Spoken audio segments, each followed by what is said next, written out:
Well, my name is Ronan Vector here, back again in your timeline, doing some more exploring of Fallout 4.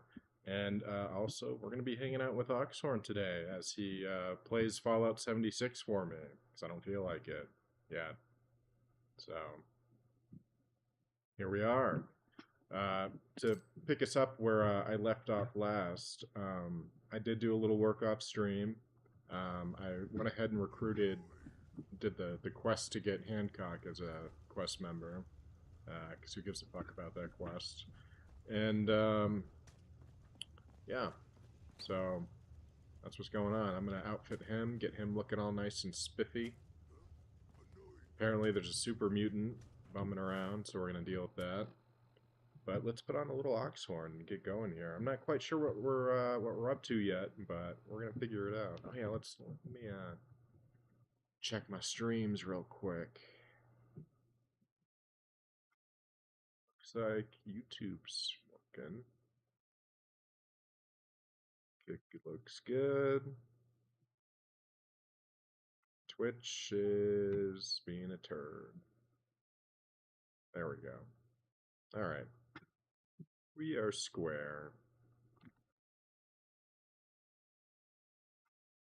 In our last video, we found the corpse of a dead woman, and the clues on her body brought us to Riverside Manor. While exploring the manor, we discovered that it belonged to none other than Shannon Rivers, the voice actress who played the Mistress of Mystery in the Hubris Comics radio plays. In her terminals, we learned that after the bombs, she began to take in orphaned girls so that they didn't have to die out in the wasteland. And while exploring the front parlor, we found a secret door that led us to a basement where we found a lair for the Mistress of Mystery. She took a fictional superheroine and turned her into a post-apocalyptic champion of the orphans.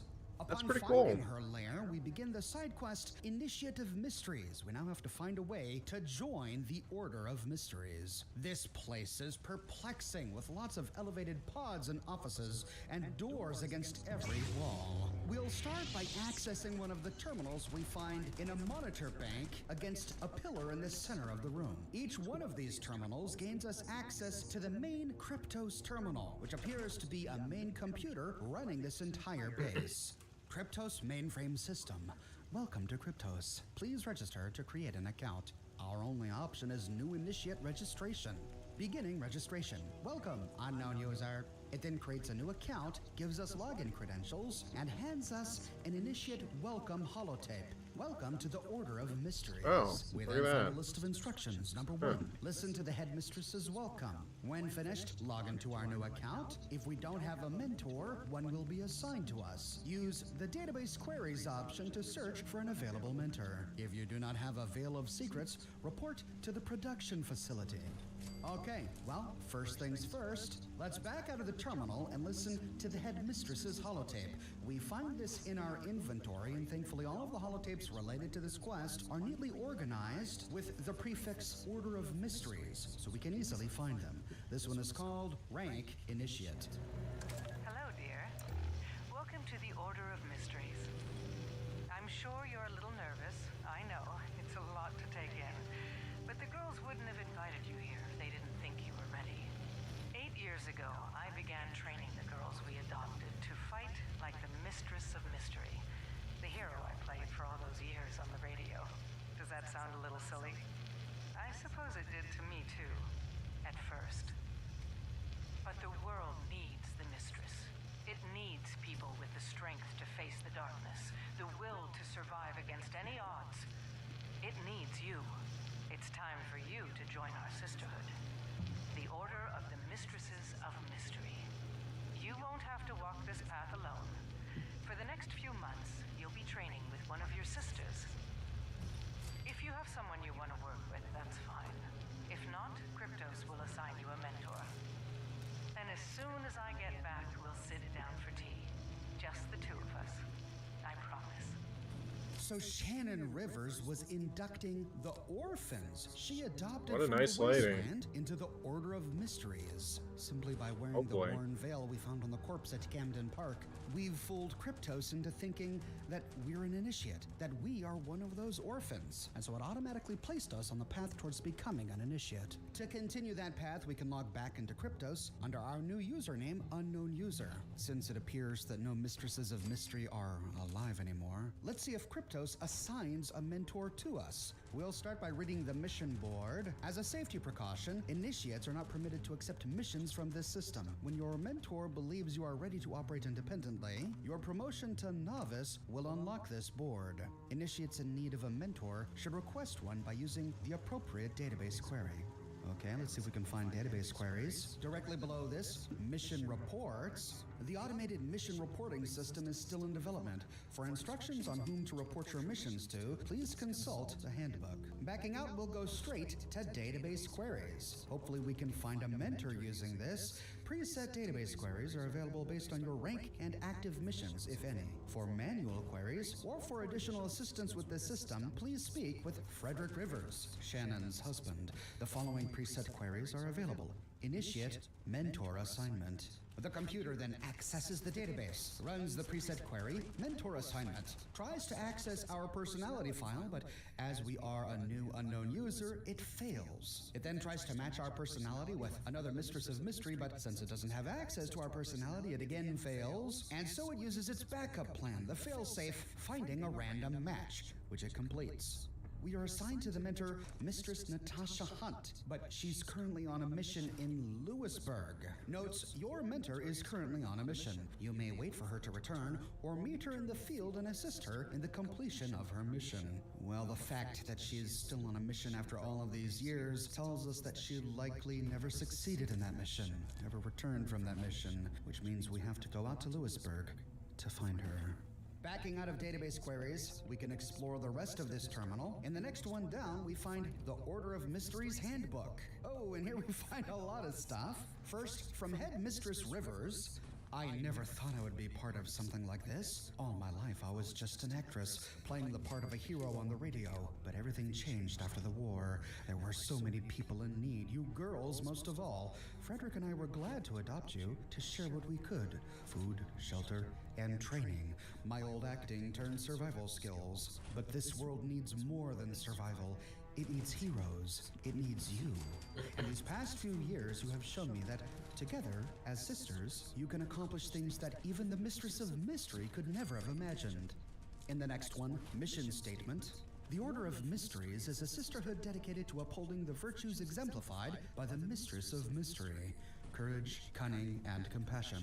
We fight in the shadows to protect ourselves, one another, and the people of Appalachia from any threat to their lives or liberty. Boston may have the Silver Shroud 200 years later, but Appalachia has an entire team of superheroes, or at least had. In the next one, the Mistress of Mystery. The Mistress of Mystery is one of the longest-running and most popular superheroes in the Hubris Comics canon. First appearing in Hubris Heroes number 8 in 2039, the Mistress of Mystery had been featured in hundreds of comic books, radio broadcasts, and other properties and licenses, including a weekly newspaper strip between 2052 and 2057, 5 novels, and several lines of action figures. In August 2077, it was announced that the Mistress would also have a major role in the upcoming live-action Silver Shroud television show, her first appearance on screen. Born Claudia Martin, the daughter of American archaeologists, her young life was talented torn apart streamers when like her me, parents yeah. mysteriously vanished while investigating the lost pyramid of Amun-Ra.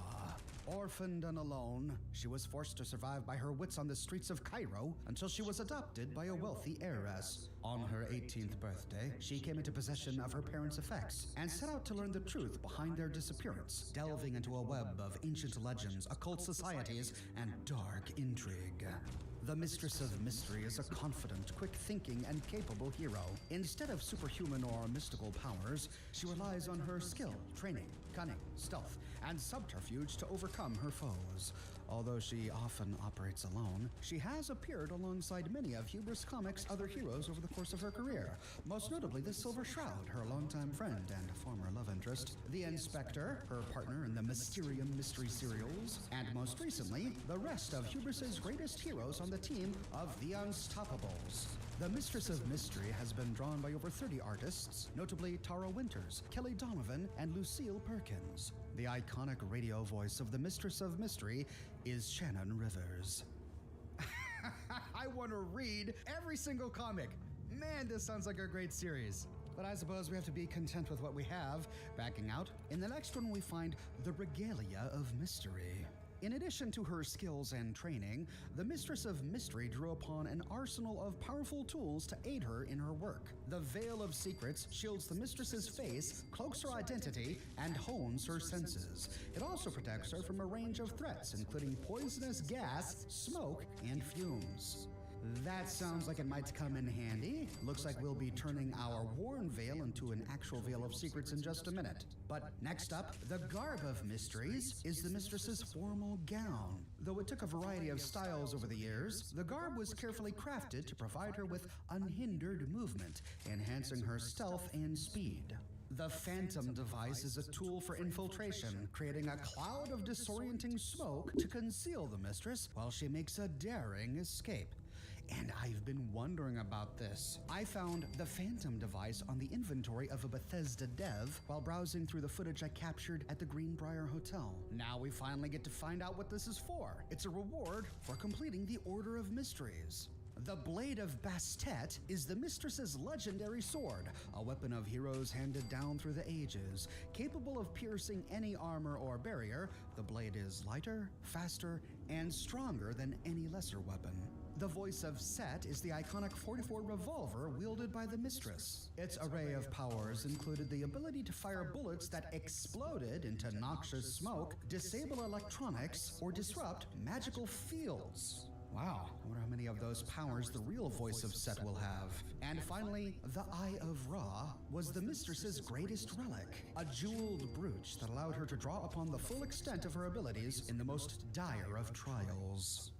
If Frederick was really able to turn all of these fictional, powerful items into real things, I wonder how he did so, and I wonder when we'll get our hands on them. Moving down, we can explore through ranks and promotions. The Order of Mysteries has the following ranks. Initiates are the newest members of the Order. Initiates work full-time with their mentor to learn basic skills and mission tactics. When they have proven that they are capable of handling missions independently, their mentor will approve their promotion to Novice. Novices continue to train under their mentor and the Mistress of Novices, working to master the tools and techniques of the Mistress of Mystery. In order to advance to the rank of Seeker, they must complete a series of capstone missions to earn the elements of the Mistress's regalia. Sweet, so we do get it all. Seekers study advanced combat tactics as they prepare for their final test, a mission worthy of the true Mistress of Mystery. After completing their mission, they may apply to the Headmistress for promotion. A Mistress of Mystery is a full member of the Order, a master of stealth, infiltration, combat, and tactics, capable of handling herself in any situation. The Mistress of Novices is the second in command of the Order, responsible for organizing and assigning missions and coordinating training programs. The Headmistress is the leader of the Order of Mystery. The first among equals, she inspires and guides the Order in achieving its goals. Next, missions and mission reports. Members of the Order of Mysteries undertake missions commensurate with their skills and experience. Missions may be assigned by a more senior member of the Order or accepted from the Kryptos Mission Board. Initiates report to their mentor, who will review and assess their progress and approve their promotion to the rank of Novice. Novices may accept missions from the Mission Board. Except for their automated missions associated with their regalia, they report to their mentor and the Mistress of Novices. Seekers and Mistresses report directly to the Headmistress, or to the Mistress of Novices if the Headmistress is unavailable. Wow, so this was a fully fledged order with ranks and everything. How long did they operate before everything fell apart? Years? Decades maybe? Exactly how old was Shannon Rivers, and how did it all fall apart? In the next one, membership roster, last updated June 1st, 2086. And I believe this answers our question. If the Order ended in 2086, then by the events of Fallout 76, the Order has been dead for 16 years. And it means that they only operated for 9 years after the bombs, which dropped in 2077. Headmistress Shannon Rivers, Mistress of Novices Eve Devois. And then here are all of the Mistresses of Mystery. Catherine Adams, Sarah Burnett, Tiana Chevrolet, Kaylee Evans, Lucia Haynes, Natasha Hunt, Evelyn Jackson, Alyssa Long, Vanessa Richards, Olivia Rivers, Alana Roderick, Amy Thomas, Janet Tyler, and Irina Zakar. We already recognize some of the names here. Eve Devois was the name of never the know what woman you're on the saying. orphans Gets terminal blocked we read every in our time, last dude. episode, who wrote the reminders to the orphan girls about the sign-up sheet for chores. And Natasha Hunt was the woman who sent a message to the girls laying out their strategy for how to deal with colds during flu season. Olivia, of course, was Shannon's daughter, whose locked terminal we found in the guest wing of the manor. That's where she moved after her mother began to adopt all the orphans. Then we've got the Seekers, Isabella Cole, Madeline Gerard, Laura Harding, Kiana Howell, Brianna Lyon, and Rachel West. Then there are the Novices, Cora Belmont, Sydney Ellis, Joanna Johnson, Anna Perez, Bridget Reeves, Sonia Ryland, and Viola Thomas. We heard from Bridget on the orphans terminal as well. She was the one who was supposed to be partnered with Olivia, but she couldn't find Olivia anywhere. And now we understand why she was to be partnered with Olivia. Bridget was just a novice, and Olivia was a full-fledged mistress of mystery.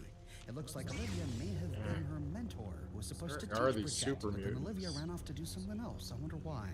Next, we find the initiates, Alexis Belmont, Zoe Evans, and Justine Silva. We met Zoe on the orphan terminal as well. She was the one who wanted to trade beds because Sarah snored. We learned from this terminal that Sarah eventually became a mistress of mystery. And then Alexis was the one who said on the terminal that Shannon Rivers reminded her of her grandma. And it makes perfect sense that both Alright, what is an Angok? Fallout. So I can hear. Of course. What's up? Look, I needed to mention, just you taking care of Bobby. I ain't proud of having to put you through that. That sort of dictatorial shit ain't usually my style. It's not a big deal. Bobby wasn't exactly the first person I've had to take care of. See, that's where you're wrong. Abusing power like that, it is a big deal. Hell, that sort of bull's the whole reason I became mayor in the first place. Some ass named Vic ran the town for I don't know how long before that. Guy was scum. Used us drifters like his own personal piggy bank. He had this goon squad he'd use to keep people in line. Every so often he'd let them off the leash, go blow off some steam on the populace at large. Folks with homes could lock their doors, but us drifters, we got it bad. There was one night, some drifter said something to them. They cracked him open like a can of cram on the pavement. And we all just stood there, did nothing.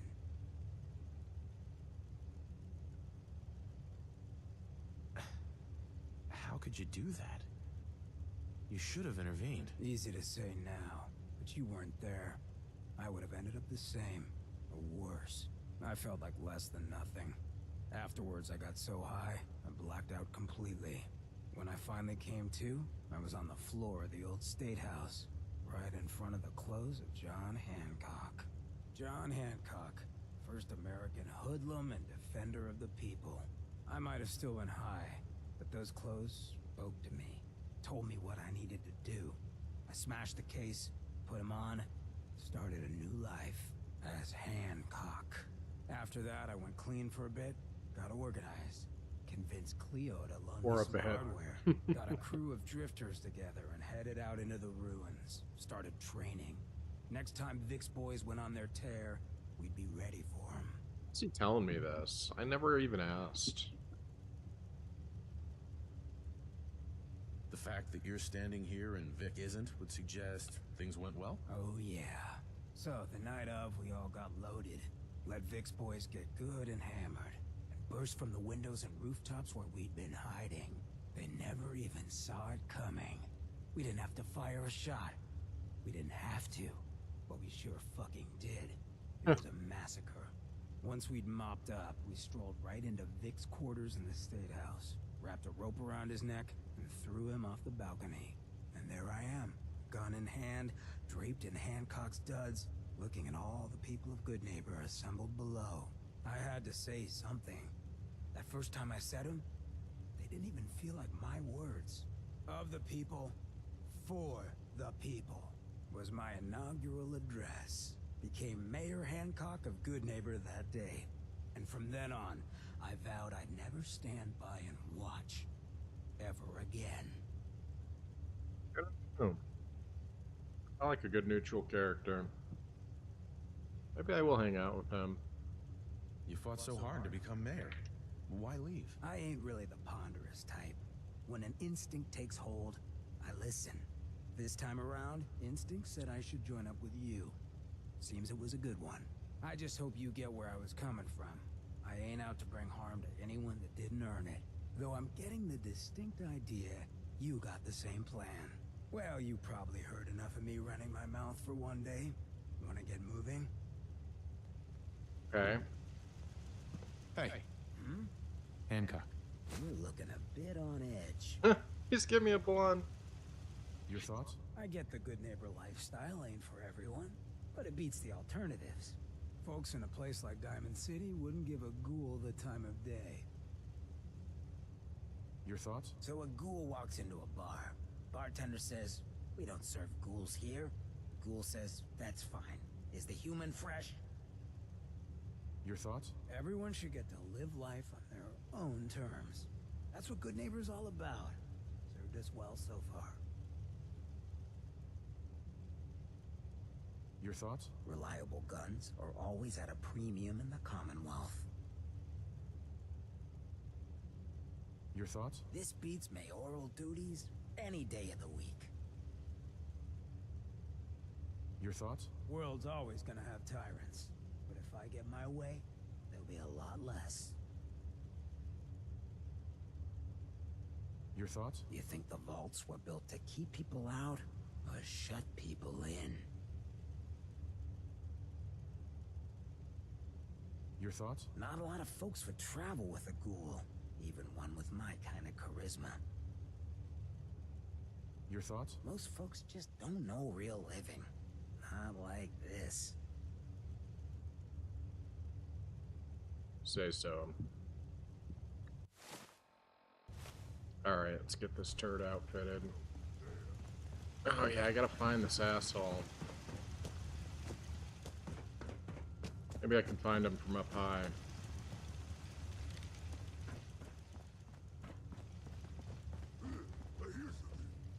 Yeah, he's definitely nearby.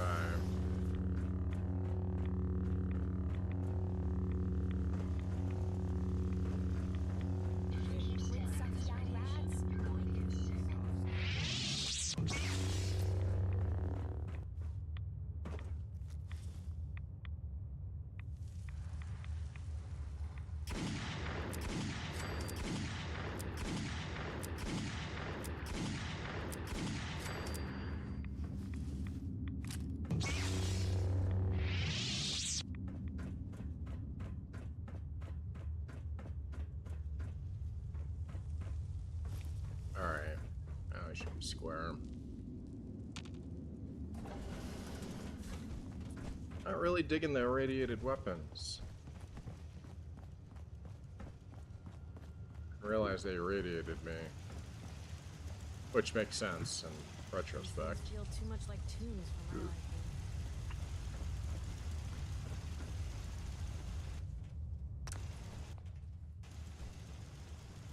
I've never lost anyone before. Would you like me to go with you? I just want to trade a few things. Of course.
Alexis and Zoe were initiates by the time the order collapsed. Since we find their entries on the Orphan's terminal, they must have recently graduated from Orphan to Initiate when everything fell apart. And this also means that if Kryptos welcomed us by saying welcome Initiate, it likely means that the body we found at Camden Park belonged to either Alexis, Zoe, or Justine. And finally, technical specialist Frederick Rivers. In the final one, about Headmistress Rivers, we find her professional bio from her agency, Shaw & Associates, 2075.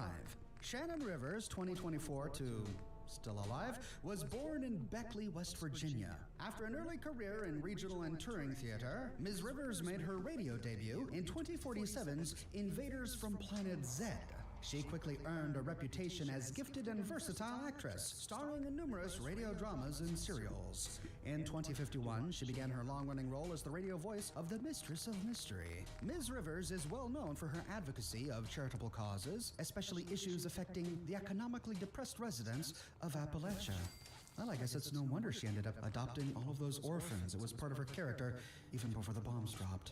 And her birth date here allows us to make a few deductions. If she was born in 2024, then she was 53 years old when the bombs dropped in 2077.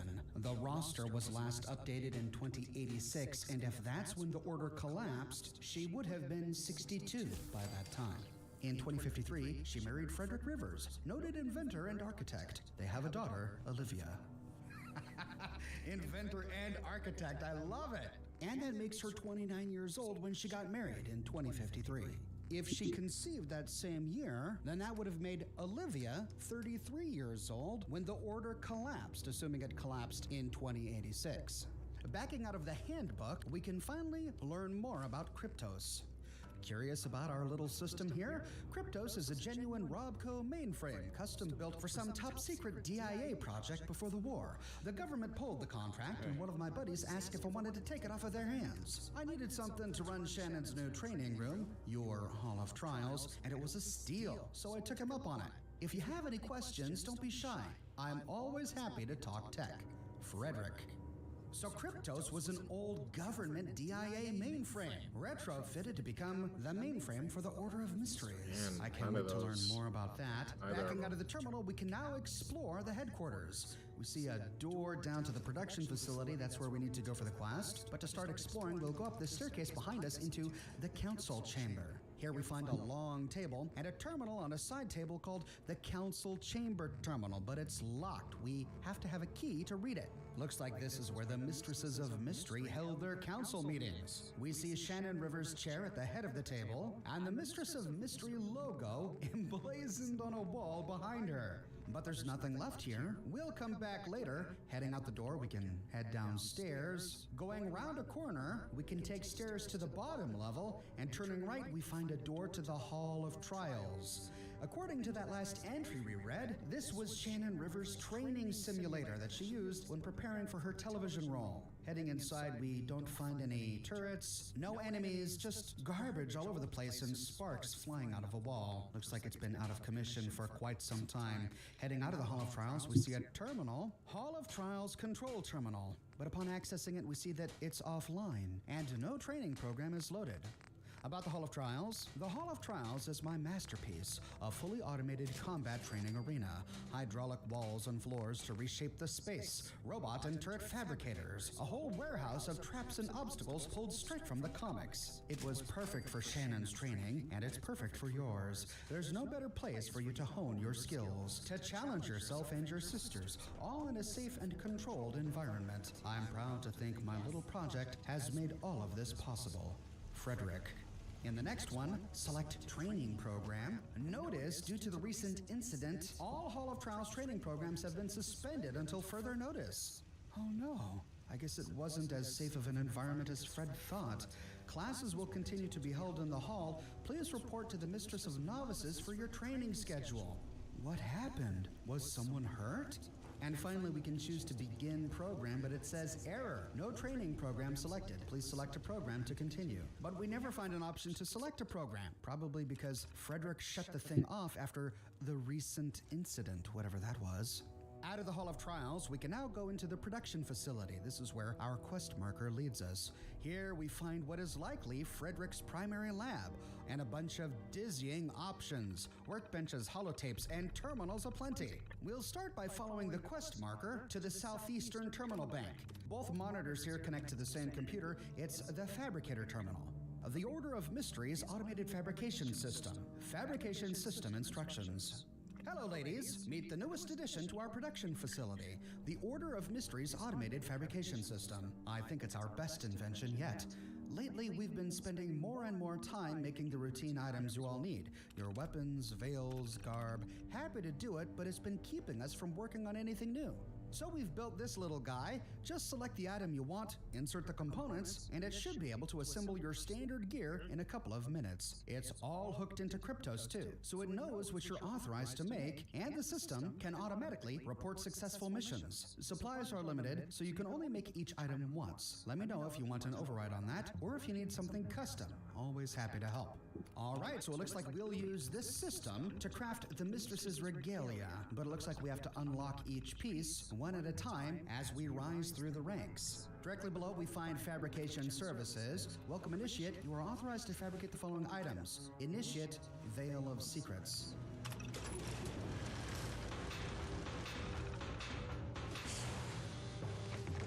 Upon selecting it, we hand over the damaged Veil of Secrets, or the worn veil in our inventory, and the fabricator repairs it and gives it back to us as the Veil of Secrets. Taking a look at it, we see that it looks exactly the same. It visually hasn't changed. And like the worn veil, it has no stats. But unlike the worn veil, it acts as a gas mask. The Fallout 76 official strategy guide says that the only difference between the worn veil and the Veil of Secrets is that the Veil of Secrets prevents damage and disease from airborne hazards. On the monitor next to the fabrication terminal, we find our first holotape. Production log number 194. Frederick Rivers, production log number 194. Been a busy week. Jan and I finally got the new fabricator all wired up. Should have done this years ago. Brianna was our first guinea pig, user. Her blade turned out fine, but her phantom device had a bit of a valve leak. Had to clear the lab until we could vent the gas. Ooh, nasty stuff. Janet really deserves most of the credit. It's a slick system, and networking it into Cryptos will save us a lot of bookkeeping. Beyond that, usual mix. Shannon wants a recording device for her next mission. Isabella's gun prototype needed some work. Oh, and Eve has me working on some new programs for the Hall of Trials. Have to keep the girls on their toes. They certainly keep me on mine. Turning around, we can explore this room in a clockwise fashion. We find an armor workbench and a weapons workbench in the southeastern corner. We can use this to scrap our junk. Turning north, we find a Tinkerer's workbench next to another terminal. This is Frederick's terminal. The first item is his to-do list. Hall of Trials finish repairs urgent. Hall of Trials safety review. So something did happen. I wonder what. Next, Cryptos, mission reporting systems, and then automated missions. Fabricator November tune-up, prototype swing analyzer improvements, hallucinogen gas grenade. Whoa! Hallucinogen? As in like Boston's hallucinogen? How did he learn about hallucinogen gas from Boston? And then finally, prototype ballistic weave. Well, ballistic weave was used by the military, so it's likely he would have known about that. In the next one, holotape correspondence. Please select a holotape to view. Kent Conley? March 8th, 2077. So wait a minute, Kent sent a fan letter to Shannon, and he was corresponding with her husband, Frederick? Man, talk about an Uber fan. From Kent Conley to Fred regarding the Mistress of Mystery. In the first one from Kent, this is really something. When you said you had a whole base laid out, I expected a couple of sketches, not architectural diagrams. I mean, look, I'm no electrician. I can't critique your wiring, but this looks incredible. The Hall of Trials is spot on with the training montage from issue 102. The color scheme is right out of the comics. The detailing is phenomenal. Let me stick to what I can comment on. I've got some notes on your last round of proposals. Love to hear what you think. So, Fred was consulting with the world's premier expert on everything Mistress of Mystery. Kent Conley, to make sure that the base he was creating for his wife was canonically accurate. Oh, that's great. And the next one regarding the Phantom device, I like your second approach better. Why integrate the cloaking device and the gas when just wiring God, the gas I would love to release the use fields, this, which but will do. Sure, it makes assembly easier. Getting the explosive release valve right is going to be tricky, but this should cut down on potential leaks. You sure you want to use hallucinogen gas, though? Their HQ is up my way, and word on the street is that stuff's bad news. If you decide to try this out, make sure you got enough ventilation just in case. I can't justify Okay, using sounds like they this were coming thing. up with ideas to make the Phantom device work, Cool, and they decided but upon using hallucinogen gas. Well, I'm eager to see that in action. In the next one, the Veil of Secrets. If you're thinking about building that Phantom device, you need to make sure your Veil has built-in gas filtration. Much as I hate to admit it, you'll want to use the mask from the Mistress's new costume. The traditional one would never give you good enough seal. Try a multi-layered asbestos liner. Activated charcoal could work better, Asbestos. but there's no way you can make that work in a cloth veil. So even Kent is being practical here. Instead of going with her canonically accurate costume, even he was willing to make a concession so that the mask fit better. I wonder if this means the costume we finally get in the game won't look anything like the costume that we see on the cover of the Unstoppables comics. And in the final one, regarding the Garb of Mysteries, really? You're seriously going with the new garb? I mean, look, I get it, it's more practical than the traditional dress, but it just isn't her. The Mistress of Mystery has always worn a full-length gown, except for the Scourge of the Sahara arc. Let's not go there. I'm putting together a letter-writing campaign about it. I'm even going to write Shannon Rivers, the voice actress for the Mistress. If we can get her on board, Hubris is bound to listen. You're obviously as much as a fan of the Mistress as I am. You mind writing her too?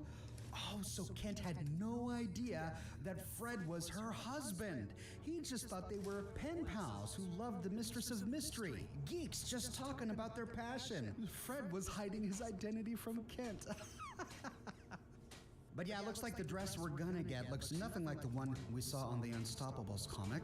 Backing out of Kent Conley, we find some correspondence from a one Zach Hayes. From Zach Hayes to Fred Rivers regarding Kryptos from Zach.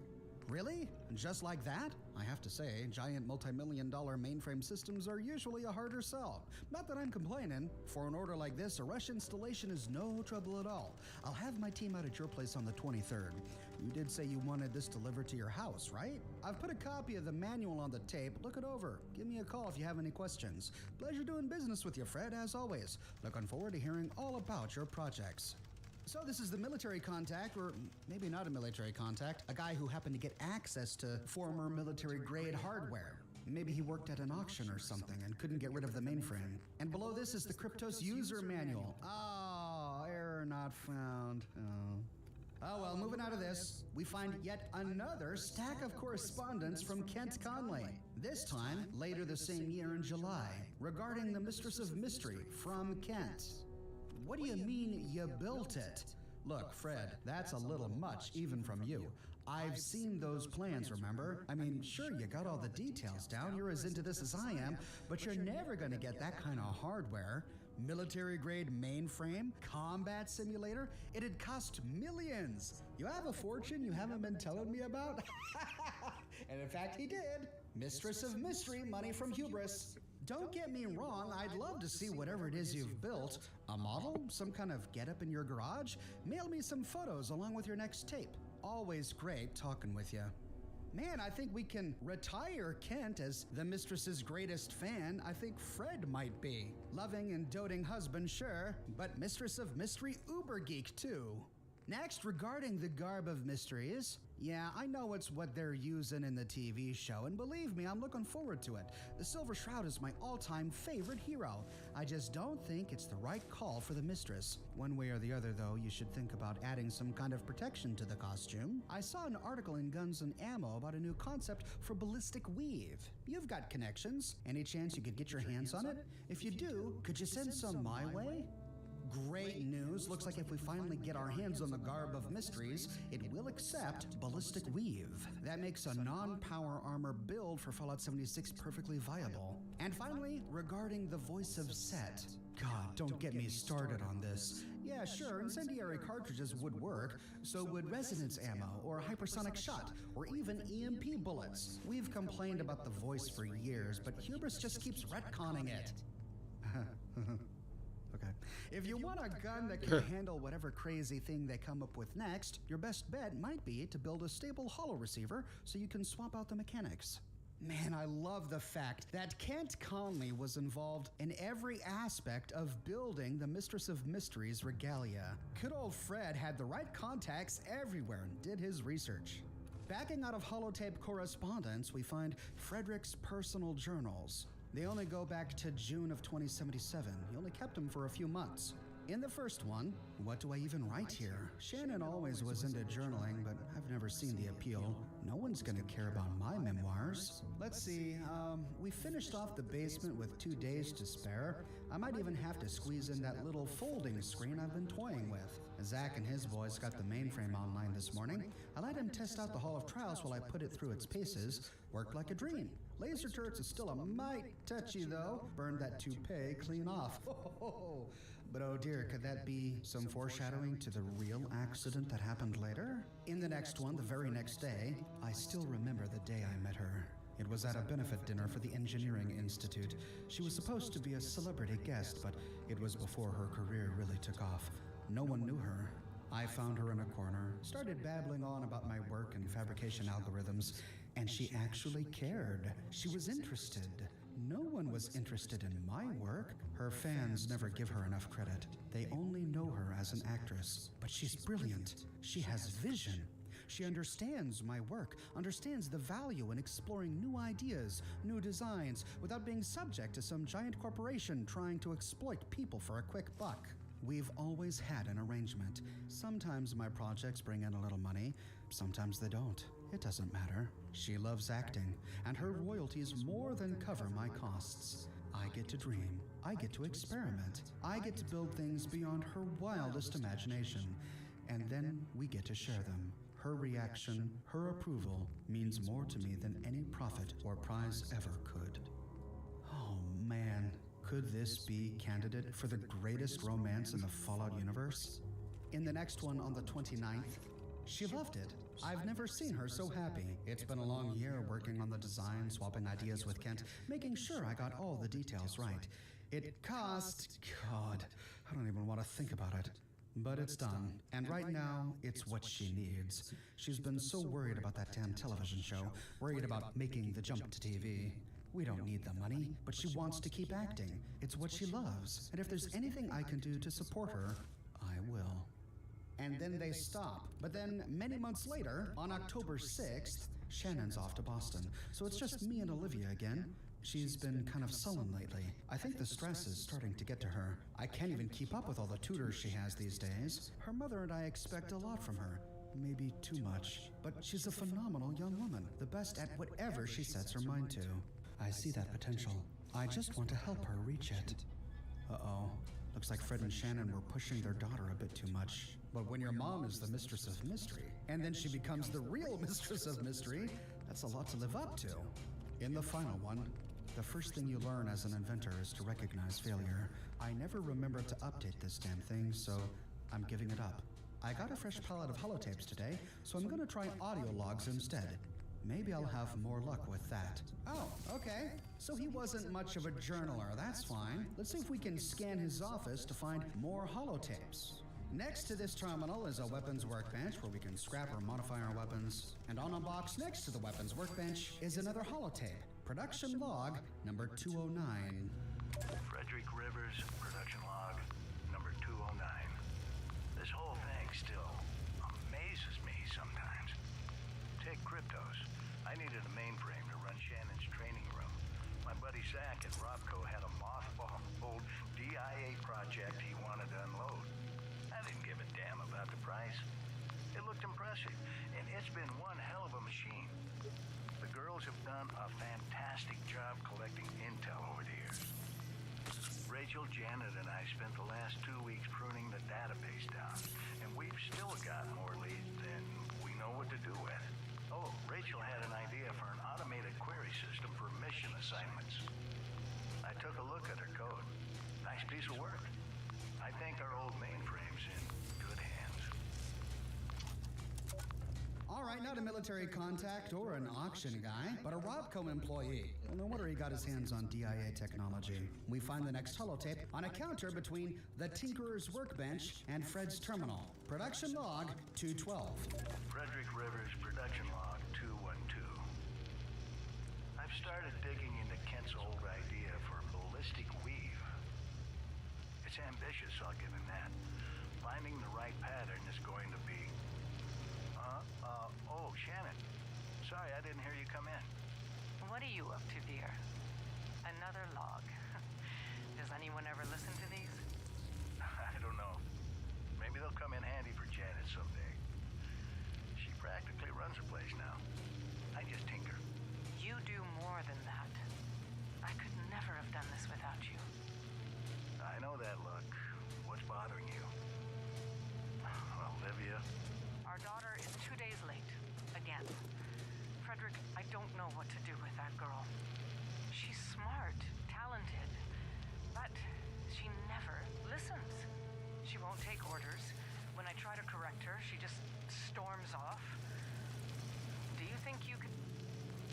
Dear, I love you both. I can't get in the middle of this. The two of you need to talk this out. We've always put a lot of pressure on her. She's not perfect, but she's an incredible young woman. Remember that. Yeah, I know. It's past midnight. Come on, let's go to bed. I can finish this in the morning. It looks like many of the hints about Olivia we've been picking up till now were accurate. She doesn't get along with her mother. Maybe she resents authority, or maybe she's a little spoiled, or maybe her parents really do expect too much from her. Heading out the northeastern door, we can explore this lower platform. We find a doorway to the depository against the wall to the north. Here we find a bunch of boxes and containers, one crate filled with mines and explosives, and then one more explosives crate. Heading out the door to the west, we find two doors, one to the north and one to the west. Heading out the door to the west, oh, looks like that leads out. Okay, let's finish exploring before we head out. So this time, going through the door to the west, it looks like some sort of locker room. Here I found some suspenders and slacks. A handsome outfit, if I do say so. But that's it for the locker room. So heading out, we can go up the stairs and this time explore the western wing. Going upstairs to the western platform, we find the head mistress's office. There's a hand scanner out here, but sadly we don't have the permission to head inside just yet. All right, looks like we'll have to come back. There are a bunch of consoles and stuff up here, nothing really of interest. This leaves us with one thing left to explore, and that's a floating pod to the northeast, the infirmary. Inside we find a chemistry workbench, great for scrapping our junk, and then a bunch of stretchers laid out. Here we'll find an assortment of chems, grape mentats, blood packs, stim packs, and the like. Against the eastern wall is a desk with a terminal and some cabinets, though the infirmary terminal is locked. We can't access this yet. So for now, we can unlock the wall-mounted safe, where we get some chems, and loot a few more minor containers behind us. And with that, we fully explored the Mistress of Mysteries lair. And we have a lot of jobs before us. First and foremost, we need to go and find our mentor, so that we can rise in the ranks of the Order of Mysteries. Heading down the hallway to the northwest towards those lasers, we pass through them, go up some stairs to find a room of Pulowski preservation shelters? Oh, and suddenly we remember the 3 shelters we found outside the manor. Hovering over it, we see that this is an elevator pod. Don't tell me.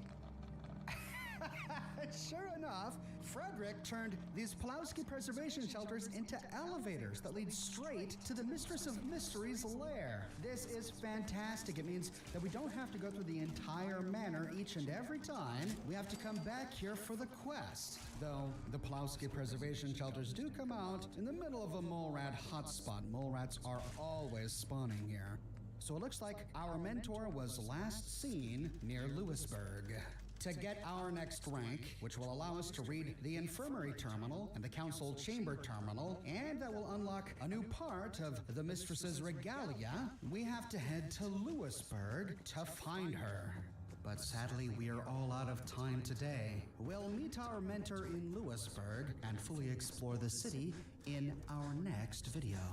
I publish new Fallout content and host Fallout live streams each and every week, so if you don't want to miss my next episode, be sure to subscribe and to click that bell notification button. I have a shirt shop with completely unique designs that you can't find anywhere else. My shirts come in a variety of men's, women's, and children's sizes, and in a wide array of colors. You can find my designs on other products as well, like smartphone cases, pillows, posters, mugs, prints, etc. So if interested, you can find a link to my shop in the description below, or you can click here. If you like what I do and you want to support me in a more personal way, consider becoming one of my patrons on Patreon or a member here on YouTube. But more than anything, I'm just so glad you're here watching this video with me today. Thank you so much for watching, and I'll see you soon this week with more brand new videos.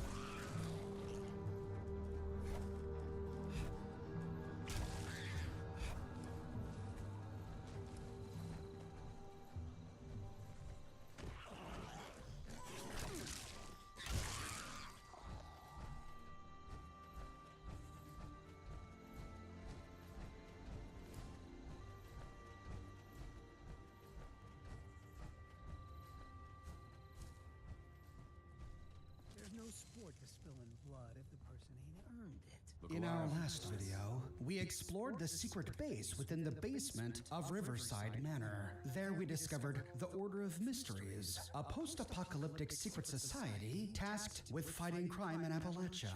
But now, everyone's gone. We were inducted into the Order as an initiate by walking through the main door, but to unlock the rest of the Order's secrets, we have to rise in the ranks. To achieve the next rank, Novice, we have to be promoted by our mentor. We were automatically assigned a mentor by Kryptos, the mainframe computer in the base. Kryptos assigned Natasha Hunt to be our mentor, and it told us that Natasha was last seen at Lewisburg. Now, we have to head to Lewisburg to see if we can find any trace of Natasha Hunt. We find Lewisburg nearly due south of Riverside Manor, though it is in another zone. It's located in Zone B of the Ash Heap. Enemies are a bit trickier here. Lewisburg is a level 25 to 35 town. The road into Lewisburg branches off from Highway 83A to the south, so if we're arriving from the north, the direction of Riverside Manor, we'll cross Highway 95, and then we have to climb up a hill to arrive on the northern outskirts of Lewisburg. Here we find Scorched attacking ghouls, but as soon as we arrive, they switch targets.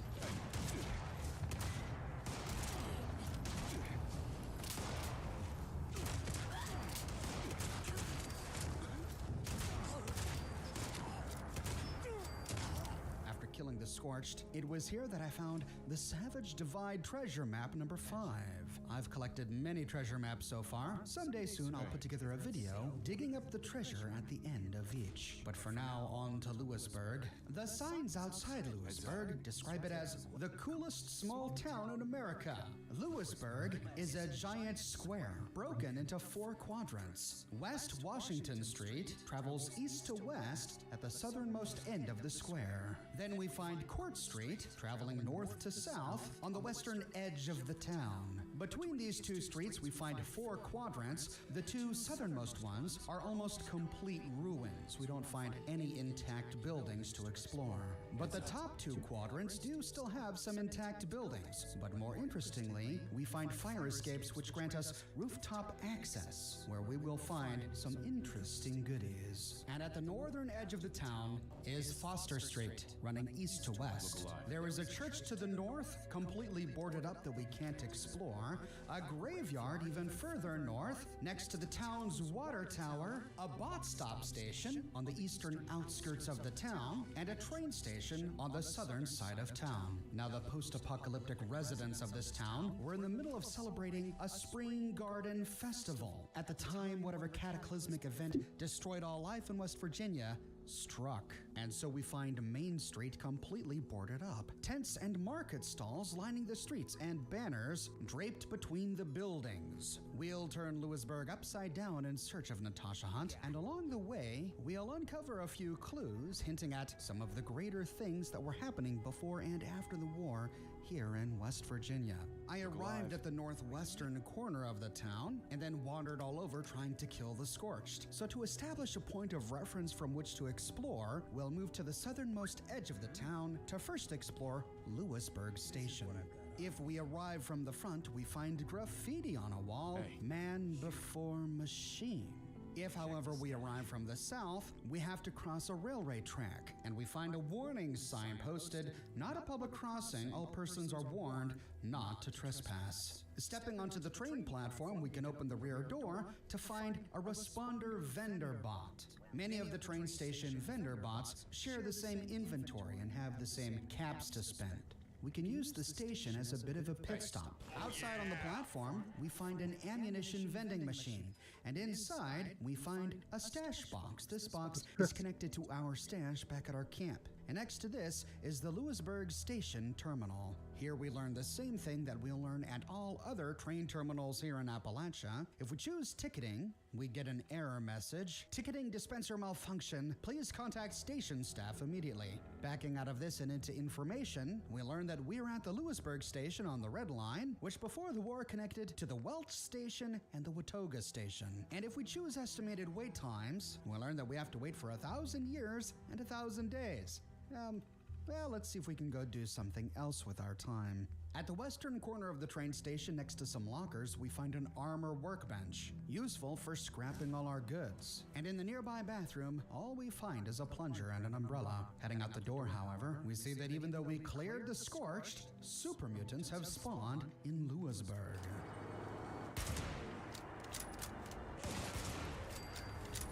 We'll have to keep our eyes open for more. Heading down the stairs, we can loot some of the containers and then give closer attention to the signs we find right outside the station. We find a picket sign, work for men, not machines. This is close to the man before machine graffiti we found against the wall. I wonder if we can find something that can explain this. Nearby, we find a voting booth. And it looks like the votes were automated. We see voting machines just outside. The people of Appalachia were voting on the Appalachian Prosperity Act, ballot measure number 6. Vote yes for a brighter future, a better future. Don't stand in the way of progress. This piece of propaganda includes a human hand and a robot hand pointing at the same ballot measure. We begin to get an idea of what this was all about. However, tagging the vote counters does nothing. Just northwest of this is another voting stand. Here we find a hand scanner, which does nothing for us, but presumably all you had to do was scan your hand to be confirmed as an Appalachian resident in order to vote. Nearby we find the Voter Services Terminal. Welcome, voter. This experimental system was designed to make long lines and wait times a thing of the past. Please join us for this year's inaugural test on Thursday, November 2nd, 2077. Error. Elections have been suspended indefinitely. Please contact election administrator. Well, we understand why the vote was suspended. They were sadly interrupted by the bombs. But let's see what the vote was all about. Browsing active ballot measures. Automated Voting System of Appalachia, AVA. Moving democracy into the 21st century. Ballot measures, November 2nd, 2077. Special election, Senator Appalachia Territory. Previously held by Samuel Blackwell. New candidates, Ellen Jallitson and Jack Daugherty. So this was a special election. The previous senator stepped down, Samuel Blackwell. I wonder why. And there was a ballot measure, Measure 6, the Appalachian Prosperity Act, to issue a bond of $2.6 billion to initiate and support the process of full automation of the Appalachian state and local governments. All human workers must be phased out of government by 2087. Yay or nay? They were gonna automate the entire government? Seems a tad reckless. I guess it's a good thing they never had a chance to vote on this particular measure, but now I think we better understand the protest signs and graffiti just outside the train station. Human beings didn't want to see their jobs taken by robots. We now find ourselves on the southwestern corner of the giant square that is Lewisburg. We'll explore the whole town in a clockwise fashion, starting by traveling north up Court Street. The southwesternmost quadrant is completely ruined. We find a couple of houses blasted out, and nearly everything else is boarded up. We find a cross street separating the southern quadrants from the northern, and here we find more super mutants. I saw a couple and didn't realize exactly how many were nearby. Jesus, it scared the shit out of me for a second.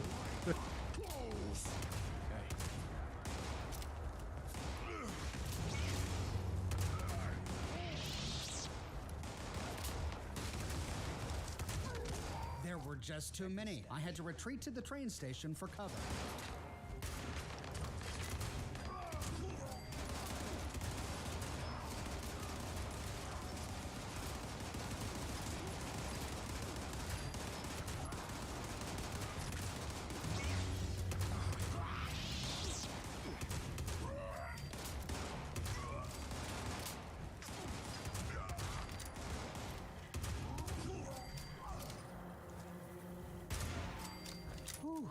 Well, after having attracted the attention of every super mutant in town, we can continue by again trying to travel north up Court Street. We'll pass the street leading to the center of town for now, and instead continue north. To the right, we find a tent with 2 printers set out.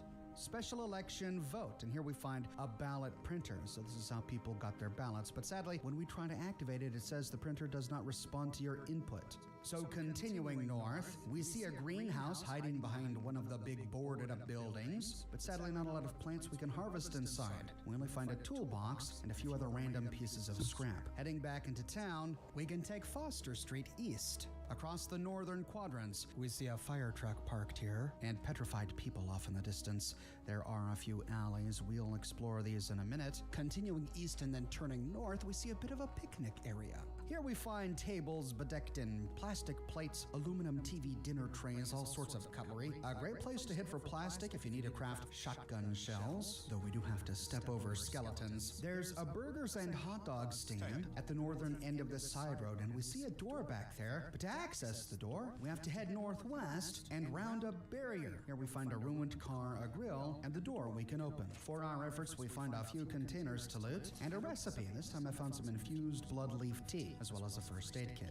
Back into town, we see a few more stands along this road. Nothing much in the red one. In the green one, we find a Nuka-Cola and a couple of containers, but that's it. So we'll continue east along Foster Street. We spy a big smear of blood. It leads to a corpse tucked between a Nuka-Cola machine and a cigarette machine. This is the body of Natasha Hunt, and she's wearing the same costume as the young woman whom we found at Camden Park. On her corpse, we find 2 holotapes. The first, Mistress Natasha Hunt's login, is what we need to use on Kryptos back at Riverside Manor. And the second one, Order of Mysteries Lewisburg. Good morning. I'm sorry to drop this on you. Tiana hasn't reported in from her last mission. Olivia and I are heading out to investigate. I have a lead on a raider scouting party. I need you to follow up on it. Standard protocol. Secure the location, look for signs of raider activity, and report back to the manor. Be careful, dear. I can't bear to lose anyone else. Well, we can only hope that Shannon Rivers never learned what happened to Natasha Hunt. With that, we complete the primary portion of the quest, but an optional portion unlocks, asking us to search for raiders in Lewisburg. That's right, in her holotape, we learned that Natasha was here hunting a raider scouting party, which may explain why we find her dead. We'll keep our eyes open as we continue to explore. Nearby, in the northwestern quadrant of the town, we find an open door to the Serenity Road Art Gallery. Inside, we find a variety of art pieces on the wall and display cases set out, but sadly in ruin. Heading behind the counter, we find the main office. We can loot some clipboards for springs, and we find a skill level 2 locked floor safe. Inside, I found quite a stash of ammunition and scrap. Here I also found a short Gatling gun. I'm speccing in rifles with this character, so sadly I'm not going to be able to use it, but this is a completely new weapon in Fallout 76, and I'm looking forward to seeing what it sounds like. Before we explore the alleys, we'll head back out to the street. There were lots of booths out along this road, people hawking their goods and homemade wares, but this road ends to the east. And here we find a boarded up city hall, and also a super mutant where we can make use of our brand new gun.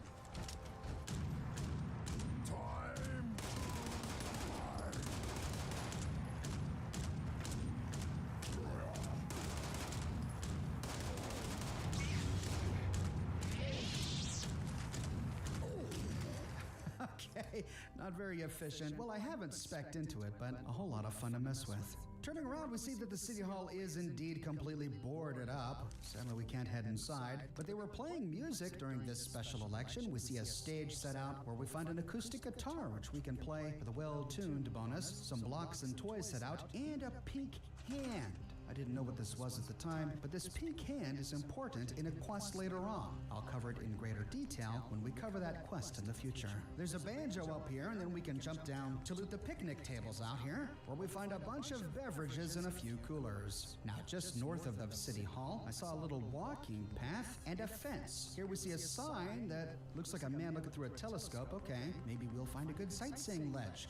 Following the path brings us to Pleasant Hills Cemetery, and instead of a glorious view, we find mole rats. It's a magazine rack. What's in here? With the mole rats dead, we can explore the graveyard. Looks like someone has been grave robbing. We find a few graves exhumed. This one has a mining headlamp mod lying on top of a broken coffin. Heading down from here, we find a sarcophagus with the lid missing and a skill level 3 locked safe sitting within it. Going further down the hill, we find another sarcophagus, this time with a bunch of beer bottles and gold bars lying amongst the bones of its occupant. And next to this is another exhumed coffin, but the safe inside had its door blown off and its contents looted. The occupant is now leaning against his own headstone. Taking the stairs all the way down to the bottom, we find a tomb inside more glowing mole rats, including a crowned one. Why do you always have to be in the fucking way? And it looks like the sun is rising, which is great news. We're going to get a better view of Lexington. Heading inside the tomb, we see plaques on the wall, but none of them we can read. There's an explosives crate and another broken sarcophagus in the corner, but this one with another skill level 3 locked safe. It makes sense that we only find the hardest locked safes left in the graveyard. At the time, I didn't have the lockpicking to open them, but the contents are randomly generated. Heading out of the tomb, we find a lunch pail, and that's it for the cemetery, so we'll take the road up the hill south back to Lewisburg. Back at City Hall, we find more ballot printers outside. Moving south, we can explore the southern end of Foster Street, where we find a gun stall. This is a great little place to hit for all sorts of ammunition, including shotgun shells, which my character was using at the moment. We find a few common guns, a 10mm pipe pistol, combat shotgun, and hunting rifle. With Foster Street explored, we can begin to explore some of these alleys. Heading south down an alley in the western quadrant from Foster Street, we again find that back door to the office of the art gallery. Turning around from here, we find a back door into another building within this quadrant. We arrive in the front entrance and see exactly what this was. We see a printer on the counter, but the terminal's busted. Going through the door behind the counter, we find a footlocker behind the stairs, and heading upstairs, we see a bit of an office space. There's a radio and some scrap on a writing table to the northwest, and turning northeast, we find another office space, and it looks like there's an attic directly above us. The floor has collapsed. On the desktop here, we find a note. Note to Lori. Hey Lori, it took a while, but the scouting party finally found some gas mask filters in the back of an abandoned store. I put them inside the truck in the attic. TS. Gas mask filters? What did the residents of Lewisburg need with gas mask filters before the war? Was the air quality really that bad? Though it doesn't read like a pre-war note. Whoever found the filters was rummaging through the ruins. Maybe the residents of this town survived and were trying to rebuild here, sharing gas masks so they could stay in their town despite the toxic air. Next to this note is the Lewisburg Visitors Center Terminal. After hacking it, we read, "Welcome, it's another great day in Lewisburg." In the first one, Lewisburg newsletter. Hello everyone, it's another great day in Lewisburg. The community team has prepared this month's newsletter to inform you of the happenings in Lewisburg.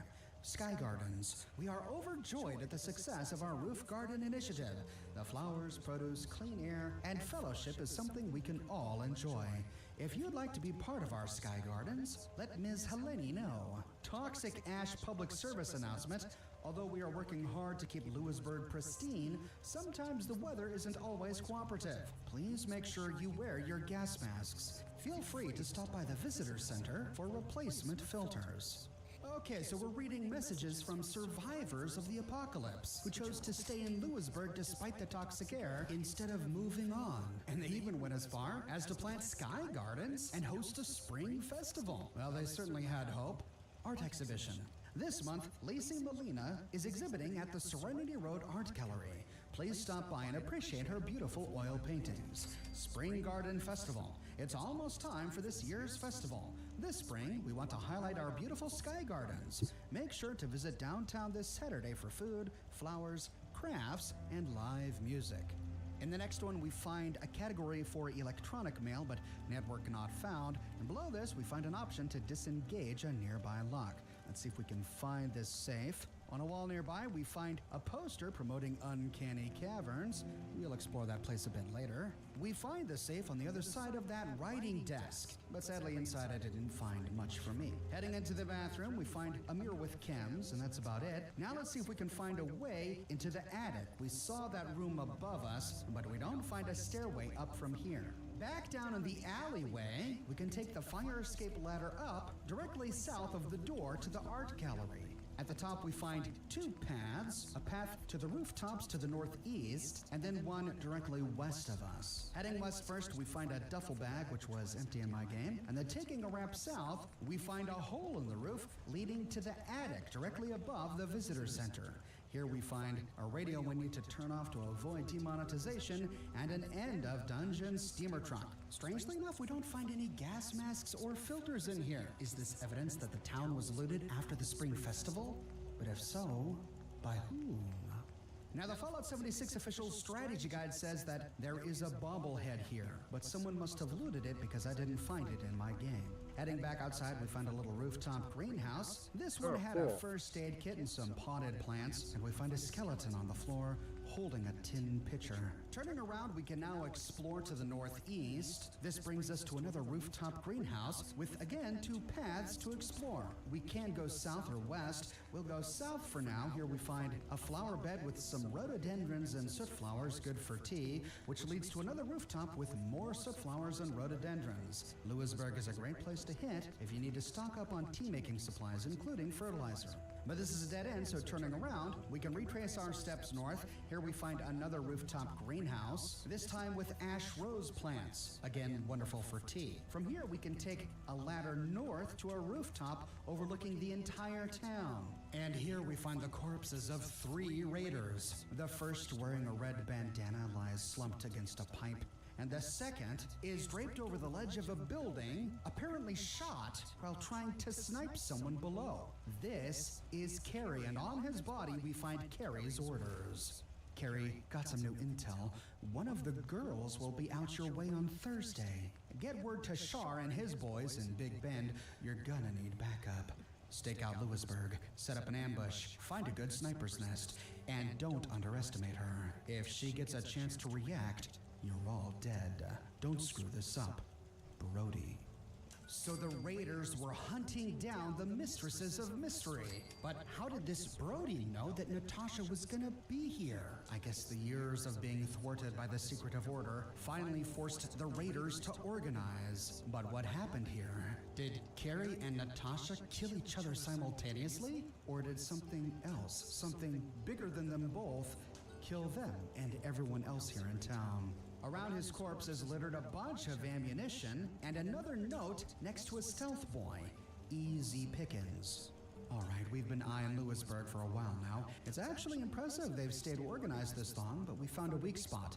Those stupid sky gardens they pretend clean the air. They've got bridges connecting the gardens across the rooftops in the city. If we get up there, it's easy pickings on everyone below. Here's the plan. This Saturday is their Spring Garden Festival. I'm sure we all remember them from before the bombs. They all pile into downtown and pretend to be artsy while listening to crappy music. Absolutely no one will be expecting a raid. We go through the visitor center to the rooftops, set up around the festival, and, like I said, easy pickings. So the residents of Lewisburg did survive the war. The toxic air wasn't from pre-war mining nearby. It came as a result of the bombs. They built those gardens on the rooftop after the war in an attempt to clean the air, and that's why they were stockpiling the gas masks. But this note said that the raid was on Saturday, whereas the other note said to expect Natasha on Thursday. Trying to piece together the events that happened here, I think the most likely story is that Carrie and his raiders came back to Lewisburg. We remember from the visitor center terminal that the festival was on a Saturday, and in that note, they were told to climb on the roof to snipe the people below on a Saturday. Now we see all of the festival decorations still up, which means whoever put them up wasn't around to take them down after the festival. I think Carrie and his raider gang were successful. They arrived on Saturday and murdered everyone here. Now I suppose Carrie could have come here the Thursday before to assassinate Natasha, but I think it's unlikely for the assassination from this rooftop to have gone unnoticed by the people of Lewisburg. Therefore, I think the most likely explanation is that he came back after massacring the town the next Thursday, or some Thursday thereafter, to take up the sniper's nest he's familiar with by now and use it again this time to assassinate Natasha. I believe the blood trail by Natasha's body tells us that she initially survived the assassination, killing all of her assassins first, then dragged her bleeding body into the corner by the Nuka-Cola machine, where she propped herself up against the wall and died. Now, the Fallout 76 official strategy guide says there's another bobblehead in this area, possibly here on this rooftop, but when I came through, I couldn't find it. Here we find a cooking station, useful for turning all the plants we've harvested into teas before they rot. And from here, we see another rooftop to the west. And this one has a chemistry station on top. I needed to get to there so I could break down all the scrap I was carrying. Jumping down to the ground, we can pass through the visitor center back out to the street. Turning east down the road, it looks like the super mutants have respawned.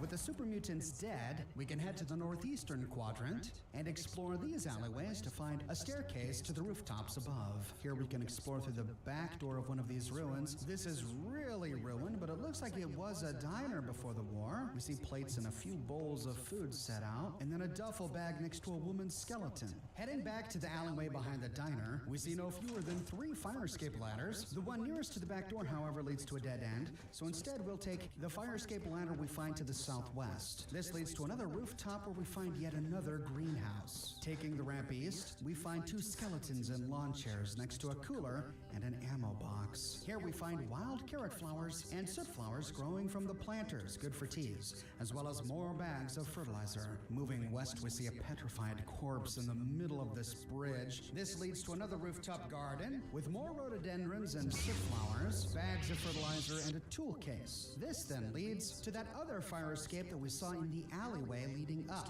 We can take this to the very top where at last we find the chemistry station. We can use this to break everything down if we're encumbered. And directly behind us, we find another greenhouse with an explosives box and ash rows inside. With the quadrants explored, we can finally move to the eastern side of the town. Here we see the water tower towering above Lewisburg. Moving south of here, we find even more ruined houses, most of which are boarded up. There are skins drying behind one, and it looks like some of the scorched have respawned.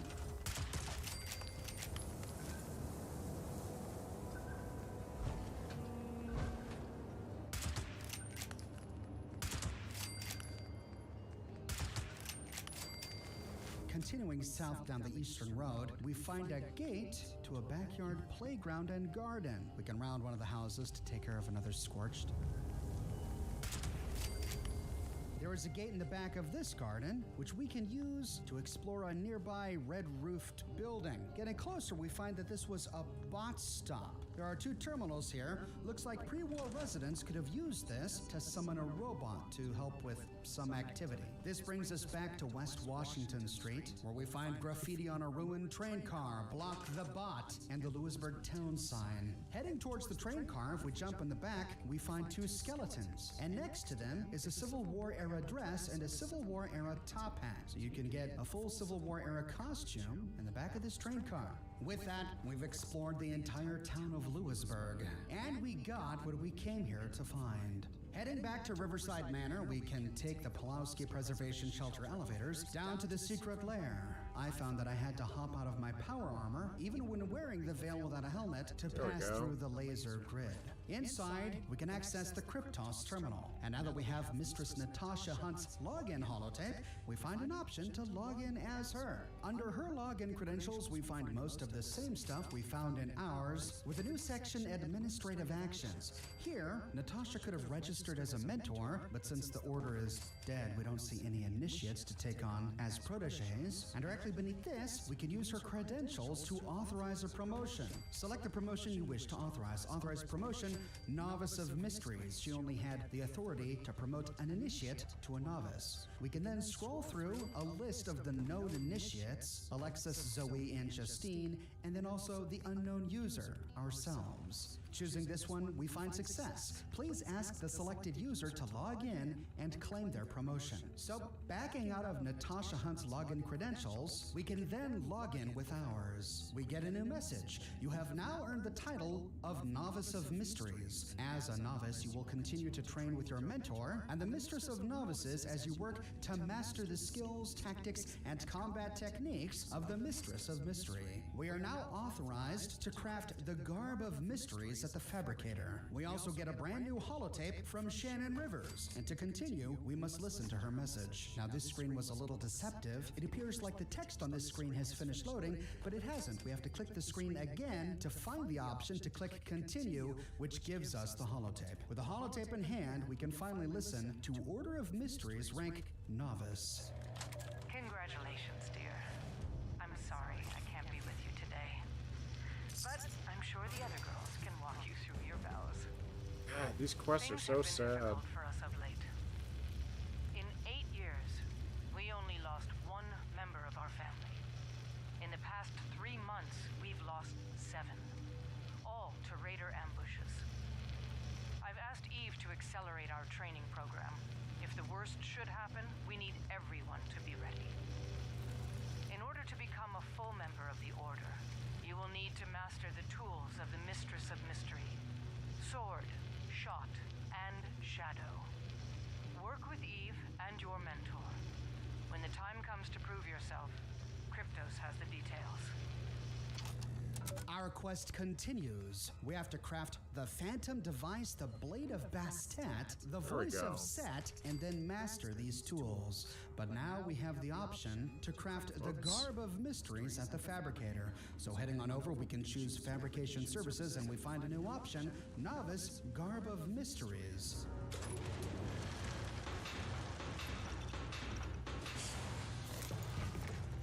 Backing out of the terminal and inspecting the garb in our inventory, we see that we have to be level 25 to wear it. It looks a lot like the costume we've seen on the corpses of the young women we've found scattered across Appalachia. The major difference being that it has some sort of golden frill, similar to the white frill we saw on the portrait of The Shannon white Rivers frill. inside her mansion. Her dress even has the green V's on it like this one does. It's very different than the formal gown that Kent was talking about in his terminal entries and that we saw on the cover of the Unstoppables comics from Fallout 4.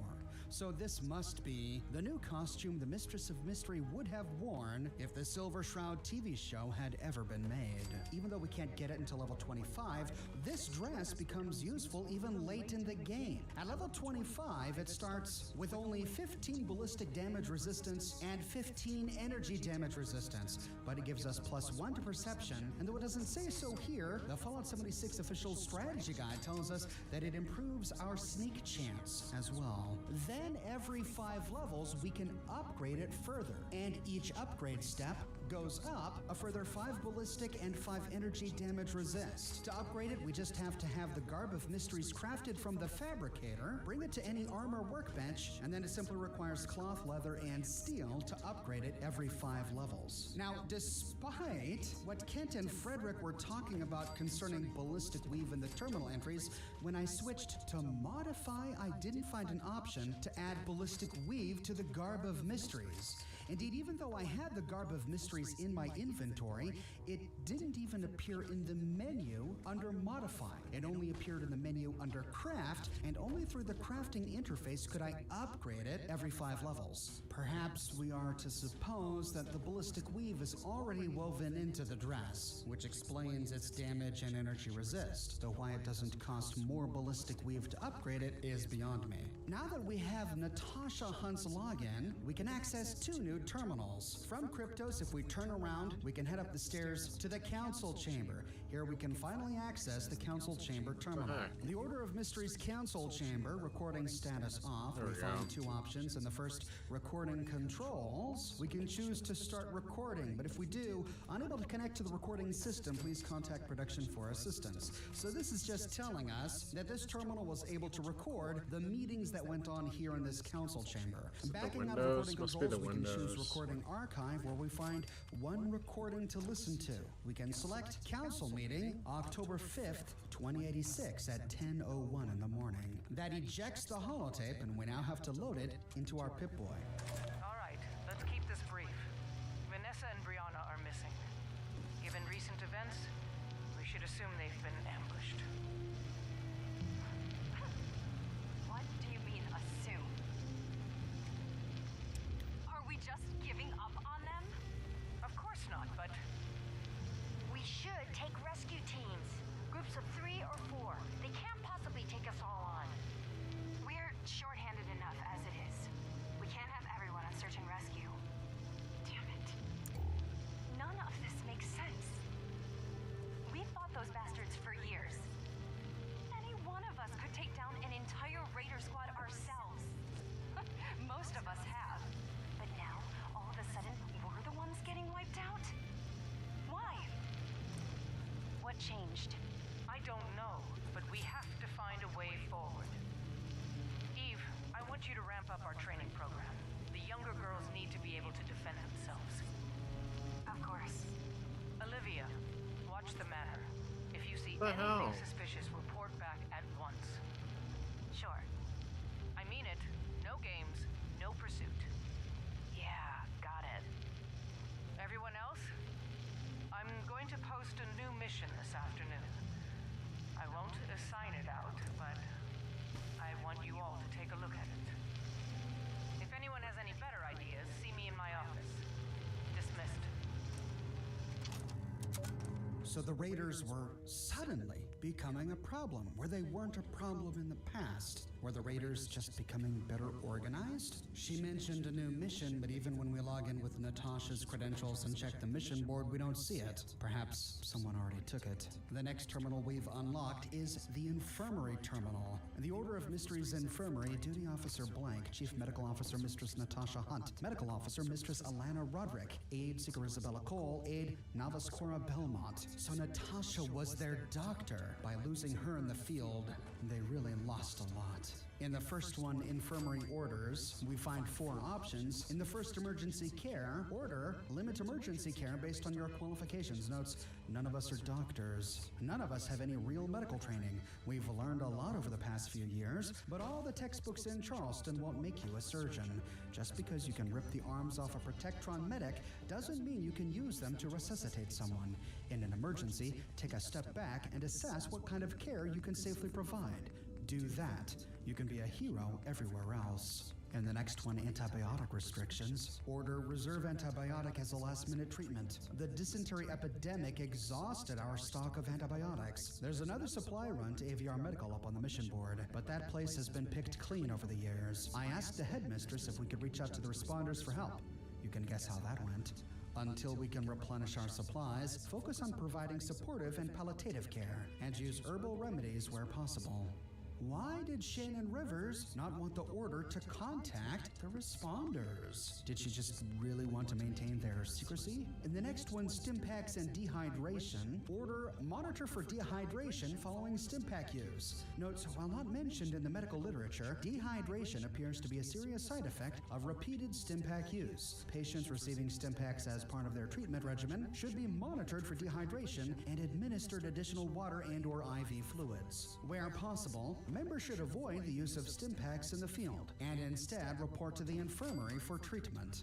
That's a bit of a tutorial message for us. And in the final one, Chem Lockup, chems are to be kept locked in the infirmary safe at all times. Notes the use of chems for performance enhancement is strictly forbidden.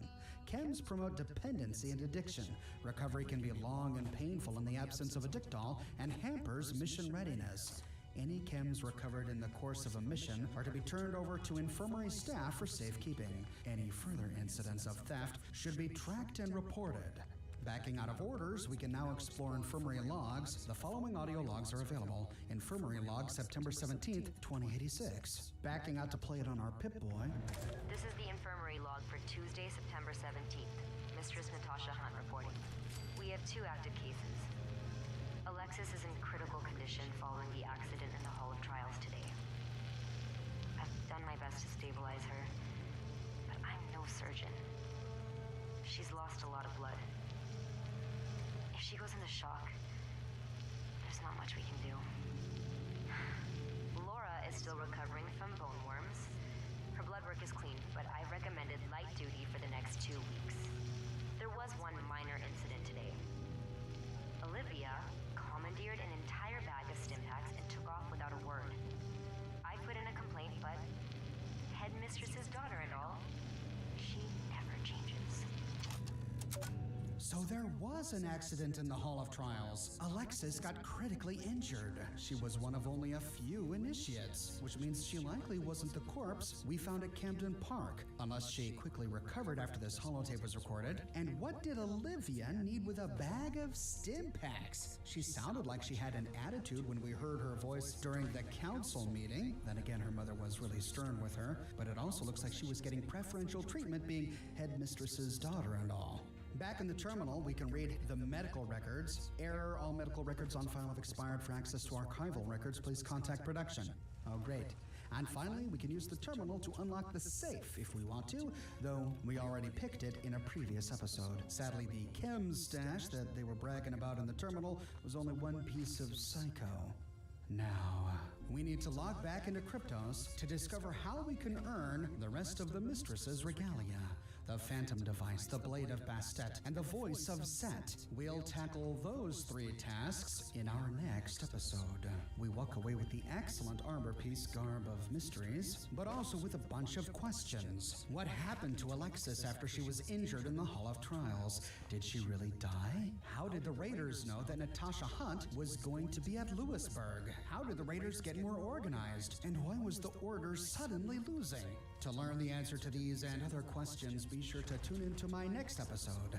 I publish many Fallout videos each and every week on this channel and also host live Fallout 76 live streams. If you don't want to miss my next episode, be sure to subscribe and to click that bell notification button. I have a shirt shop with completely unique designs you can't find anywhere else. My designs come in a variety of men's, women's, and children's sizes and in a wide array of colors. You can find my designs on other products as well, like smartphone cases, stickers, mugs, posters, prints, etc. So if interested, you can find a link to my shop in the description below, or you can click here. If you like what I do and you want to support me in a more personal way, consider becoming one of my patrons on Patreon or a member here on YouTube.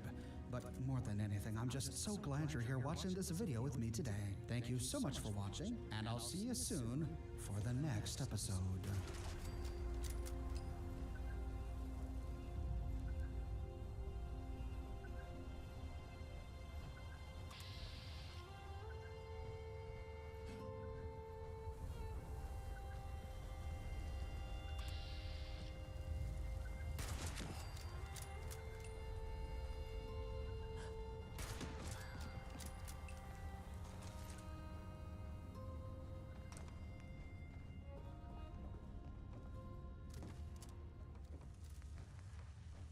In our last episode, we finally found the corpse of our mentor, Natasha Hunt, in the ruins of Lewisburg.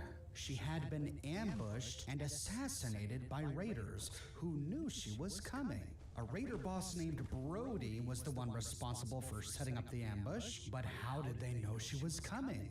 On her corpse, we found her login credentials, and so we logged into Cryptos and used her credentials to promote our user account. We are now a novice of mysteries, and we were able to craft the Garb of Mysteries from the Fabricator. But there are still a few pieces left to the Mistress of Mystery Regalia. The Phantom Device, the Blade of Bastet, and the Voice of Set. We must log back into Cryptos to learn where we can get these items. Logging again into our own user account. I don't understand how to use these corners. You may select from the following missions. We'll start from the top, the Phantom Device. With that, we get holotape instructions. We start the quest Chasing Shadows, and we have to listen to the holotape in our inventory. First and foremost, the Mistress of Mystery was a master of stealth, subterfuge, and infiltration. Your own talent and training are essential. But there were times when even the Mistress needed more. Part smoke bomb, part cloaking field. The Phantom Device threw her foes into disarray while she made her most daring escapes. Frederick has found a way to make a real Phantom Device, but it requires two components we have in short supply. Search Cryptos for leads on stealth boys and hallucinogen gas. Use your training to infiltrate your targets, secure the items, and return them to the production facility.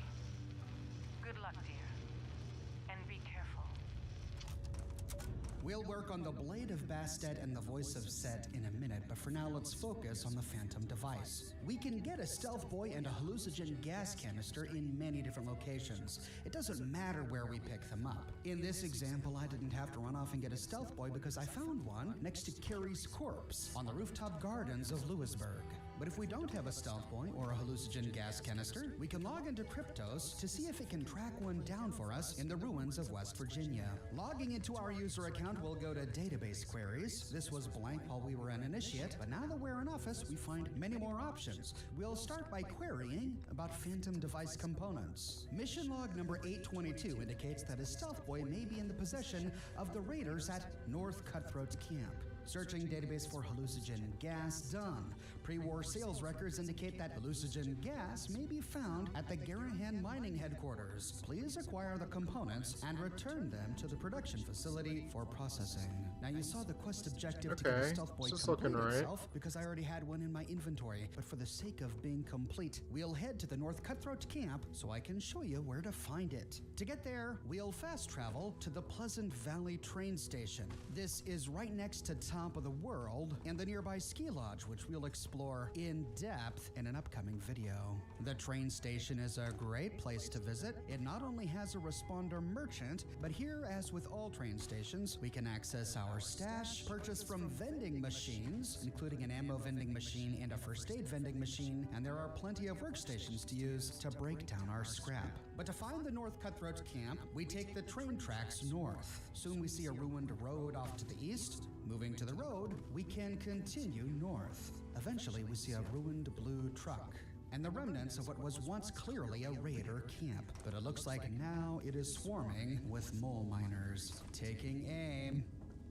Oh, come on, David. All right, you little looky-loo. Trying to shoot a video here. Hi. Yes, okay, I see you too. Heart, love. Thank you. Oh, another one. Hi, Chaos Bringer. Well, you just wanted to appear in a video today, didn't you? Okay, salute you too. All right, back to my video. Crawling down the hill, we can creep closer. The mole miners are congregated together. A perfect target for grenades, but I didn't have any.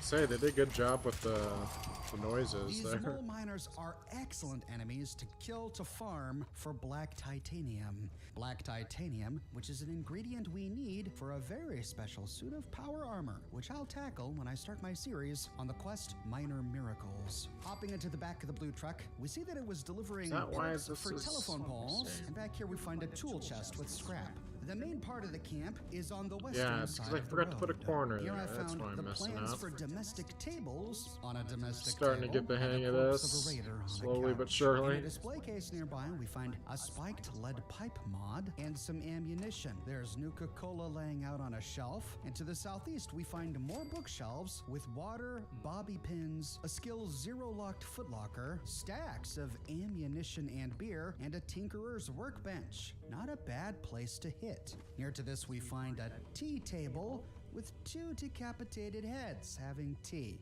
Gotta love that raider sense of humor. And next to this is a red end of dungeon steamer trunk. The Fallout 76 official strategy guide says that we find the stealth boy in this trunk, but you don't see it here because, as I said earlier, I already had one. Moving northwest of here, we find a cooking station for cooking up all our meat and vegetables before they expire. And at the far northern end of the camp in the middle of the road, we find another raider corpse with ski poles all over the floor. There's a table at the base of a guard post with a skill level 1 locked ammo canister. At the top of the guard station, we find a ski sword.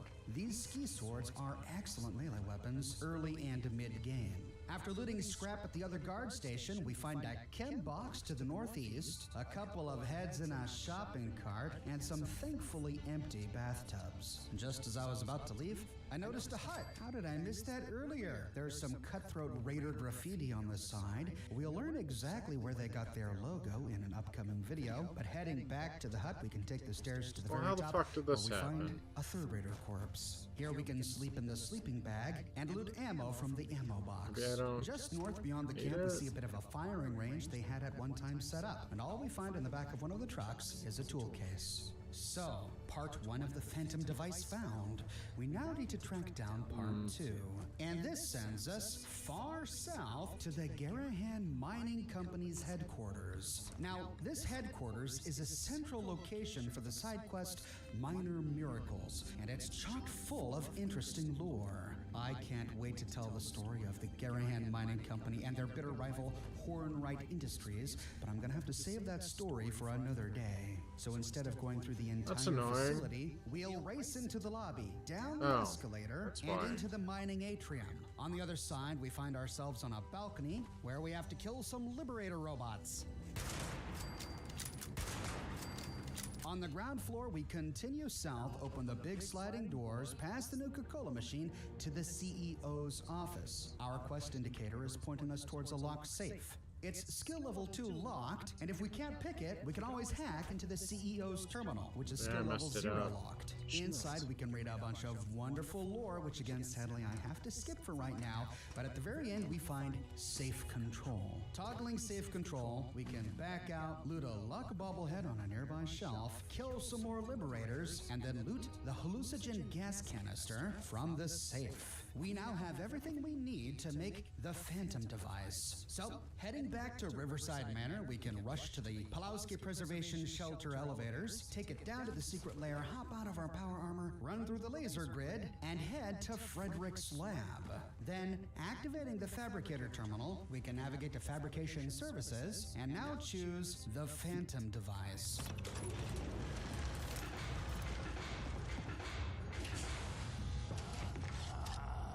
And with that, we get the Phantom device added to the AIDS section of our inventory. It looks just like a stealth boy, but the description says frenzies nearby creatures and renders you almost completely invisible. The best way to use the Phantom device is to favorite it and bind it to a key. Then when in combat, if you feel like you're just overwhelmed, if they're swarming all around you, and you have no way out, you can pop a Phantom device.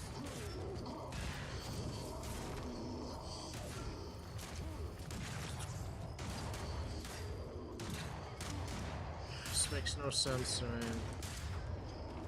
The Phantom device generates a black cloud that confuses and frenzies the mole miners and other enemies, of course. It also turns you invisible, giving you the opportunity to quickly slink away. Like it While needs the to be enemies are like more on the frenzied, they do inside. attack Like, each other. Though I found how did that this the one not frenzy get so effect didn't fucked? last very long. The cloud quickly Maybe I only need it dissipates. on I like didn't see any of these inside mole corners miners like kill each that. other. The stealth effect of the Phantom device works about as getting long as old. the duration of a typical stealth boy. Stealth boys and hallucinogen gas canisters don't exactly grow on trees, but they're also not impossible to find. Over the course of your gameplay, you will stumble upon quite a few of each, so the Phantom device is a viable tool to work into your character build.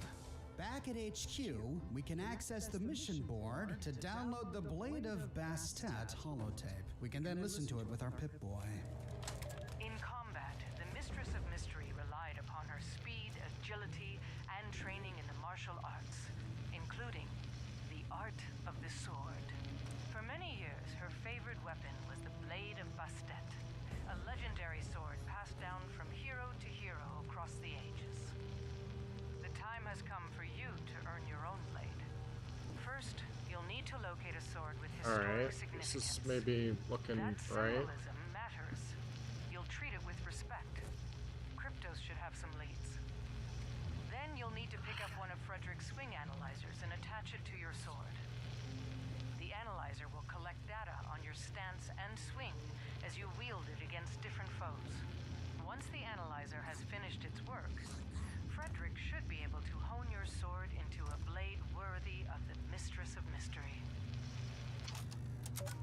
With that, we begin the quest Forging a Legend. We now have to find some sort of legendary or ancient sword to use as a base from which we can craft the Blade of Bastet. And so we That will what I'm log into supposed to do? Kryptos to see if Kryptos knows where we can find a suitable sword. Logging into database queries, we can have Kryptos search for historic swords. Pre-war archives indicate that a historic why is sword this so may be difficult? found in White Spring Why are they doing Presidential this to me? Cottage. Please acquire the sword, complete the swing analyzer process, and return it to the production facility for processing. The White Spring Presidential Cottage. But first, we need to use the fabricator to craft a swing analyzer. Logging in, we can scroll down to Novice Swing Analyzer.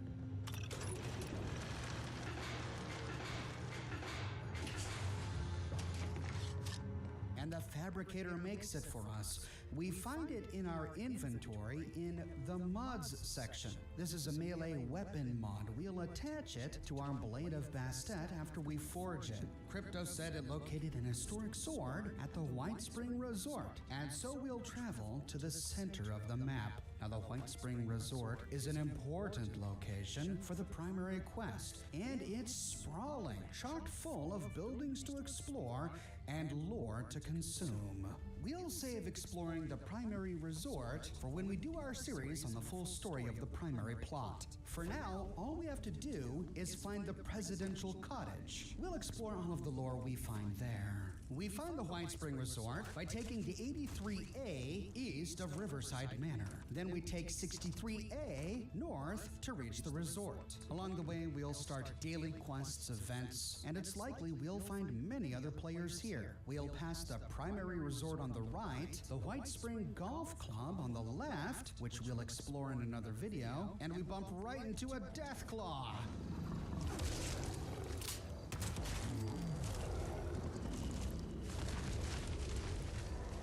With the Deathclaw dead, we can follow the road north, which bends to the northwest and goes around the resort. At the top of this hill, we find a bunch of private cabins and artisan shops. Starting on the southern side, we'll head up the stairs and explore the first room on the left. After killing the ghoul, we find a first aid kit behind the counter and a bunch of ceramic on display. This must have been a vase collectible display shop. We can move into the next shop through a hole in the northeastern wall. Here we can take care of another ghoul and pick a skill level 3 locked wall safe, which I didn't have at the time. This was a clothing shop. We find a sewing machine and items of clothing scattered around. Back on the landing, we can continue northeast to the next shop. This was a Christmas themed shop. We could loot a giddy up buttercup on the ground for the springs, very important. And against the northwestern wall are a bunch of toys, including board games, great for nuclear material, and even more springs. But it's just then that we find another ghoul. On the shelf behind the counter is a violin. It doesn't really do anything, it's just a collectible prop. And we can move into the next shop through a hole in the wall to the northeast. This was a framed art shop. We don't find any safes. Am I a crazy so we find person? a duffel bag hiding behind a painting. This connects to the next shop through yet another hole in the northeastern wall. This was a bait and tackle or hunting shop. We find a fisherman's hat, some antlers lying out, but not a lot of scrap, just interesting decorations. So heading out and continuing northeast, we can kill some more ghouls and then explore the final shop on this level. This was a nursery or flower shop, Annette's Arrangements. There's a cooler behind the counter, and a skill level 1 locked wooden crate by some of the planters. And that's it for this level. So back to the landing, we can head up the stairs to kill more ghouls.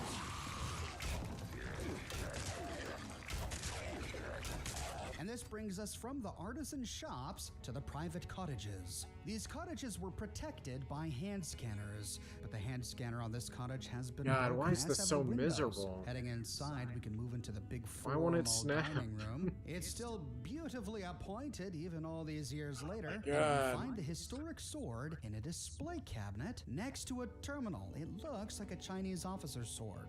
Perhaps we can gain access by activating the terminal. This is the Presidential Cottage and Museum Terminal. The White Spring Presidential Cottage and Museum, the Appalachian White House. Open seasonally 9 a.m. to 4 p.m. Guided tours available upon request. In the first one about the cottage, with its commanding view of the North Lawn and Spring House, the Presidential Cottage is the White Springs' finest accommodation. The current cottage has hosted 12 of the 31 sitting or former presidents who have been guests of the resort and is available exclusively for their reservation. When not occupied, the cottage is open to the public seasonally, April through November, as a museum and historic site.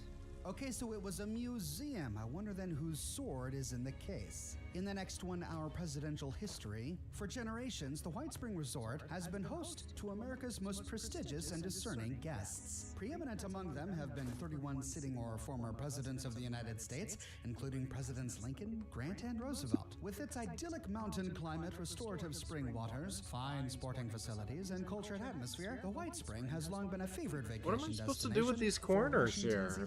I'm like at a fucking loss here. Conference facilities have also hosted innumerable political meetings and international summits. Well, if Washington's elite came here, I wonder if anyone from the government was here when the bombs dropped. We'll put a pin in that and save it for later. In the next Guess one, they don't like tight self-guided corners tour, like we that, find a 'cause I bunch of can't- options. I can't We'll make this start with bitch work to state save my dining life. room. The state dining room at the White Spring Presidential Cottage has hosted more than a dozen formal banquets with heads of state. All of the furniture in this room is American-made, most dating to the 18th century. The most notable piece is the mahogany grand cabinet, which displays the White Springs Presidential Platinum China. Huh. I wonder if there's any qualms with calling China China in the Fallout universe. I guess not. The display case in this room contains a saber The fuck carried is by that supposed to President mean? Grant during the Vicksburg campaign, when his primary sword was lost at the Battle of Champion Hill and not recovered until the following day. A saber carried by President Grant during the Civil War? Wait a minute. It looked like a Chinese officer's sword, not a saber.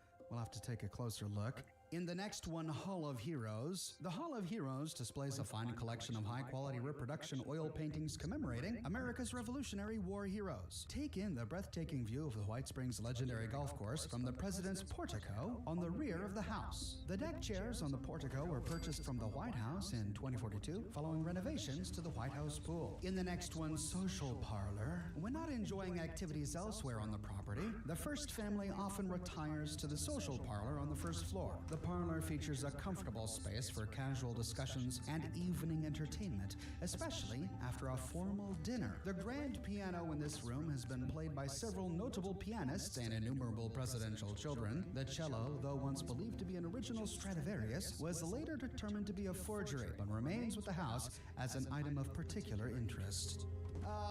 So we can't play a Stradivarius in the game. Oh well, at least we got the Swa Stradivarius in Fallout 3.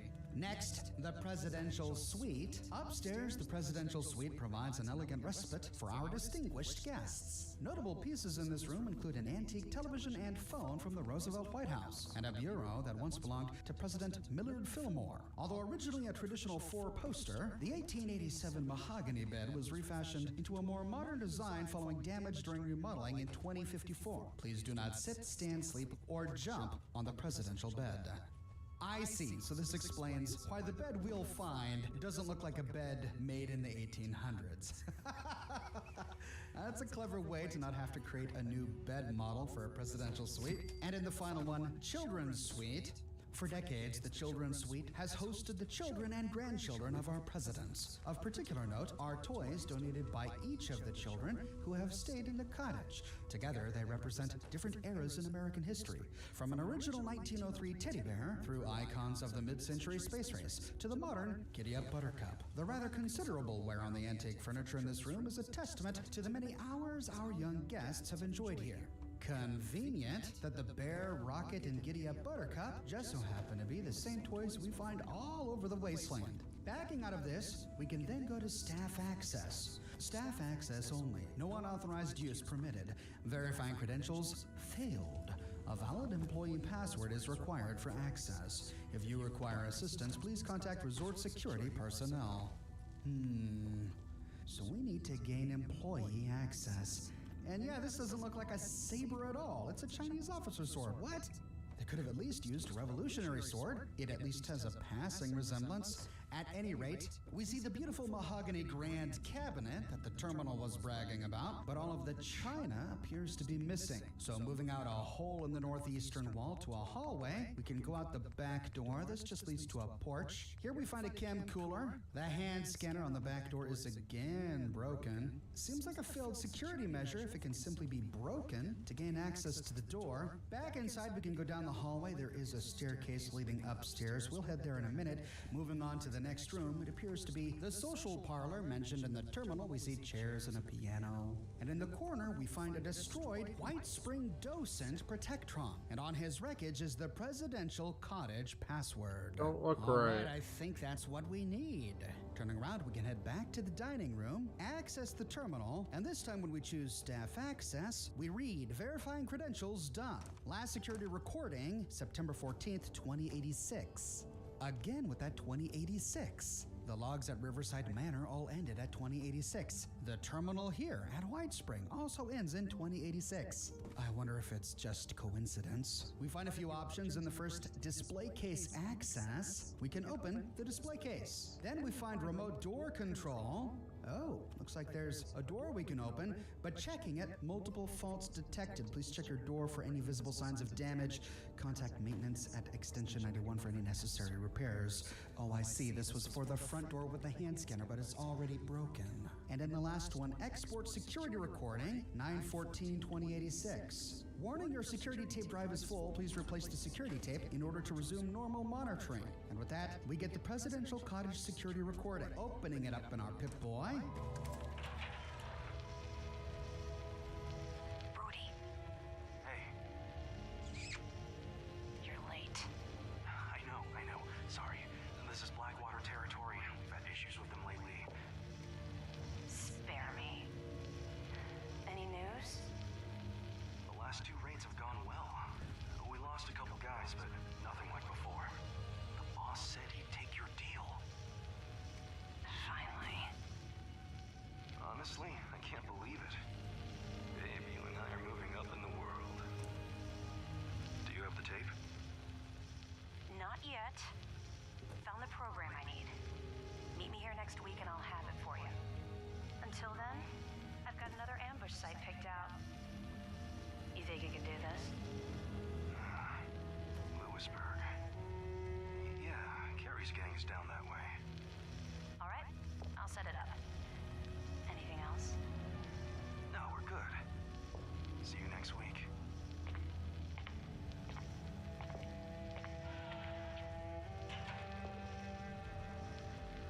Idiot. Brody. And young woman?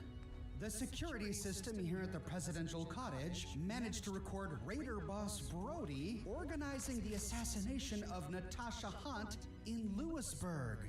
So that's how he knew she was gonna be there. He was given a tip by a young woman? Does that mean the mistresses of mystery have a traitor in their ranks? But who could it be? We've heard a lot of voices so far, but I can't quite pin that voice down. The subtitles didn't give it away. Who was it that Brody was talking to? Sounds like whomever she is, Brody's gonna have to watch his back. She didn't appear to have much respect for the Raider boss. Perhaps she's just using him. But the display case is open, and we can loot Grant's saber. We now have to attach a swing analyzer to Grant's saber from any weapons workbench. But before we do, I want to fully explore this presidential cottage to make sure we don't miss anything. On this bottom floor, we can kill a couple more ghouls, all of whom are dressed in their finest. Golf shirts and baseball caps. Clearly they were patrons of the hotel. Heading upstairs, we find the bedrooms. Turning left, this is the presidential suite with the antique TV and telephone. Looks like this is that presidential bed, and I take my words back. This appears to be a brand new model. I don't remember it from Fallout 4. I wonder if we'll get access to it in our Can't Build menu. There are a couple of suitcases nearby that we can loot, both of which are locked. We'll have to pick them. And there's a first aid kit on the mattress next to a skeleton who was enjoying Med-X and Buff-Out before he died. After looting the chems and some bobby pins on a nearby table, we can loot even more Med-X lying on the ground near to his head in a trash can and a purified water on a side table. Then we can open a door to the bathroom, more chems in the mirror, and scrap in the dirty clothes bin. That's it for the master bedroom. Heading out, we can open the door to the northeast. Here we have to kill a ghoul, which is disturbing because this was the kids' room.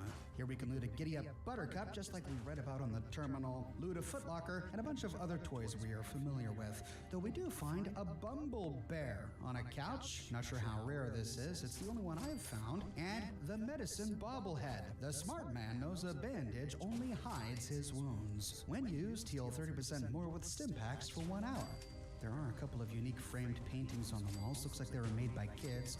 And then we can open the bathroom door, where we eerily find a skeleton in the shower with a stealth boy in the kid's bedroom.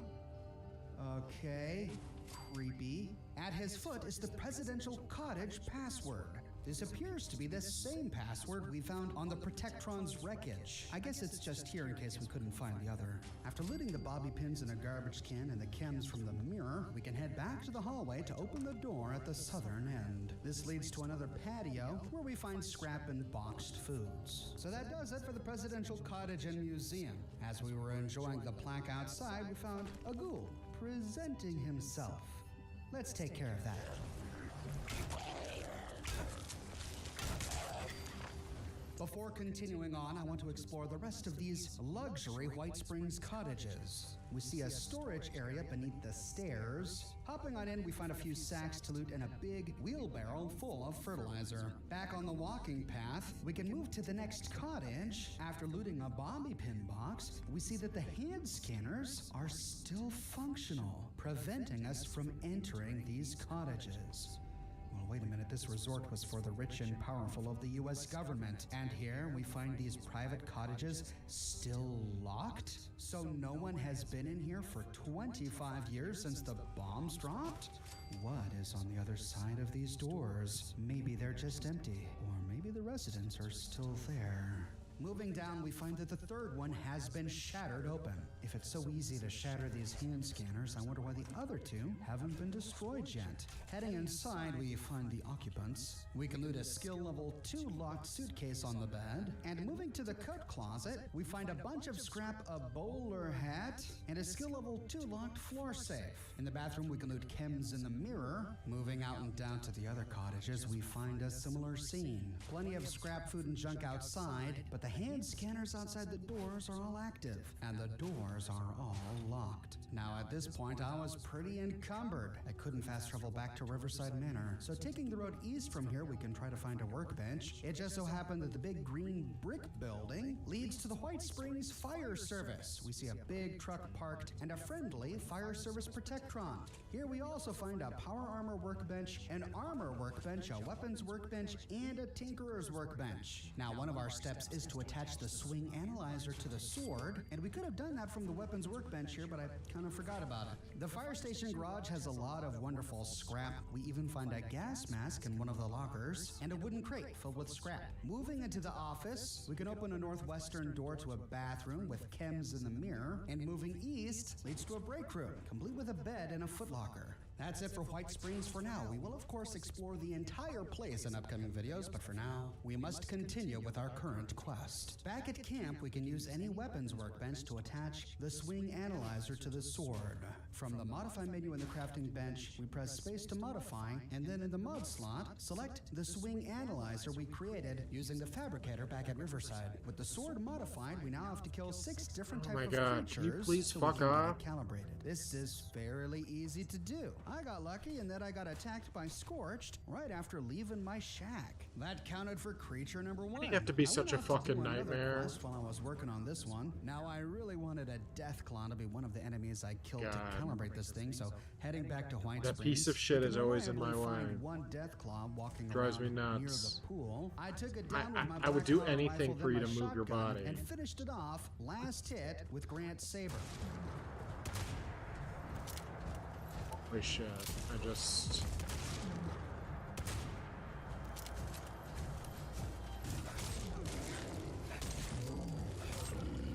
Look And at that you counted go. as creature number 2. Then I got randomly attacked by mole rats, which counted for creature number 3. Then by ticks, creature number 4. Vicious wolves for creature number 5.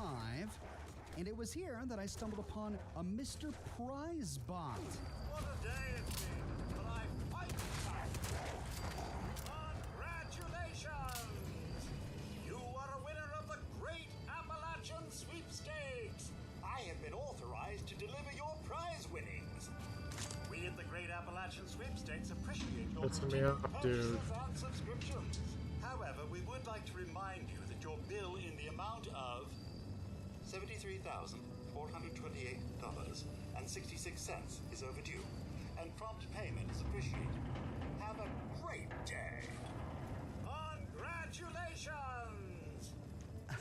This is a random encounter, and you only get this if you listen to the holotape in the trash bin at Orwell Orchards. I already did a video on Orwell Orchards, but I didn't know this random encounter occurred at the time of the video. By looting the holotape, the Mr. Prize bot thinks that we were the winners of the pre-war lottery. And this isn't a one-time random encounter.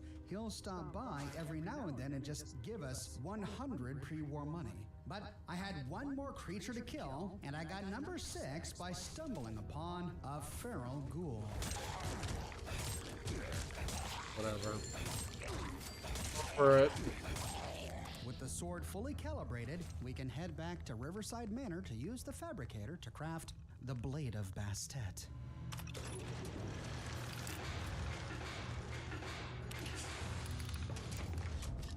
With that, we complete Forging a Legend, and we receive the finished blade. Like the Garb of Mysteries, the Blade of Bastet is a level 25 item. When we get it, it does a base damage of 53, has a medium speed, and includes increased armor penetration. Like the Garb of Mysteries, we counterintuitively don't upgrade it through the modify dialogue of a workbench, but instead have to go to the craft dialogue. We can then create higher level versions of the Blade of Bastet as we level up. But unlike the Garb of Mysteries, we can only level it up in increments of 10 instead of 5. But it does go up 10 whole damage every 10 levels instead of 5. At level 45, this medium speed weapon does 86 damage, which is pretty great. I have to say I am disappointed in the way it looks. For a blade named after Bastet, the Egyptian goddess of women's secrets, forged from a saber used by General Grant during the Civil War. It just looks like a Chinese officer's sword. A little disappointing and a bit of a missed opportunity there, I think. But there's no denying that it's effective in combat. Here I am using the level 25 version of the blade, and it's cutting through super mutants like a hot knife through butter. Now, we have a final task. Logging into the Cryptos mission board, we can select the Voice of Set. This gives us a holotape where we can receive our instructions from Shannon Rivers. The Mistress of Mystery is not a sniper. She is not the Silver Shroud, leaping into the fray with his silver submachine gun blazing. But she does carry a pistol. It is a tool, like any other, to be used when the situation requires it. The Mistress's iconic revolver was the Voice of Set. It had a variety of powers. To be frank, it did whatever the writers needed it to do. I received more than a few letters from Ken. But for us, that variety is essential. We need tools capable of meeting any challenge. Your mission is to help expand our options. Kryptos has leads on a number of prototype weapons that were in development before the war. You will be assigned to retrieve one of them. Bring the plans to Frederick and see what he can make of it. He never fails to amaze me. Alright, so in order to make the voice of Set, we have to find a pre-war prototype weapon. Let's see what Kryptos has for us. Logging in, we can navigate to database queries and then search for weapons research. Kryptos discovers pre-war military records that indicate that an EMP weapons research program was being conducted at Sugar Grove. Please acquire the research data and return it to the production facility for processing. Okay, so it looks like whatever weapon we're about to craft is going to be dealing electromagnetic damage, so sounds like this is going to be a great tool for fighting robots. We now must travel to Sugar Grove to discover the weapons research program the pre-war American military was working on. But Sugar Grove is a fascinating, sprawling pre-war military espionage installation. There's just too much lore there for me to cover in today's episode. And so we'll cover Sugar Grove in my next episode. And you don't want to miss it, because in the ruins of Sugar Grove, we discover one of the darkest, most twisted experiments the United States military ever undertook. I publish many Fallout videos each and every week here on my channel, so if you don't want to miss my next one, be sure to subscribe and to click that bell notification button. I have a shirt shop with completely unique designs you can't find anywhere else. My designs come on shirts in a variety of sizes and in a wide array of colors. They also come on other products as well, like smartphone cases, stickers, mugs, pillows, posters, prints, etc. So if interested, you can find a link to my shop in the description below, or you can click here. If you like what I do and you want to support me in a more personal way, consider becoming one of my patrons on Patreon or a member here on YouTube. But more than anything, I'm just so glad you're here watching this video with me today. Thank you so much for watching, and I'll see you soon with more brand new videos.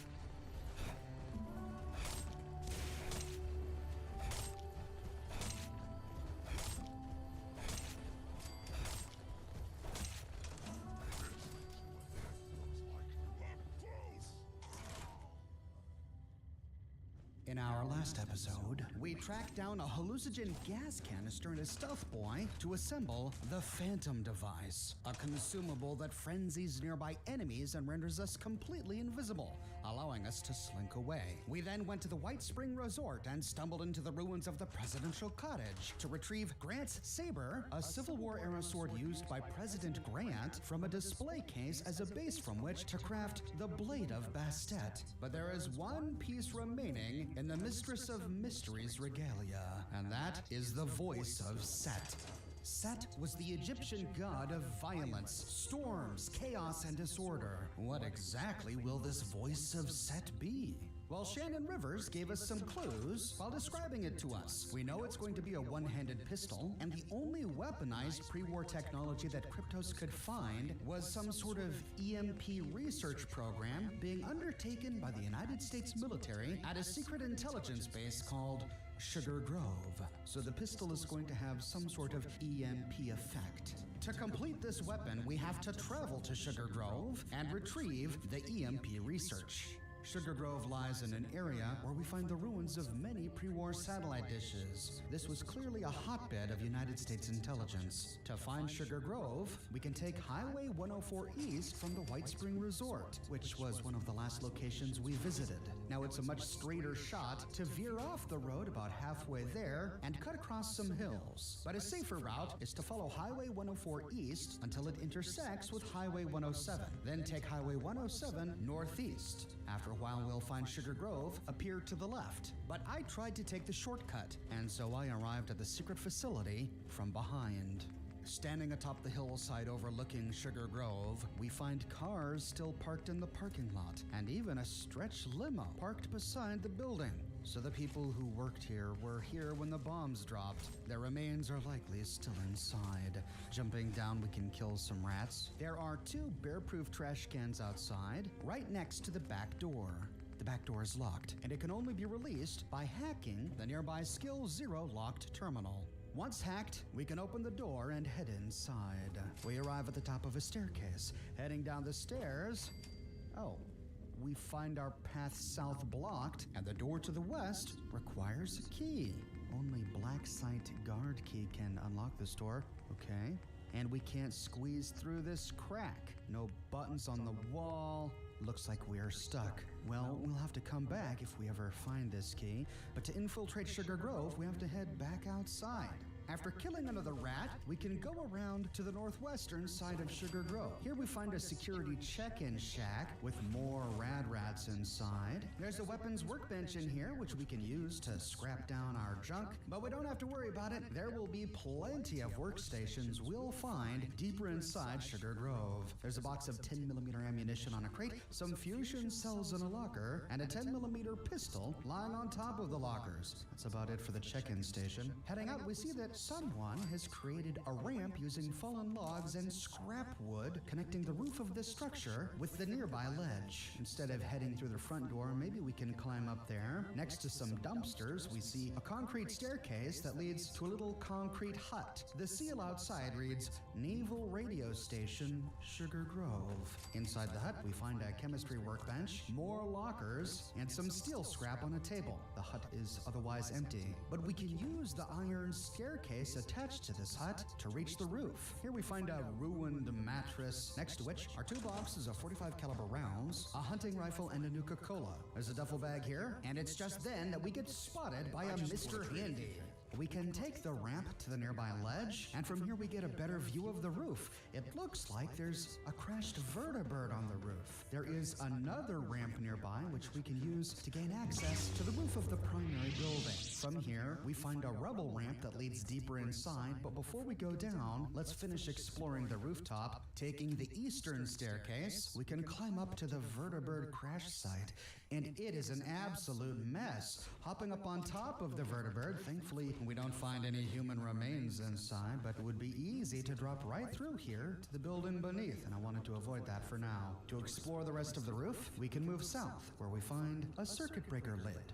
I don't know what this is for. I get the impression that this and other things we'll find inside are related to some other quest that takes place here. But it doesn't have a purpose for the quest we're on or the lore we find inside. On a staircase to the east, we find a weapon mod blueprint plan. In my game, I found a plan for the hunting rifle precise 38 caliber receiver. I'm going to kick your ass when I find you! Sounds like we've got company. Heading up the stairs, we find a vertibird landing pad. And this helps explain why we find the crashed vertibird. The vertibird was landing here at Sugar Grove when the EMP shockwave from the nuclear detonations of 2077 likely knocked it out of the sky, causing it to crash. We find a wrecked elevator up here, but that's it for the rooftop of Sugar Grove. So retracing our steps all the way back to that ladder leading down to the rubble ramp, we can head inside. We arrive in a broken room, and just outside, we can get a sneak critical on a machine gun turret. But we are not alone. We have to put 2 Protectrons out of commission.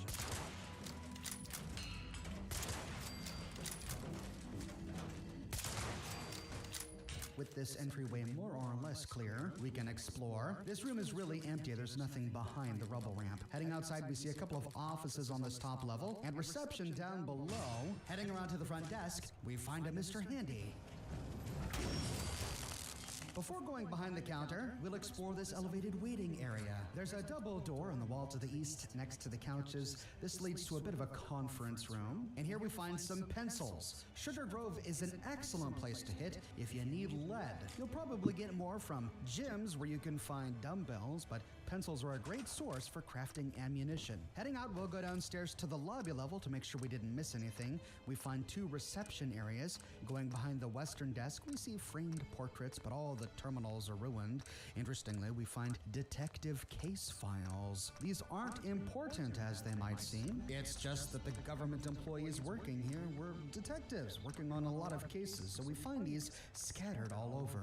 Speaking of scattered all over, Sugar Grove is one of the best locations in the game to hit for clipboards. Clipboards have springs, and springs are an essential crafting component for almost everything, ranging from guns to power armor. Viewers of my live stream know that when crafting my excavator power armor suit, it was springs, which was the thing I had to look out for more than anything. If you loot every clipboard here in Sugar Grove, you can walk away with in excess of 60 springs. Outside on the landing, we have to kill another Mr. Handy. We see one of the cars had driven up on these steps, and here we find another parking lot. We see evidence that people were frantically trying to drive away from this place, likely after the bombs hit. The cars are in disarray. We even see two stretched limos crashed into each other. But aside from a few containers, there's nothing much out here. So heading back upstairs, we can finally go behind the counter. Here we find some fans. Fans are another item we find in great quantities here. An excellent source of screws, also useful for weapons and power armor crafting. There's a duffel bag here, and then going south on the hallway, we find a small office. In the office, we only find a red toolbox. With that, we need to enter Sugar Grove proper, and to do so, we have to access the wall-mounted terminal by the door. It asks to verify our credentials, but it doesn't seem to be picky. We don't have any credentials to show, and yet we can still remotely control the door. With the door unlocked, we can head inside. We arrive in a well-lit hallway, not good for stealth. Creeping forward, we see a big double door leading to a huge office area. Talk about an open office plan. These guys were well ahead of their time. But before we can explore, we must take care of a wandering Protectron.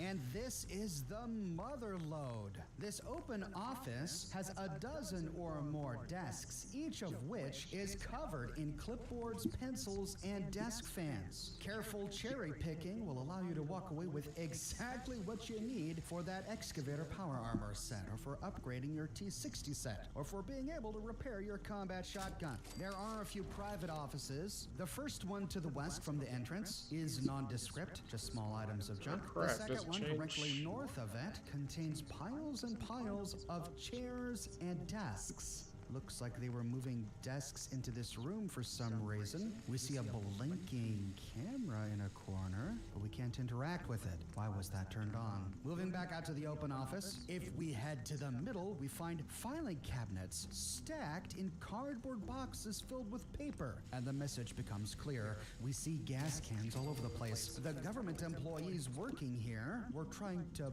burn documents when the bombs dropped. This might explain why we find the desks and chairs in that one room. They moved all the desks into there so they could have room for their bonfire. Now, this is a last resort, setting a fire inside a government building? I mean, that would have burned the entire building down. It must have happened after the bombs dropped. Maybe they thought that China had won, and they didn't want China to know what was going on here.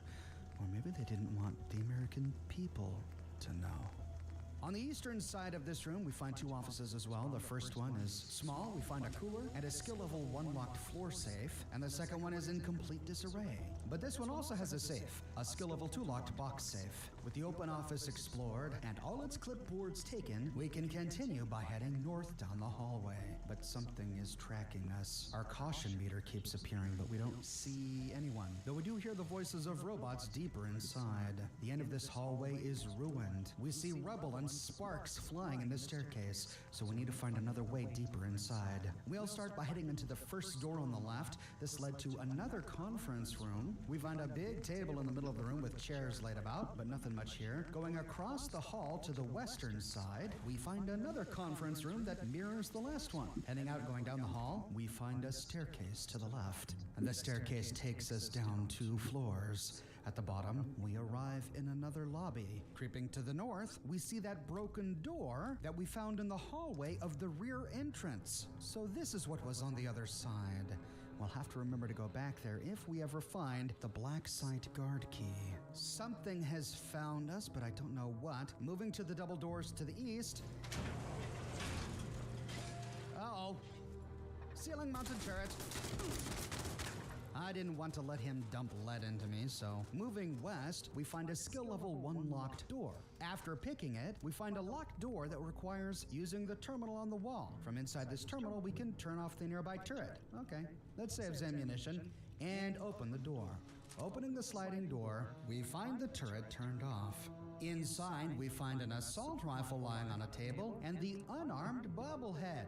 When words fail, there's always fists. When used, gain 25% damage with unarmed attacks for 1 hour. Wow, what a great bobblehead for unarmed players. With this back area explored, before we go through the double doors to the east, let's explore down this southern hallway. Heading down the hallway, we see a number of rooms to the left and right. I wanted to make sure these rooms were clear, so turning around, we can explore the room behind us, but no Protectron in here. Though we find more evidence of a hasty abandonment. Consoles tipped over, crates stacked up, and an entire pile of broken terminals lying in a corner.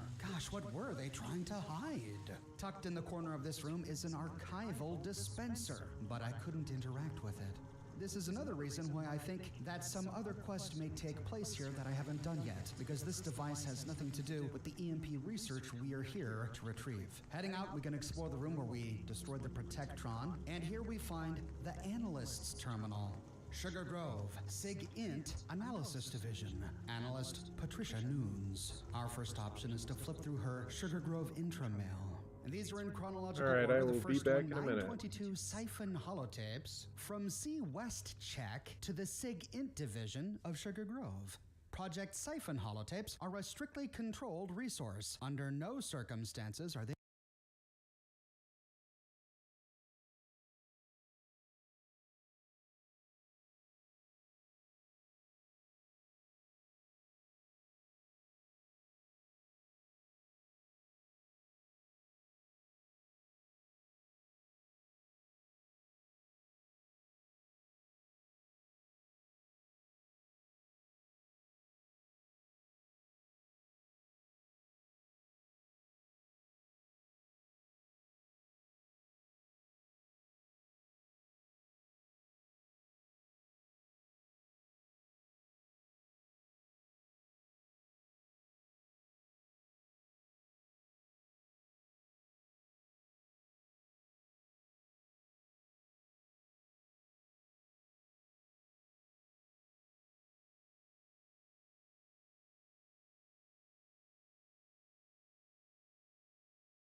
Hey, hey, hey.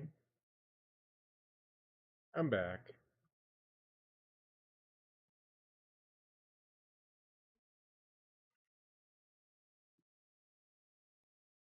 So blurry, camera. Focus.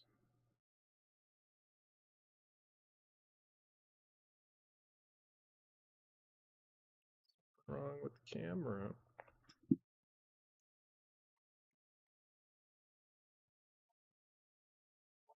So blurry right now. What's up with that?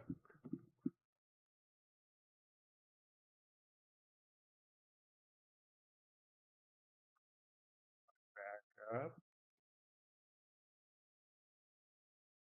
Something with the autofocus. Let's see.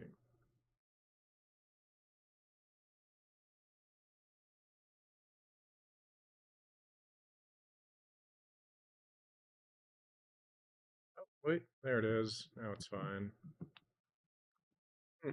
Strange. All right. They to be issued to anyone ever without my direct approval. In addition to being highly classified, just one of these tapes is twice the annual budget of our entire division. What? How could one holotape be worth that much? If you check one of them out, the system will log it, and you'll be answering to me. Wow, those siphon holotapes are a real valuable commodity. But why are they so expensive? In the next one, October 13th, 2077, disk write errors. From M. Sickle to all employees. Subject, disk write errors. We've had several reports of disk write errors this morning. It looks like we abruptly ran out of storage on our primary mainframe overnight. Until we can get this sorted out, I've brought a secondary tape drive online. Please reboot your terminals and everything should be working again. Whoa, how did their primary mainframe get full of data overnight? Let's keep reading to find out. Next, on October 21st, Project Siphon. From K. Lockhart to P. Noons. Subject, Project Siphon. Hey, Pat, I need a favor. I'm sure you've heard the story by now, but I had a little mishap in my lab last week, and I've wound up with too much data for the mainframe to process.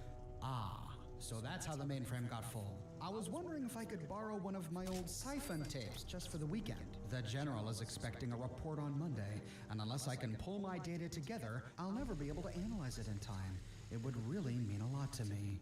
So he wants to borrow one of those holotapes that's worth more than twice this entire division's annual budget? Yeah, good luck with that. And in the next one, regarding Project Siphon, looks like Lockhart got an answer from K. Lockhart to P. Noons regarding Project Siphon. Please, Pat, I'm begging you. My job's on the line here. McAllen isn't going to take any more excuses. Not once he's seen the bills I run up. I have to have something to show him. Isn't there anything you can do? It's just for the weekend. I'll have it back to you by Monday, I promise. Thursday at the latest. So P. Noons said no, and poor K. Lockhart sounds completely frantic. What was it that Lockhart was working on that produced so much data overnight? And why did he have to sift through all of it by Monday? What did the military need from him? Backing out of Sugar Grove Intramail, we can move on to Project Siphon. Here we find three options and we learn our characters' first names. Controlling Division SIGINT Analysis, P. Noons is Patricia Noons. K. Lockhart is Kyle Lockhart. Siphon holotapes available, 1 of 6. Wow, so there were 6 of these really expensive holotapes, but only 1 is left? Where did all the others go? And the first one, Project Siphon Overview. Developed by the Sugar Grove Advanced Research Projects Division, the Project Siphon Data Exfiltration Holotape can scan a target network for data sources of interest, copy and compress that data with an average compression ratio of 200 to 1, and extract it for later analysis. So this was research to develop an espionage holotape that can scan and copy data on networks, Chinese networks, maybe even civilian networks, and then compress it. A 200 to 1 compression rate is mind-boggling. Due to cost, a very limited number of Project Siphon holotapes have been produced. Access is strictly limited to covert operations specialists of grade 5 or above with prior authorization. all access to the system must be logged. In the next one, Project Siphon access logs, June 14th. Siphon transferred to SIGINT, 6 of 6 tapes available. That same day, check out to I. Mitchell, 1 holotape. Later that day, check out to L. Smith, 1 holotape. 1 week later, check out to KU, 1 holotape. July 30th, I. Mitchell missing in action. Siphon holotape number 1 presumed lost. Something tells me SIGINT is probably more upset about losing a holotape worth twice their annual budget than losing one of their agents, I. Mitchell. On August 4th, L. Smith returned a holotape, but then on August 16th, checked it back out again, bringing the total stock again down to 3 of 6. Neither Smith nor you ever returned their holotapes. Then on October 10th, M. Weems checked out 1, leaving 2 remaining, and then on September 10th, 2086, 9 years after the apocalypse, an unknown user checked out 1, leaving 1 remaining. Who could have checked it out? Who could have even known these holotapes existed? More still, in a post-apocalypse, who would have a need for one of these very expensive network scanning data compression holotapes? We know what happened to Mitchell, but whatever happened to Smith, Yu, and Weems and their holotapes? Why did they check them out to begin with? Why did they never return them? But there is 1 holotape remaining. Backing out of access logs, we can choose the option to dispense a Project Siphon holotape. Dispensing holotape done. Logging checkout failed. Error, unable to write to the log file. A disk write error occurred.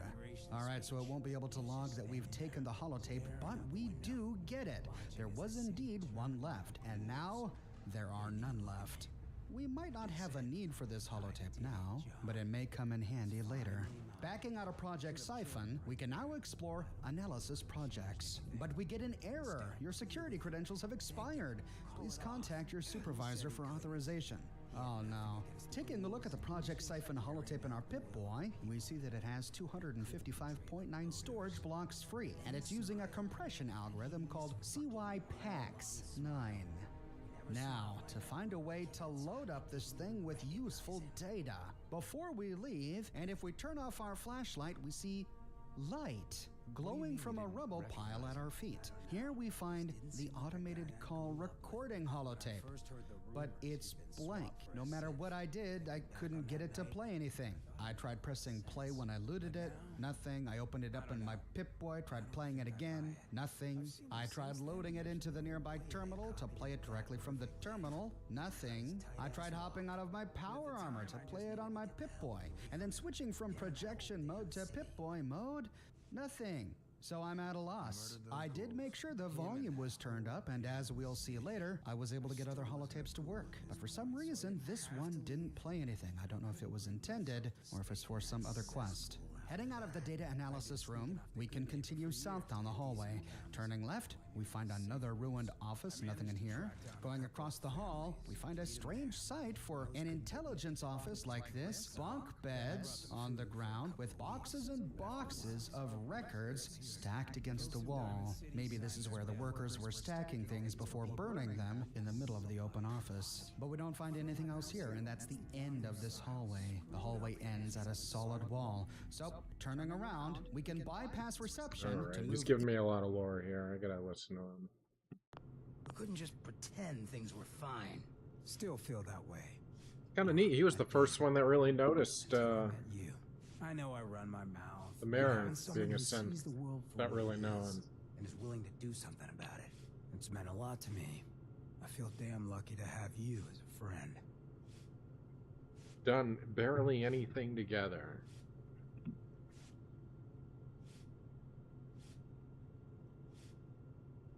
I feel exactly the same, Hancock.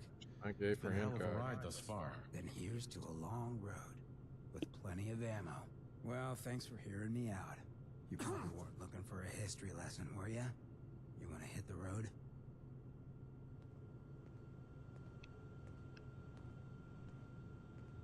He's a nice guy. Just likes to party, help people be free. Hancock did nothing wrong.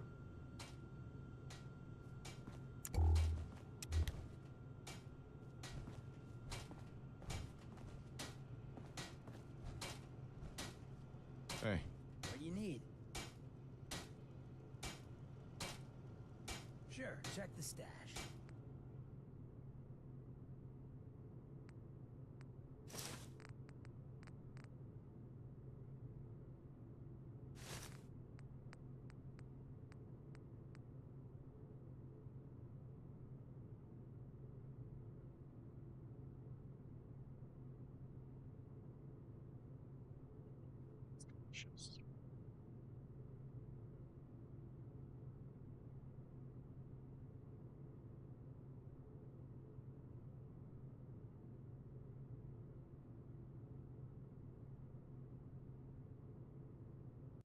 East down the hallway. At the end, we can open another double door to enter a control room. At the top of this control room, we can take care of a few robots.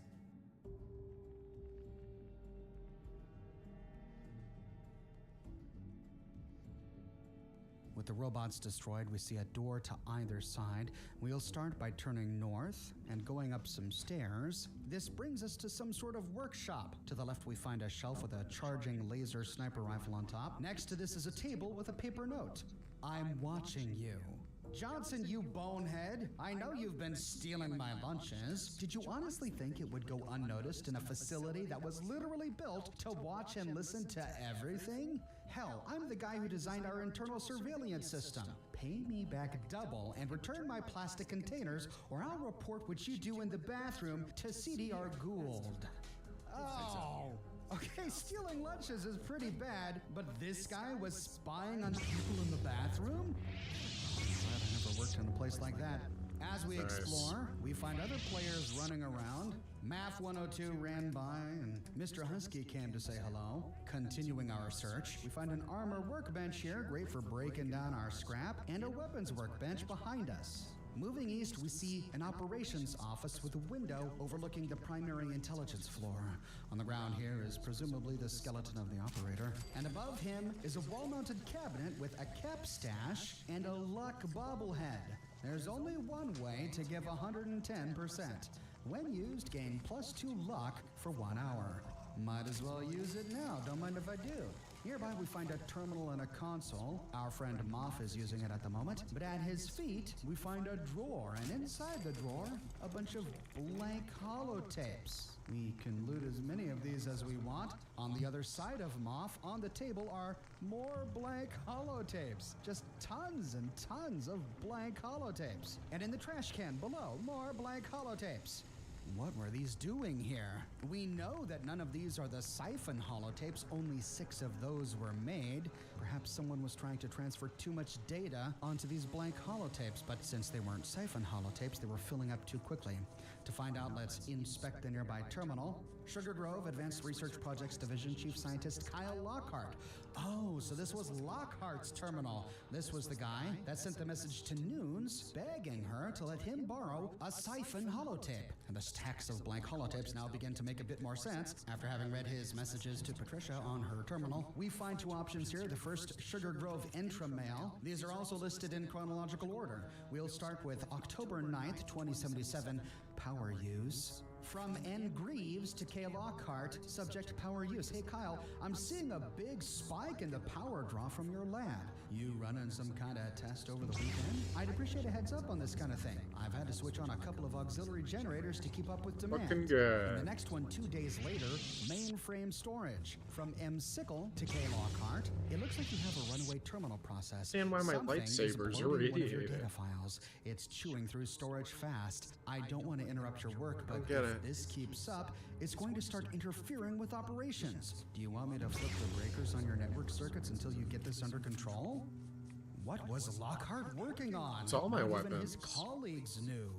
In the next one, regarding power use urgent, again, from N. Greaves to Kyle Lockhart. Kyle, these numbers are insane. I don't know what you're doing in there, but you've burned out 8 generators in 2 days. I've had to tap the civilian grid, and the transmission lines are close to maxing out. You know those reports of brownouts in Monongah?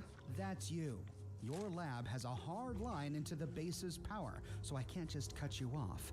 If this keeps up, I'm gonna have to advise the general. The bill for this is going to be astronomical.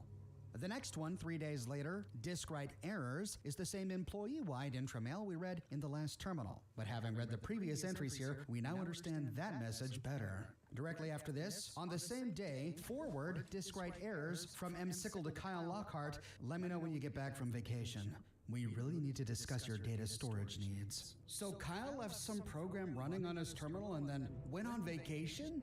Not the most brilliant move. The next one, 4 days later, October 18th, Project Pulsar from General T. McCallan to Kyle Lockhart. Director Lockhart, I've had several reports that Project Pulsar is consuming an excessive amount of Sugar Grove's resources. This facility is crucial to the ongoing war effort, and any interference in base operations is absolutely unacceptable. If you are unable to exercise proper discretion and judgment in your work, you will be replaced by someone who can. I will be conducting an on-site inspection on Monday, October 25th. At that time, I expect a full report on your research projects and an explanation of the recent incident. General Thomas McCallan. So Sugar Grove was working closely with the military, so much so that a general was concerned about what was going on here, and the project Kyle was working on was Project Pulsar. But what was Project Pulsar? 3 days later, 2 days before only the bombs doing dropped, that? October 21st, am I regarding missing here? Siphon holotape. We finally read Patricia Noon's response to Kyle, begging about the Siphon holotape. Look, Kyle, I'm sorry, but you dug your own grave on this one. Yes, we still that's have why. 2 Siphon tapes left, but I can't just loan them out for personal use. That was why they took the project from you in the first place, remember? And Kathy is so uptight about cost control that the system logs every interaction with them. If I were to try and sneak one out of the lab, they'd have my head. I'm sure you can find some other way to copy your data. At least blank holotapes are cheap, right? And that's why we see all the blank holotapes all over the place. Poor Kyle, desperately trying to offload all of his data. Backing out of Entramail, we can now explore research projects to find out exactly what Kyle was working on. In the first one, BR-04 Project Locust. And wow, look at all of these. Sugar Grove sure was busy. Status, canceled. Objective, Project Locust is to develop a self-directed vertibot swarm capable of covertly accessing enemy installations, hacking into mainframe systems, and extracting data of interest. Results, engineering estimates indicate that vertibots equipped with Project Locust technology would be approximately the size of a consumer sedan, making covert actions by a swarm of such robots infeasible. Well, this explains why the project was canceled, and yet we know that their research got pretty far along. But that's a topic for another video another day. In the next one, CX-15 Siphon Data Exfiltration Program. Status, transferred. So this is what Patricia meant when she said that Kyle had been taken off the program. Siphon was transferred. Objective, Project Siphon is to develop an automated data exfiltration holotape capable of scanning hostile networks, detecting data sources of interest, compressing the data, and extracting it for later analysis. Results, Project Siphon achieved a successful data compression ratio of 200 to 1. Due to cost concerns with Siphon's iridium-infused magnetic tape, $15 million per holotape, and multiple personal use issues resulting in 2 lost holotapes, project oversight has been transferred to the Sugar Grove SIG-INT Analysis Division. $15 million per holotape? That's insane even by Fallout inflation standards. And it tells us that Sugar Grove only costs the government about $7.5 million per year. I don't know, that seems a bit cheap to me for an entire intelligence division. So, Siphon got transferred from Kyle's research division to Patricia's SIG-INT division because each holotape was too dang expensive and the research division kept losing them. Then afterwards, the research team was presumably given the Pulsar project. Let's find out when and what that was. In the next one, RD-68 Barrier Radiation Suppression Field. Status canceled. Objective, Project Barrier is to develop an electromagnetic suppression field capable of dampening gamma radiation, providing a counter to radiation weapons, and enabling agents to operate in the aftermath of a tactical nuclear strike. Holy cow, that would be very useful right now. almost as if they predicted it happening. Results, although the initial bench tests were promising, the Project Barrier field emitter requires exponentially more power to operate at scale. At current specifications, shielding a 20-foot area requires a power supply equal to 3 industrial nuclear reactors, making field deployment of the technology challenging. Yes, I can see that. But I wonder if we'll ever have access to this technology. Maybe if we have fusion reactors at our camp, or maybe to protect a settlement. Interesting to think about.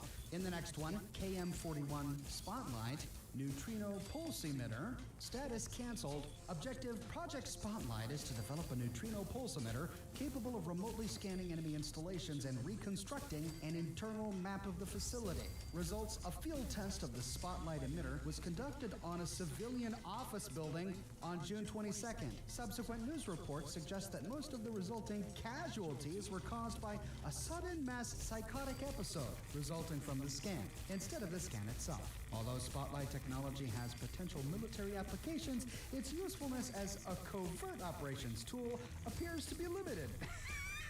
Oh no! They tested it on a civilian office? I can only hope that none of those casualties were fatalities. And in the final one, EX-72 Pulsar. EMP weapons development. Hey there. I think this is what we came for. Status active. Project Pulsar is to develop tactical electromagnetic pulse weapons for use by agents in disabling or destroying turrets, robots, and other electronic security systems. Fantastic, the data is still here. Inside, we find 2 options. In the first, research logs. Please select a log to view. The research was new for Kyle's team. Looks like he started it at the beginning of October. In the first log, October 4th, 4 freaking tests. That's all we've accomplished today. 4 tests. Having the robot fabricator in the lab helps, but our test cycles still take far too long. After every test fire, we have to break down the robot, analyze the damage, reset and recalibrate the weapon, and wait for the fabricator to assemble a new robot. At the rate we are going, we might have some results in the next century or 2. Interesting problem. Let's see if Kyle found a solution in the next one, 3 days later on October 7th. Got it! I found a way to automate the testing process. I can set up the fabrication pod to assemble a robot, pipe the fabricator's steam release into a hydraulic actuator to trigger the weapon, and then have the fabricator disassemble the robot and save off the results. Rinse, repeat. The whole cycle takes about 8 minutes. I can set this baby up to run while I'm on vacation next week and come back to a fresh set of data to analyze. Oh no, Kyle! Oh, so this is what he had running while he was on vacation. But he made a mistake. It consumed too much power, and we already know it produced way too much data. In the next one, much later, on October 18th, that must have been one nice long vacation. I wanted data? Well, I've got data. Somewhere in there, I'm sure there's a usable result, but it's buried in 58 tape drives of steaming hot crap. 58 drives! That cute little automated test routine has eaten all the data storage on the base, enough power to run Watoga for a year, and more raw materials than the 81st Armor Division. And I have to dig a golden needle out of this crap in less than a week? I'm so screwed. And this, I think, is the point at which Kyle remembered his previous Siphon project, and he messaged his good pal Patricia, hoping for a Siphon holotape so he could take it home and work on this problem over the weekend so that he could meet his deadline, but Patricia wouldn't play ball. In the final log, October 21st, nothing. I've got nothing. The test data is fragmented across the mainframe, and the system can't handle the volume. I can't even access it all, much less analyze it. I keep hoping I can convince Patent Analysis to give me one of the Siphon tapes. If I could just get all of the data in one place, maybe I could come up with something, anything. General McCallan is expecting a report on Monday. God, what am I gonna do? Well, poor Kyle never got to sift through his data. 2 days later, the bombs drop and his world ends. But you know what? I think I know someone who can sift through this data. A little former DIA mainframe now called Kryptos. And it just so happens that we have a siphon holotape, the last one in Sugar Grove that we got from Patricia's terminal. Let's see what we can do here. Backing out of research logs and into research data, full size, 46,751 blocks. Warning, Research Project X72 has exceeded its allotted storage capacity, 46,751 out of 768 blocks. Data file fragmentation may have occurred. Please transfer your data to an external storage device before beginning analysis. If instead we try to download the project data now, please return to the main menu and insert a blank formatted holotape to begin the download. Now, we can experience Kyle's pain firsthand if instead of the siphon holotape, we load one of those blank holotapes we found scattered around his workstation. If we do, the program begins resuming the copy operation, but it stops at copying fragment 4 of 183. We then get an error. A disk read error occurred. Please remove and reinsert the holotape. That's just telling us that the holotape is already full, so we need to insert the siphon holotape, which has a much larger capacity. Backing out and scrolling through our very long list of holotapes by now, we can stop at the Project Siphon holotape and load it. Once loaded, we can click to download the data, identifying target data, Project Pulsar. Done. Performing compression analysis, expected compressed file size, 233.76 blocks. Done. It then compresses the data, copies it, and the exfiltration process is complete. We now have the Project Pulsar data on our holotape, the data that Kryptos can now use to develop an EMP weapon for us. So we've got what we came for, but before we leave and head back to Riverside Manor, let's finish exploring Sugar Grove. Because we had still something have in so my many eye all unanswered morning. questions, like how do we get our hands on some of the canceled research projects?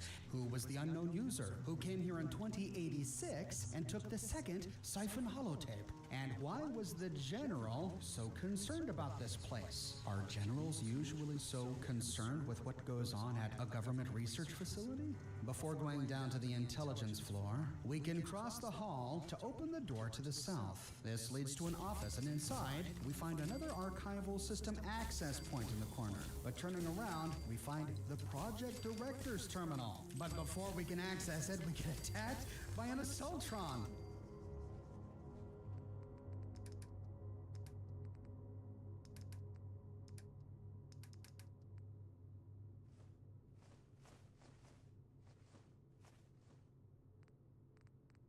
That guy just sort of came out of nowhere. With the assaultron destroyed, we can finally access the project director's terminal. Director CDR Whitney Gould. So, this was the director of the entire facility. Exploring his intramail, we see very different messages going all the way back to June 16th. Mining chatter from F. Spinner to W. Gould. First, I want to apologize for misunderstanding you.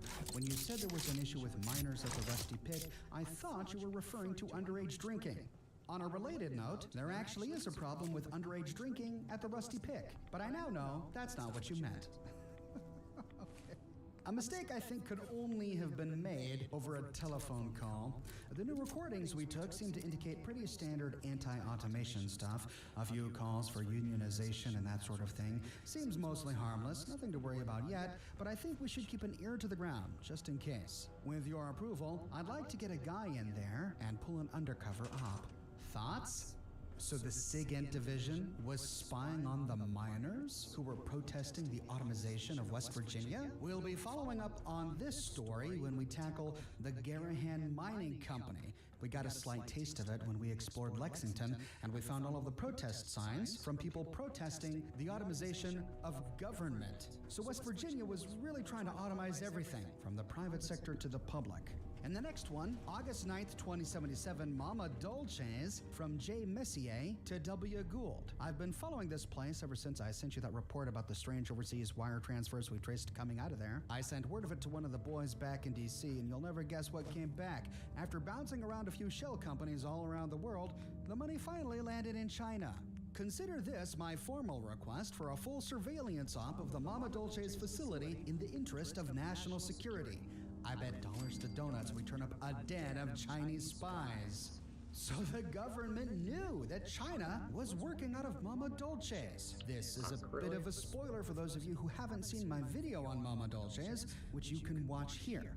In the next one, on September 8th, surveillance equipment from M. Cortez to W. Gould. Do we already have some equipment out by Monongah?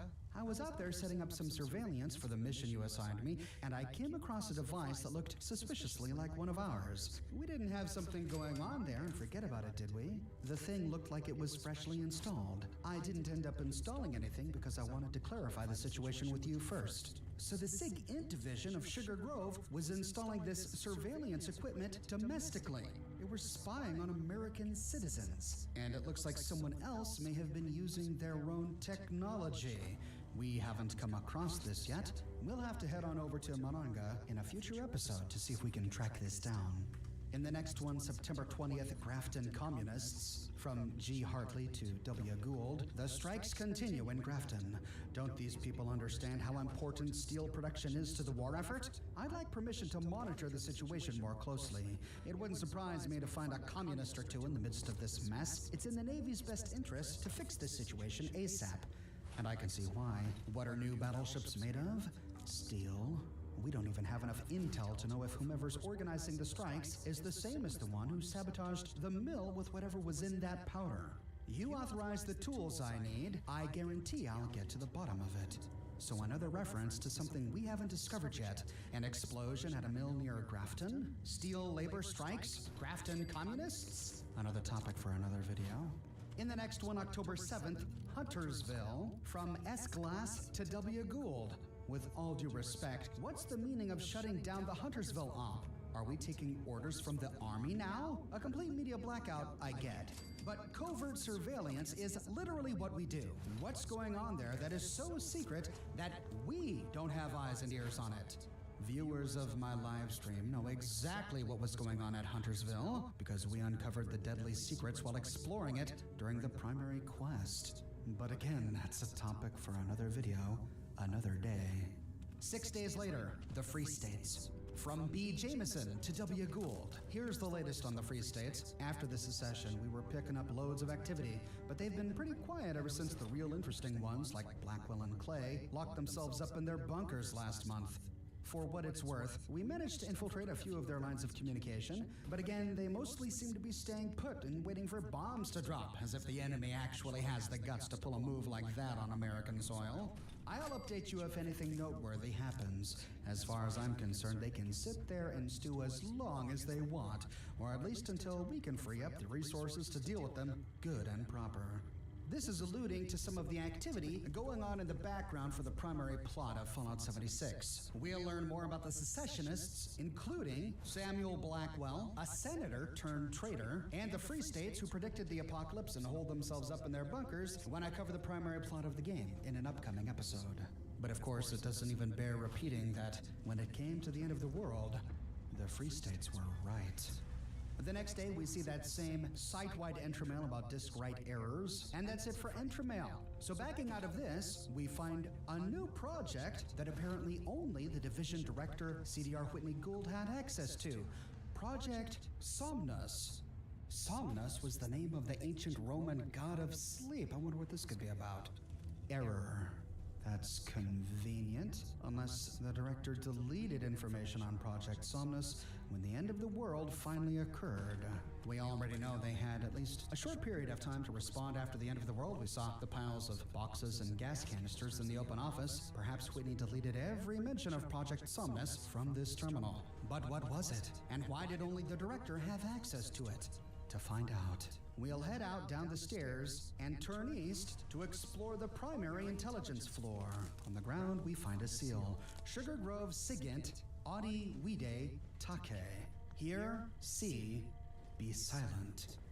We see a staircase down to the intelligence floor and two doors beside us, one to the north and one to the south. We'll start by going south, and this leads to a maze of data storage devices. These must be the data storage devices that Kyle used up while he was on vacation and his program was running. The thing is an absolute maze. I won't bore you by showing you every nook and cranny, but in about the center of the maze, we find a control station. Here we find a cooler and some scrap. The Fallout 76 official strategy guide tells us that a magazine should be here, but I actually came back twice, weeks apart, to this location trying to find it, and I couldn't find it.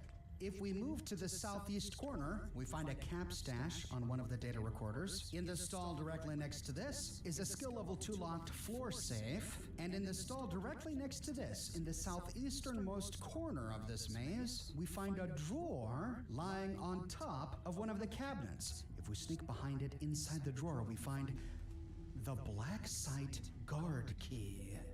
We found it. This is the key to the locked door that we found by going through the back entrance at the beginning of the video. We'll take it and head that way after we finish exploring the intelligence floor. Then, if we explore in the furthest southwest corner of the maze, we find a melee bobblehead on the ground. It's important to do business up close and personal. When used, gain 20% damage with melee weapons for 1 hour. Man, this place really likes unarmed and melee characters. What, no rifleman love? There are a few more scrap containers, and that's about it for the maze. So heading out, we can cross the platform north before heading down. Here we find 2 doors. The western door leads to a restroom. Here we find military fatigues and 1 randomized military hat. This is a green bandana. The second time I came back, I found a beret. In the lockers, we find a cooler, and in the locker, I found an HH3A capacitor, a junk item that'll become important later, and a first aid kit on top of the lockers. Leaving, we pass a shaving station and a chem box on top of it. Here I got a disease cure, and that's it for the bathrooms. So heading out, we can then turn left into the next room, which appears to be another meeting room. We can again walk away with a slew of wonderful clipboards, my new favorite thing in the whole wide world. And when done, we can finally head down to explore the intelligence floor. The intelligence floor is split into 3 levels. We'll start by exploring the first one. Most of these terminals are completely destroyed, but again, they're wonderful spots for finding springs, screws, and lead. Many of the stations are labeled by signs, but many of the signs are also broken. One says power grid. We already understand why power was so important here at Sugar Grove. We'll finish this top level by exploring a makeshift kitchen and break room to the south. Lots of coffee cups and a sink. These working stiffs do love their coffee. And then we'll take the stairs down to the second level. Here we find our first working terminal, the SIGINT System Terminal. Hopping out of power armor to read it. External network active. System connection secure. We find 2 options. The first, to run the orbiculum diagnostic check. Accessing device control hubs, we find 4 hubs, north, south, east, and west. Of the listening devices that SIGINT installed before the war, only 8 of the 15 planted to the north are working. 12 of the 21 planted in the southern hub are working. 20 of the 24 planted in the eastern hub are working. And only 11 of the 16 planted to the west are still working. I'm surprised so many are working at all after a nuclear apocalypse. But this entry tells us that the name of the government surveillance system was Orbiculum, which of course means crystal ball. Backing out of this one, we can now explore stored documents. In the first one, August 19th, external contractors. From the director to all. Subject, external contractors. In the coming weeks, you may encounter 1 or more external contractors being escorted to or from the lower levels of the facility. These men and women are a part of Captain West's Somnus Initiative, and as such are not to be interacted with by anyone but their handlers or the facility's commanding officers. Should you ever find any of these contractors without an escort, it is your responsibility to immediately inform the base Marines of the contractor's location. Under no circumstances should you attempt to detain or communicate with these individuals. CDR Gould. What? Well, at last we understand that the back entrance we tried to access at the very beginning is where the director was undertaking his Somnus initiative. But the way he worded this employee-wide mail is very weird. He kept referring to the people as contractors, but the contractors were part of the Somnus initiative. Exactly what kind of contractors were working on a governmental intelligence initiative? And each was assigned a handler. That's a weird word to use for a simple government escort. And you were forbidden from talking to them? But why? In the next one, on September 10th, Intel Preservation Directive. From the director to all personnel. This is a reminder, any and all collected intelligence must be documented and deposited into the facility's archival system. If you have not yet received your training in use of the archives, please contact your immediate superior, who will register you for the next available class. CDR Gould. This, I believe, is related to another quest that takes place here, which we'll cover later. In the next one, over a month later, on October 18th, unauthorized communication policy. From the director to all Sugar Grove personnel, the work we do here is of an incredibly sensitive nature. For this reason, all communications with or destined for sources outside our facility must first be cleared by either myself or Captain West. Requests for information or project status from any outside sources, regardless of the rank claimed by the inquiring individual, must be forwarded directly to us. Anyone responding to such messages will be disciplined. You don't want to be the one who lets our intelligence fall into enemy hands, do you? CDR Gould. Man, they really wanted whatever they were doing here to be kept a secret. And in the final one, Archives Index, many of the first ones were regarding Citizen Edgar Arson. They were monitoring his union attendance rolls. They then had to get a surveillance warrant. They monitored his movements in August of 2075, archived final documentation the same year. We then find his arrest warrant, and shockingly, 2 months later, a death certificate. Why was he arrested? Did he die in prison? Was he killed in prison? Then, horrifyingly, directly beneath that, notice of adoption, Martin Arson. Notice of adoption, Olivia Arson. Both of these events took place only a month later, after their father's death. Who adopted his children? Did the government adopt them? If they did, why? Why did the government need his children? Was he killed so that the government could take his children? Directly beneath this, we find archives on Evelyn Aberdeen. She requested a Chinese visa in February of 2075. Barely a month later, the government obtained a surveillance warrant to spy on her. But that's where the archives end. And that's it for the SIGINT system terminal. There's a cooler behind us, and then right next to this is the Cryptozoids desk. The terminal's blasted out, but we do find 3 holotapes, and the first one, Cryptid Sighting, October 25th, Wendigo. Beverly Solomon, cryptid analyst, 102577. Wendigo witness report. Ooh, this is a spooky tale. Okay, so this is my own personal sighting. I was up at the ski lodge this past week, enjoying some well-deserved R&R. I guess I can never really be off the clock, though, because I happened to see something hunched on the slopes ahead of me. I thought it was some old coat, you know? I was moving pretty fast, so I was just trying to avoid it. Anyhow, it just unfurled as I get close.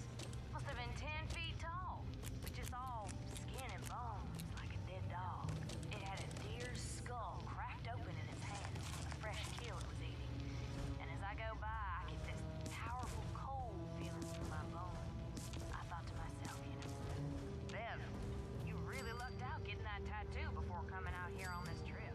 I can't imagine what kind of things I want to see next.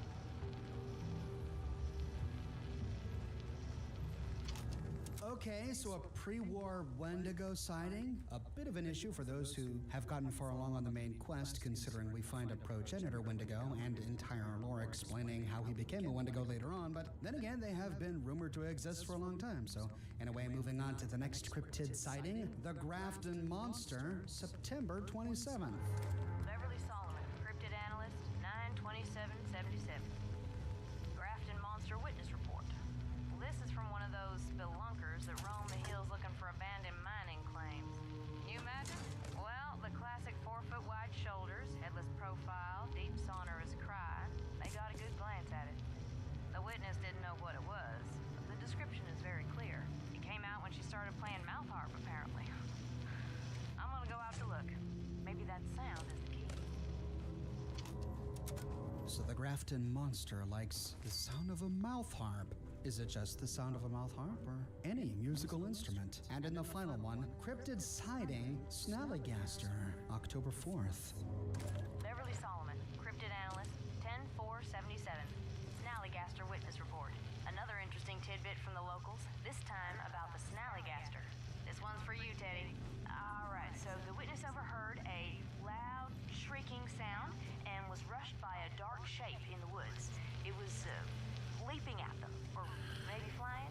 They took shelter in an old German settler's barn, and it couldn't get at them, which is what really interested me. It screamed and hollered outside all night until dawn, but they knew the 7-pointed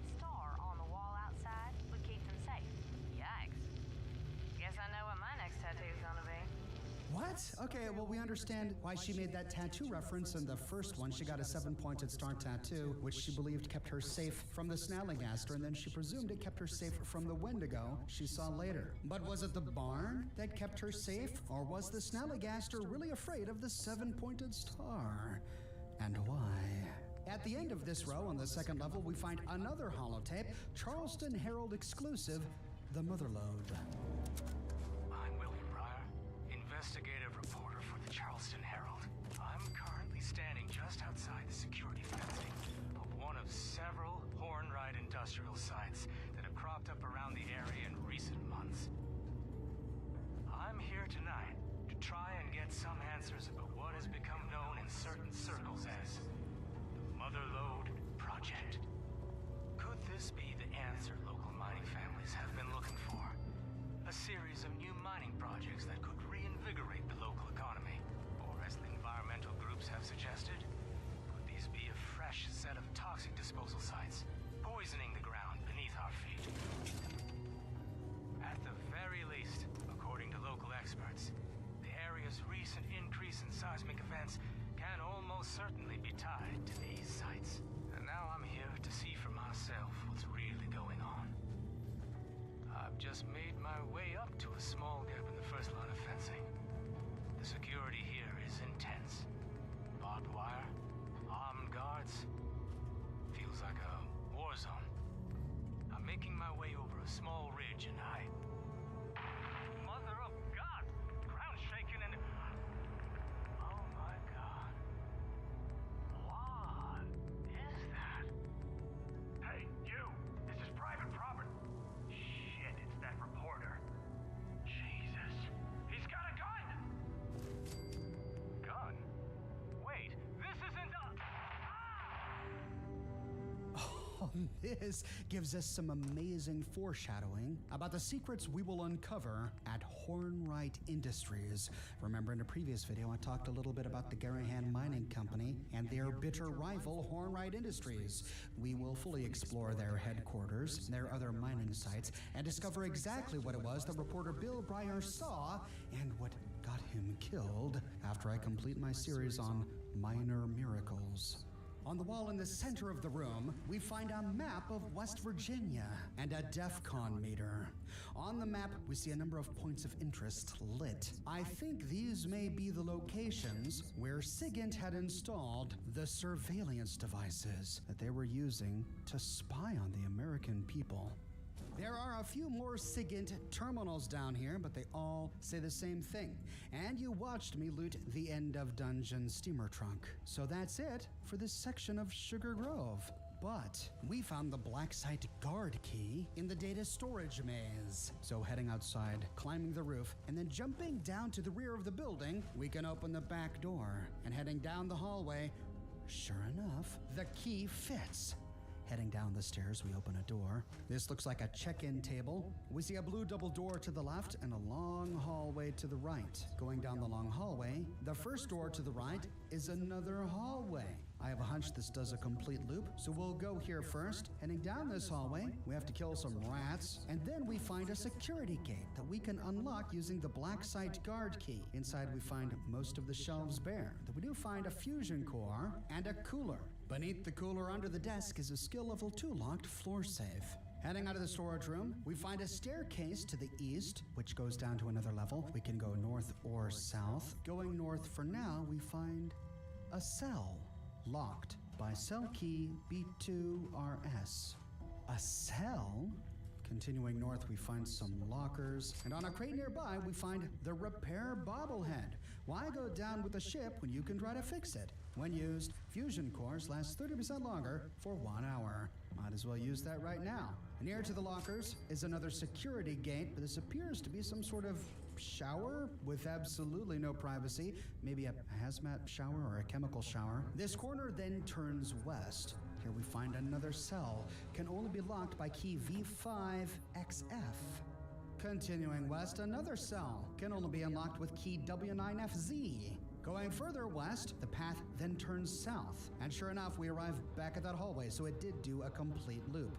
We see the staircase going back up to the left, the check-in table to the right, and we notice a skill 1 locked wall safe, which we can pick for the rewards. Now to open the big blue double doors, which we can unlock with the black site guard key. We arrive in some sort of medical lab. Broken first aid kits beneath x-rays to the left, empty boxes on shelves to the right, a tipped over cart in the middle, stretchers behind privacy screens and lockers to the south, and a table in the very middle of the lab with microscopes and lots of cutting utensils. We find a refrigerator on a trolley next to an ice machine. God, what were they trying to keep cool? Beds and a wheelchair.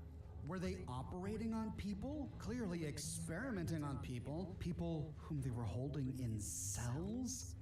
Oh no, what were they doing here? To continue, we open the door to the east, which leads us to a living room, complete with green wallpaper. But upon further inspection, it's no cozy living room. What's this? We find a chair, complete with wrist detaining restraints and needles pointing at the subject's temples. This is straight out of A Clockwork Orange. And it was sitting directly before a television. In the next pod, we find a similar scene with more strange machinery with needles pointing at the seat. Behind them, they've got coffee and drinking water. Well, at least they had that. And in the third pod, another similar brainwashing / programming scene. We find a hole in the wallpaper to the south. This leads to an observation office. We find a revolver and 44 ammunition on a table, a bookshelf with a battered clipboard, and cell key B2RS. At last, we can explore one of those cells. We'll check that out in a minute. Turning around, we can loot a metal box, and here, in the middle of a console, we find the director's terminal, locked with a skill level 0 lock, classified Project Somnus. In the first one, general notes, need to cut down indoctrination and reprogramming time. Current averages are at about 3 days. If we could get this average down to 1 day or a matter of hours, it would greatly reduce suspicion. Until then, we will need to continue to rely on individuals with no immediate family. And suddenly the pieces fall into place. The contractors coming down here, or people being indoctrinated and programmed? The orphans we read about on the archival index, the children of Edgar Arson, who was arrested and then killed while imprisoned, were perfect for this program with no immediate family. That's why they were adopted, likely adopted by the state so they could be used for the Somnus Project. Despite our original expectations, individuals with lower mental aptitude are actually worse for the program than more intelligent individuals, because we still need to work within the confines of the human brain. Smarter people are better able to carry out orders without error and can improvise to occlude their purpose if they are caught. Factors other than intelligence seem to influence malleability. After what happened to Somnus agent AJM-1068, it is evident we need to speed up our progress on the ability to deprogram individuals. So they were brainwashing or programming people to turn them into agents? What were they using these agents for? But ultimately planning to deprogram them? What, and then reintroduce them back into society? That sounds like a recipe for disaster. And it's here our worst fears are likely confirmed. This agent's name was AJM-1068. AJM Arson J. Martin. The same boy they turned into an orphan by executing his father in captivity. They then brainwashed, turned into an agent, and then that agent disappeared or was killed in action. Something horrible happened. Next, we find notes on specific agents. Agent DMS-736. The fact that Agent DMS-746 is a local park ranger should prove advantageous in his efforts to move around and not raise suspicion.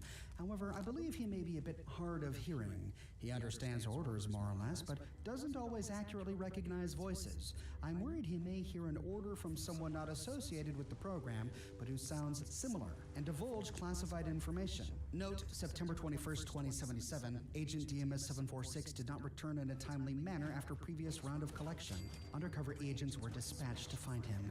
DMS-746 showed signs of confusion, likely due to a sustained concussion, but no recollection of his activities. We've decided to decommission him for now, but keep him under close surveillance for any expected issues. We find a button here that says dispensing holotape, but when we access this terminal entry, we did not get a holotape. and this button doesn't appear to work. Also of note, this was about Agent DMS-736, but in the entry, they describe him as Agent DMS-746. Frustratingly, the next one is also called Agent DMS-736, but again, they describe him as Agent DMS-746.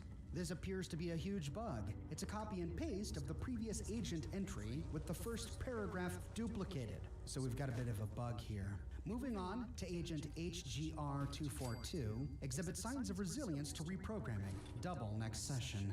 If she still manages to resist, a partial wipe may be in order. Wait a minute. The Institute were able to wipe synth minds because they programmed those minds using software. But the US government before the war found a way to wipe human minds? So straight out of Men in Black. We can always drop her outside her home and make it look like a late-night bender. Her propensity to overindulging in alcohol is one of the reasons we chose her, for this exact reason. And in the next one, Agent AJM-1068. This was the agent that, quote, something happened to, as we learned when we read the general notes here. Likely Martin Arson, the orphan boy. And sure enough, we learned that AJM-1068 was a boy. I can no longer in good conscience recommend the Somnus program for use in non-adult individuals, even though AJM-1068 is an orphan and a frequent runaway. There have been signs that reprogramming a developing mind may lead to adverse, lifelong consequences. So the director was perfectly fine with experimenting on adults, kidnapping them, wiping their minds, etc. He's even fine with arresting a man who happened to be part of a union, killing him while in captivity, and adopting his children, but he draws the line at brainwashing those children. I see. A real upstanding moral man here. The good news is that it's highly effective. The bad news is that it works too well, and the subject has little ability or desire to do anything but follow explicit orders, which is fine for robots, but robots don't need to eat, sleep, or perform other biological functions. I've called for an acceleration of the deprogramming initiative. Is he trying to hint at what might have happened to Martin Arson? If children, when programmed, need to be reminded to do their basic bodily functions, could it be that young Martin starved to death while under the influence of their programming? Is that what happened to him? But whatever happened to his sister, Olivia Marson? We never find out from this terminal.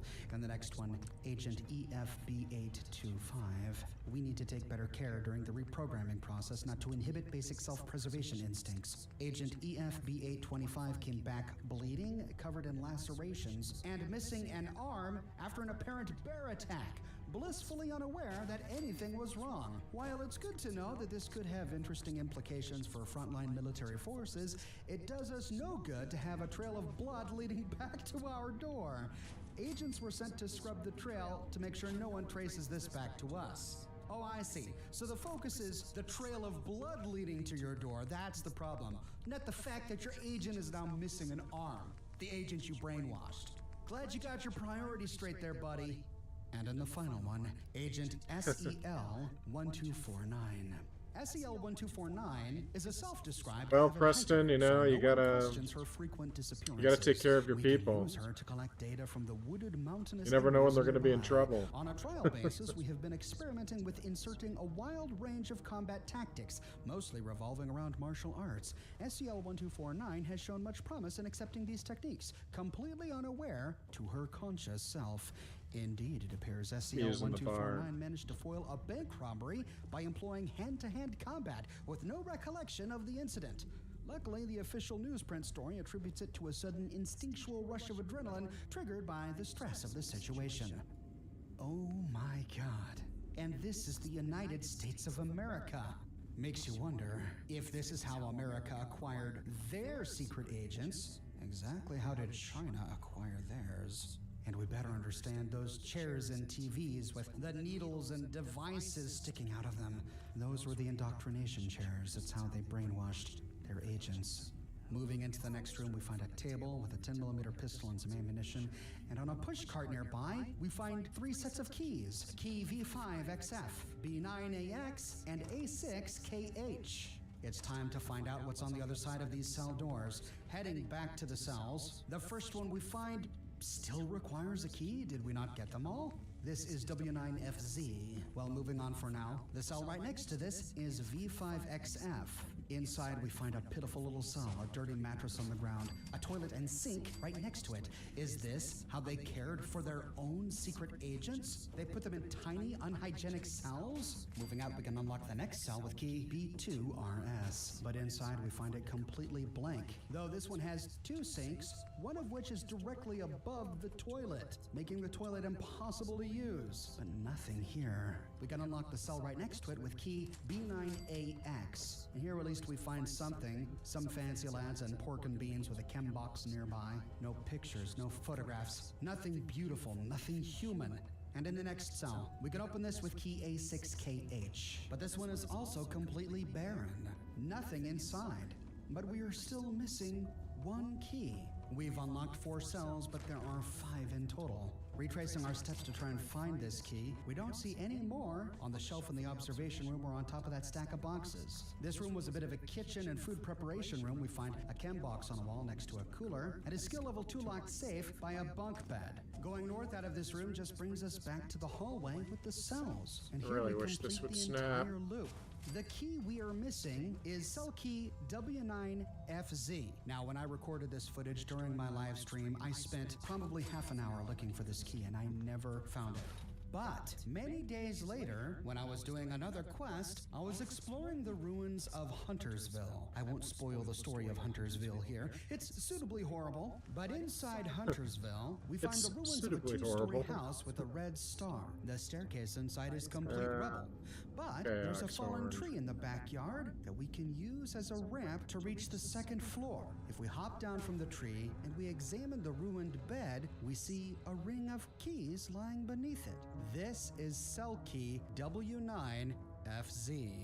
And when we understand the story of what happened here at Huntersville, we realize exactly how horrible it is to find this key here. Without spoiling the story of Huntersville, it means that the United States government was going into American towns and kidnapping people whom, for reasons they refused to share, they deemed were not suitable for society. They took the person who lived in this home back to Sugar Grove to program using Somnus, and they dropped the key to her cell here. Back at Sugar Grove, with the final key in hand, we can unlock the door to cell W9FZ. For our efforts, we find 1 cap stash and a chem box, though I think the rewards are randomized. A previous time I came here, I peered through the window to see 2 cap stashes, one here by the chem box and another in the sink, but this time I only found 1.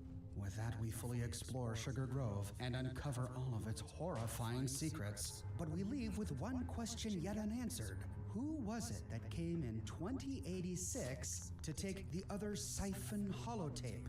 And what did that person do with it? But we don't have time to think about that now. Right now, we have to finish our quest. Heading back to Riverside Manor, we can move to Frederick's lab to access his fabricator. If we navigate to Fabrication Services and choose Voice of Set, we see verifying components failed. Error, you lack the components to fabricate this item. The required components are 1 experimental weapons research data. If your data is a holotape, please insert the holotape and upload the data for analysis. And that's exactly what we have.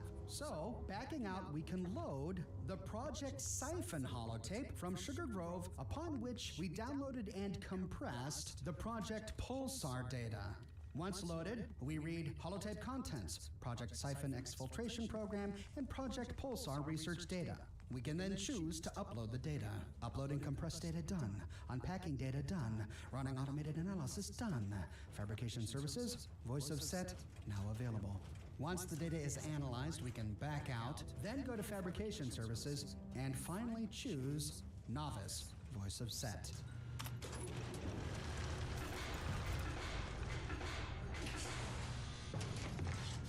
With that, we complete the quest Prototypical Problems, and we get the Voice of Set. Like the Garb of Mysteries and the Blade of Bastet, the Voice of Set is a level 25 weapon. At level 25, it does 60 base damage. And like the Blade of Bastet, we can upgrade it at any weapon's workbench every 10 levels. At 35, we can upgrade the damage to 66 damage. At level 45, we can upgrade it to having 72 damage. It takes 44 caliber ammunition, has a fire rate of 6, and the glow sight on it gives it a range of 84. But because this is a special weapon, we can't upgrade it. So after crafting it, what you see is what you get. It doesn't even show up in the modify interface if you have it in your inventory when accessing a weapons workbench. It looks like every other 44 pistol. There's no visual indicator that some EMP weapon has been installed on this thing, which is a little disappointing. I'd love to be able to visually see exactly what data the fabricator got from the holotape to give this thing electrical damage versus robots. Despite not having a star by the name of the item, it does have a legendary effect, and we can take it to Dire Chemical where there are a lot of robots to test it out. I found that the weapon did all right. It doesn't deal a huge amount of damage. There are plenty of weapons in the game, even before perks are considered, that just do way more base damage. And I don't know if the legendary effect can make up for that. It's all right. I think the voice of Set can be a useful weapon in specific circumstances for particular builds. Honestly, I would really only use this weapon as my primary weapon if I was doing a Mistress of Mystery playthrough, role-playing as the Mistress of Mystery. And then, not because I would be fighting a lot of robots, but just because that's the lore-friendly weapon. Though a weapon like this will come in handy for, say, getting ready to launch a nuke that might have pre-war robots guarding the nuke switch. So there is always that. And we will find something later on that will amplify the damage this thing can do. But I'll talk about that in a minute. As it is, and bearing in mind that I haven't spec'd into Gunslinger, I'm doing a rifle and shotgun build, even after getting a sneak critical on a robot, with the level 45 version of the weapon, it does okay. But I have weapons that are just better. Now that we have every piece of the Mistress of Mystery regalia, we can now be promoted to Seeker. Back at Riverside Manor, to claim our promotion, we have to log into Kryptos. You have now earned the title of Seeker of Mysteries. As a Seeker, you will work to perfect your skills as you prepare your final test and full acceptance into the Order. Dispensing Seeker rank holotape done. Please listen to the Mistress's message. Backing out, we can load the holotape in our Pip-Boy. In mastering the tools and techniques of the Mistress, you have earned the rank of Seeker. Your training is almost complete. To become a full member of the Order, a Mistress of Mystery, you must complete a mission worthy of the Mistress herself. Continue to hone your skills. When the time comes, Eve will assign you a Mistress rank mission from the mission board.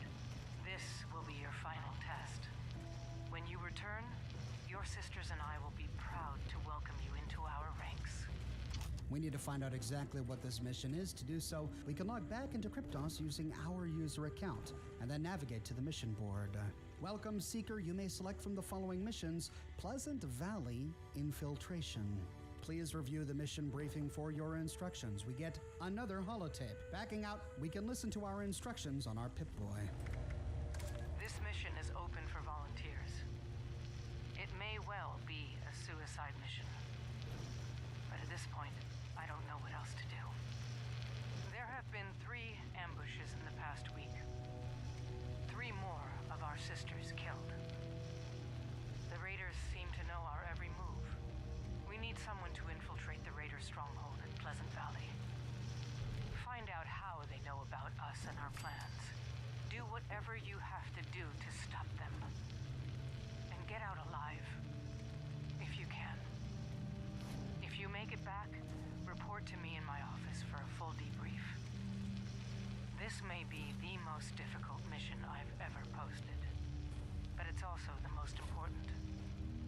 The future of the Order of Mysteries depends on your success. Good luck. So this was the mission that we heard Shannon Rivers in the council room say was optional, that she was going to post on the mission board for volunteers. And no wonder we have to go to Pleasant Valley and infiltrate the very heart of Raider-occupied territory to complete it. But since we find this mission still on the mission board, does that mean that no one ever accepted it? Is this where the sisters, for some reason, stopped working on their missions and ceased to be as an organization? To find out, we can only take up the mantle of the Seeker of Mysteries and fulfill this task ourselves. Perhaps the answer lies at the heart of what's Raider-occupied territory at the Pleasant Valley Ski Resort. But sadly, we're out of time today. We'll have to tackle this task in our next episode. I publish many lore videos and live streams each and every week here on my channel, so if you don't want to miss what we'll discover there, be sure to subscribe and to click that bell notification button. I have a shirt shop with completely unique designs you can't find anywhere else. My designs come in a variety of both men's, women's, and children's shirt sizes, and in a wide array of colors. They also come in other products as well, like smartphone cases, pillows, posters, stickers, mugs, prints, etc. So if interested, you can find a link to my shop in the description below, or you can click here. If you like what I do and you want to support me in a more personal way, consider becoming one of my patrons on Patreon or a member here on YouTube. But more than anything, I'm just so glad you're here watching this video with me today. Thank you so much for watching, and I'll see you very soon with a brand new video.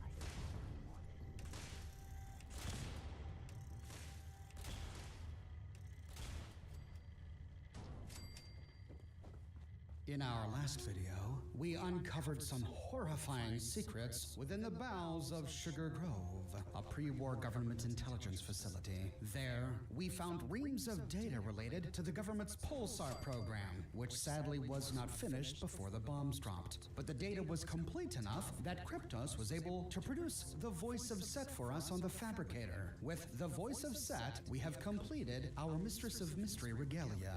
We achieved the rank of Seeker, and we were able to move on to our next and final mission. This mission was posted to the mission board by Shannon Rivers shortly before she and all of the other Mistresses of Mystery inexplicably disappeared. We heard in the council chamber holotape that after posting this mission to the mission board, she didn't assign it to anyone. Instead, she asked for volunteers. And that's because she considered this mission to be a suicide mission.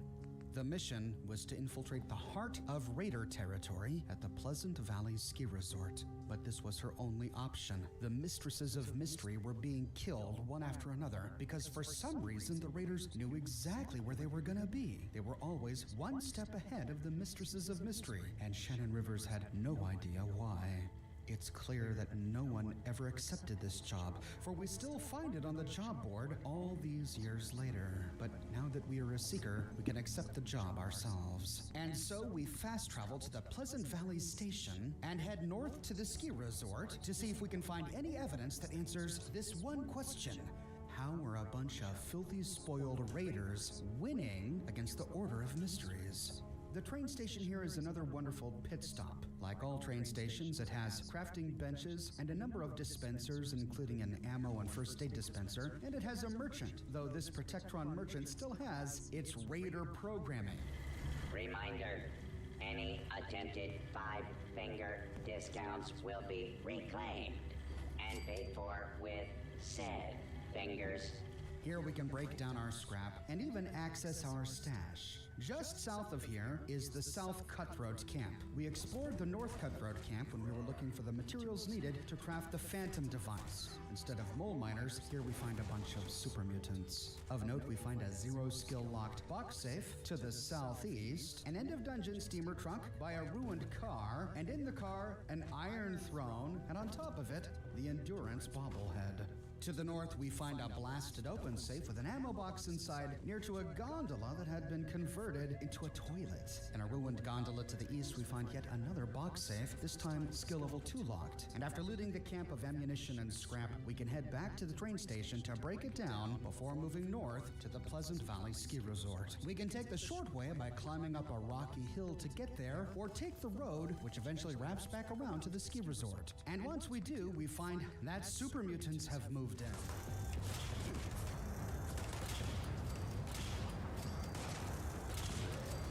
The road into Pleasant Valley is surrounded by an old raider gate that the mutants make great use of. They'll hide in the towers and snipe from the nearby rocks. Besides the tuba in the middle of this area, there's nothing much here. Moving through the secondary gate, we see that it was booby-trapped with a bunch of flamers. Looks like the super mutants have already triggered them. The raiders had made little homes for themselves. We see their bunk beds, posters, toys, and gear laid out. In one of these nooks, we find a duffel bag and an armor workbench. Pleasant Valley has a lot of workbenches, giving us ample opportunity to break down all of our junk. On the other side of the second gate is the primary lodge. The building to the south is all boarded up, though if we're tricky, we can use a nearby bush to jump on the rooftop, where we find a number of containers, skeletons, and duffel bags to loot. The building to the north is comprised of two wings, one of which is boarded up, but the other is the primary lodge. The ski resort is right next to Top of the World. Top of the World is an important stop we'll be making when we follow the primary plot of the game. So we won't be going there today. But right next to Top of the World is the lodge itself, and we begin to see where the Cutthroat Raiders got their logo. Right outside Top of the World is a marketing sign promoting Cutthroat Crag, a deadly and dangerous ski slope, which is why the owners of this resort put a skull on the mountain to advertise their slope. But after the apocalypse, at least one faction of the Raiders, the Cutthroat faction, took the logo from this slope and the name, the Cutthroats, which is why we find it spray painted all over the place in the ruins of their camps. After looting some chem boxes outside, we can disarm some chimes and head in through the main door.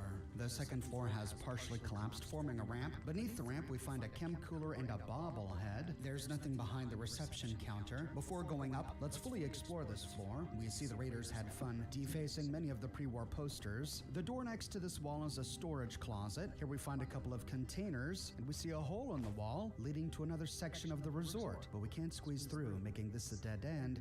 We need to find a way over there. So, heading over to the Rebel ramp, we can scale it to the second floor. Heading through the door, we see ourselves in a hallway above a trading post pointing downstairs. We'll check that out in a minute. These must have been some of the resort rooms, but they're all boarded up. Heading out to the ledge, we can loot a cooler on a table, and we see a pre-war skeleton lying on the ground. And following the balcony all the way west until we're in the shadow of Top of the World, we find an end-of-dungeon steamer trunk hidden in a corner by a duffel bag. From this ledge, we can do a run and jump to the balcony of the boarded-up building we passed upon entry. But sadly, our only reward for our effort is one duffel bag. I tried to get on the rooftop above this, but despite multiple attempts, I couldn't get there. Back on the balcony of the main lodge, we can head back inside. We discovered that the stairway leading up is boarded up, so we can take the stairs down towards this trading post. Here we find a ski sword on the ground next to a porta diner where we can try our luck. No dice. Before heading into the training post, we can move east. Here we find an employee's office. We can turn off the radio to avoid demonetization. We see another promotional poster for Uncanny Caverns on the wall. And on a table nearby, we find another bobblehead. Right next to a holotape, next to a blasted out terminal labeled Harlan's Up to No Good. They're talking crap about you again, David. This time, I'm gonna record them so you can hear it yourself.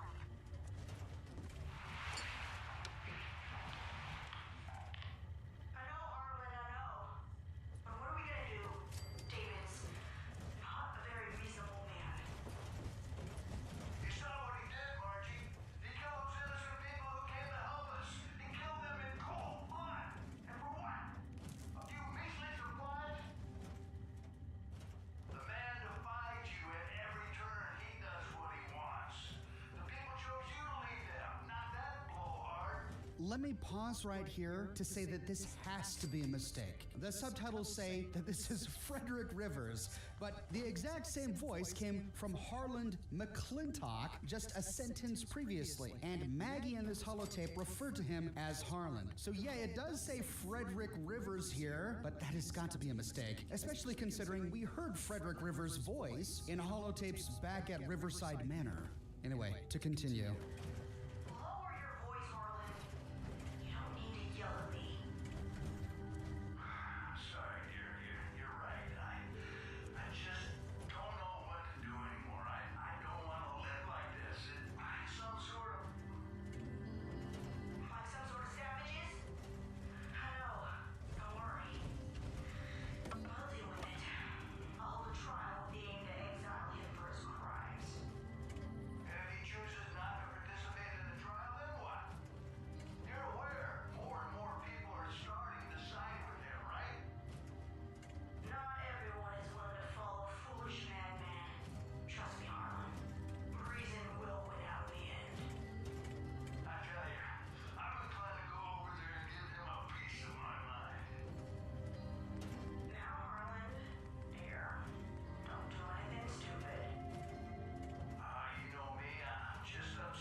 Alright, so we're listening to a holotape of Raiders After the Apocalypse. Harland and Margie are married, or they're a couple, and we get the impression that Margie has power. Harland said that the people chose her to lead them. They are both upset about another Raider named David, who apparently murdered people. So here we have two Raiders, Harland and Margie, who don't like murder? But Margie appears to be the one in power. She says that she's going to put David on trial and exile him for his crimes. Since when do Raiders exile each other for murder? And to top it all off, we were listening to a recording of Margie and Harland. This was a holotape recorded by someone named Rosalind Jeffries, which she then sent to David. So David knew exactly what Margie and Harland were planning. While exploring this office, we found the pre-war Pleasant Valley Work Administration Terminal. Welcome to Pleasant Valley Ski Resort, Grand Lodge Network Administration.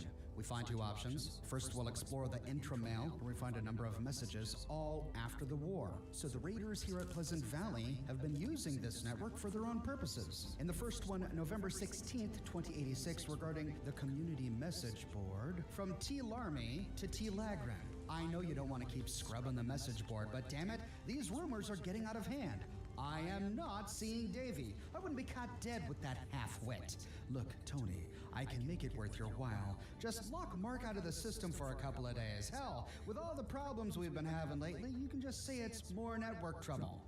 Is Davy the same Dave we heard about on the holotape? The same Dave who murdered people for their measly supplies? But we learned that the Raiders were suffering from network trouble. Let's see if we can learn more in the next one. 2 days later, intranet from J. Early to T. Lagran. Hey Tony, I'm having trouble accessing my intramail. Could you swing by and check my terminal? Alright, so this must be Tony's terminal, and he must have been in charge of the Raider network here at Pleasant Valley.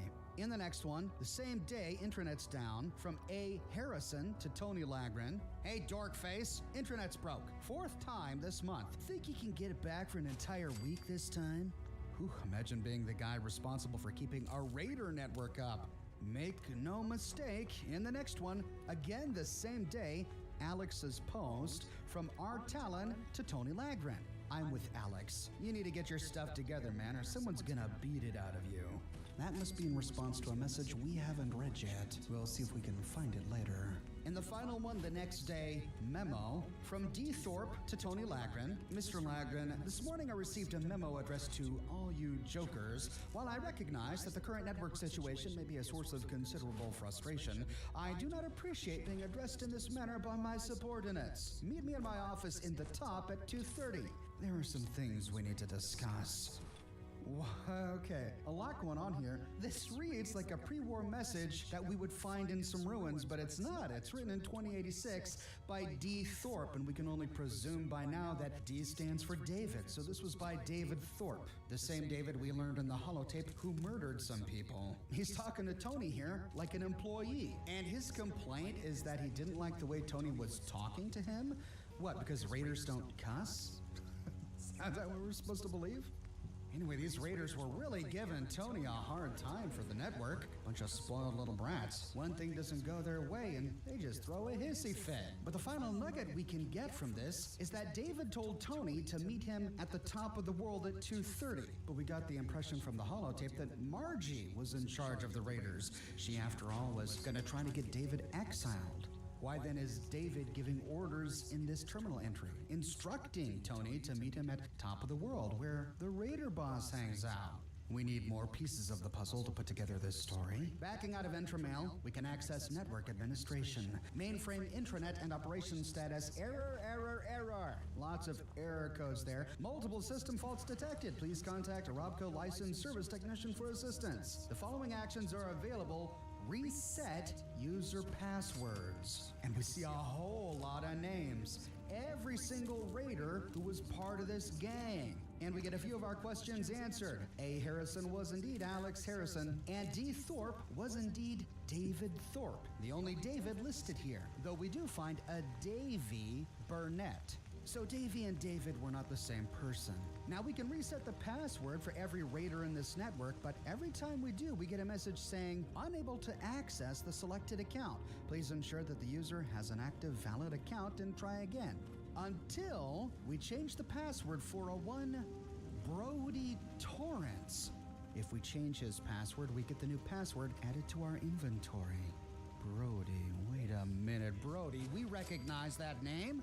Brody was the name of the raider who gave Carrie his orders to assassinate Natasha Hunt at Lewisburg. Brody was the name of the raider who met the mysterious young woman at the presidential cottage at the White Spring Resort. Brody, the name of the raider to whom the young woman told that Natasha Hunt would even be at Lewisburg. So Brody was the point of contact between the raider gang here at Pleasant Valley and whomever was betraying the Order of Mysteries. And we now have a password to his terminal. Let's see if we can track it down. Heading out from this office, we can go into the shop. We find a bunch of costumes and ski swords around, and the raider vendor bot. We can sell our goods and purchase some plants. And if we go behind the counter, we find yet another bobblehead on a shelf next to some teddy bears. Here we also find a resort manager's terminal. Inside we find a bunch of terminal entries from 2076 and 2077.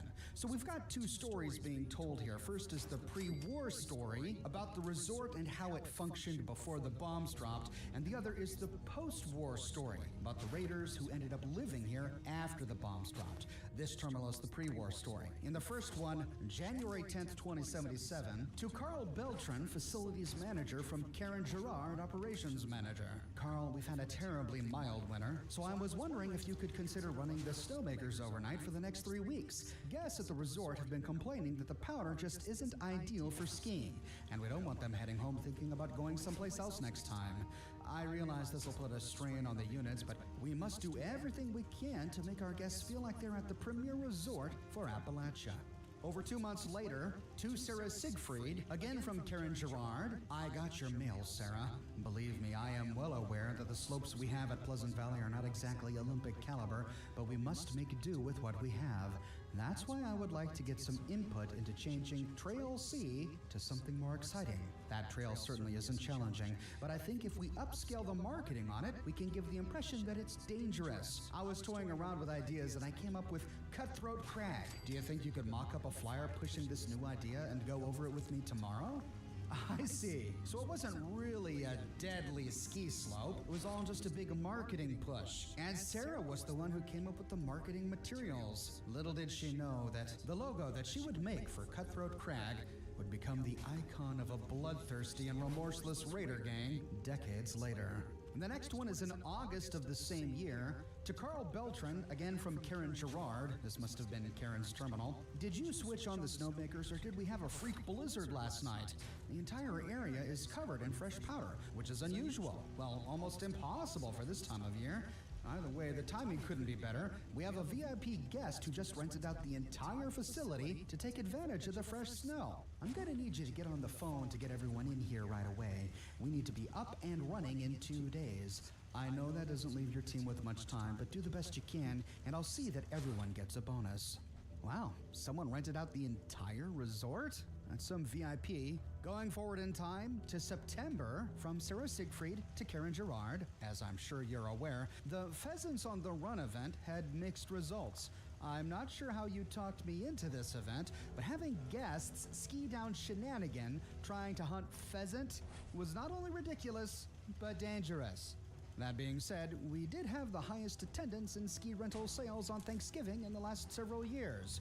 Oh, and before I forget, could you please send a get-well-soon bouquet to the poor guest that accidentally wiped out when her ski caught one of the 5-pounders? Thanks. So these guys were hunting pheasants while skiing down a mountain on Thanksgiving? Well, when you have too much money and not enough brains. But that's it for 2076. The next one is in February of 2077. To Carl Beltran from Karen Gerard. I'm only gonna say this once, so you might want to print this mail and tack it to your wall. I rode the little lifts this morning and was absolutely appalled at their condition. Not only were they noisy and vibrated terribly, but they were filthy as well. I found empty champagne bottles shoved between the seats on my car, and some rich, spoiled brat carved his initials into the plastic. This is unacceptable. You and your team have a week to get the lifts back into peak condition, or you'll be hunting for a job somewhere else. So this was Karen's office before the war, and the raiders turned it into a bit of a robot-powered trading post. Sounds like she ran a tight ship here, though she might not have respected her own clientele. Heading out, we can take a staircase down to another employees-only section, and here we find a red laser grid. This is an important quest destination during the Raider quest line of the primary plot to the game, and so it's something we'll explore much later when I cover that story. But for now, we need to move on. And we find no way out other than to go back the way we came, back out the main entrance. And we found a password to Brody's terminal, which I think will be important, but now we have to find that terminal. To do so, we need to travel north from the resort and follow the road up the hill to the resort's cabins. Walking through the parking lot, we find a patio with a fire pit and inside a bunch of human skeletons. After looting a chem box, we can open the big double doors to discover that the entire front entrance to this cabin has collapsed. We see a raider corpse sitting in a chair nearby, and heading out to the patio, we get rushed by Scorched.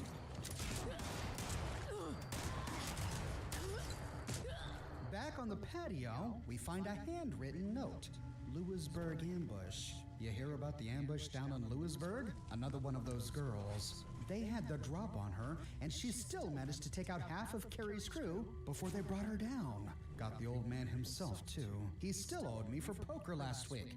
Think there are any caps left in his stash? And this answers our question.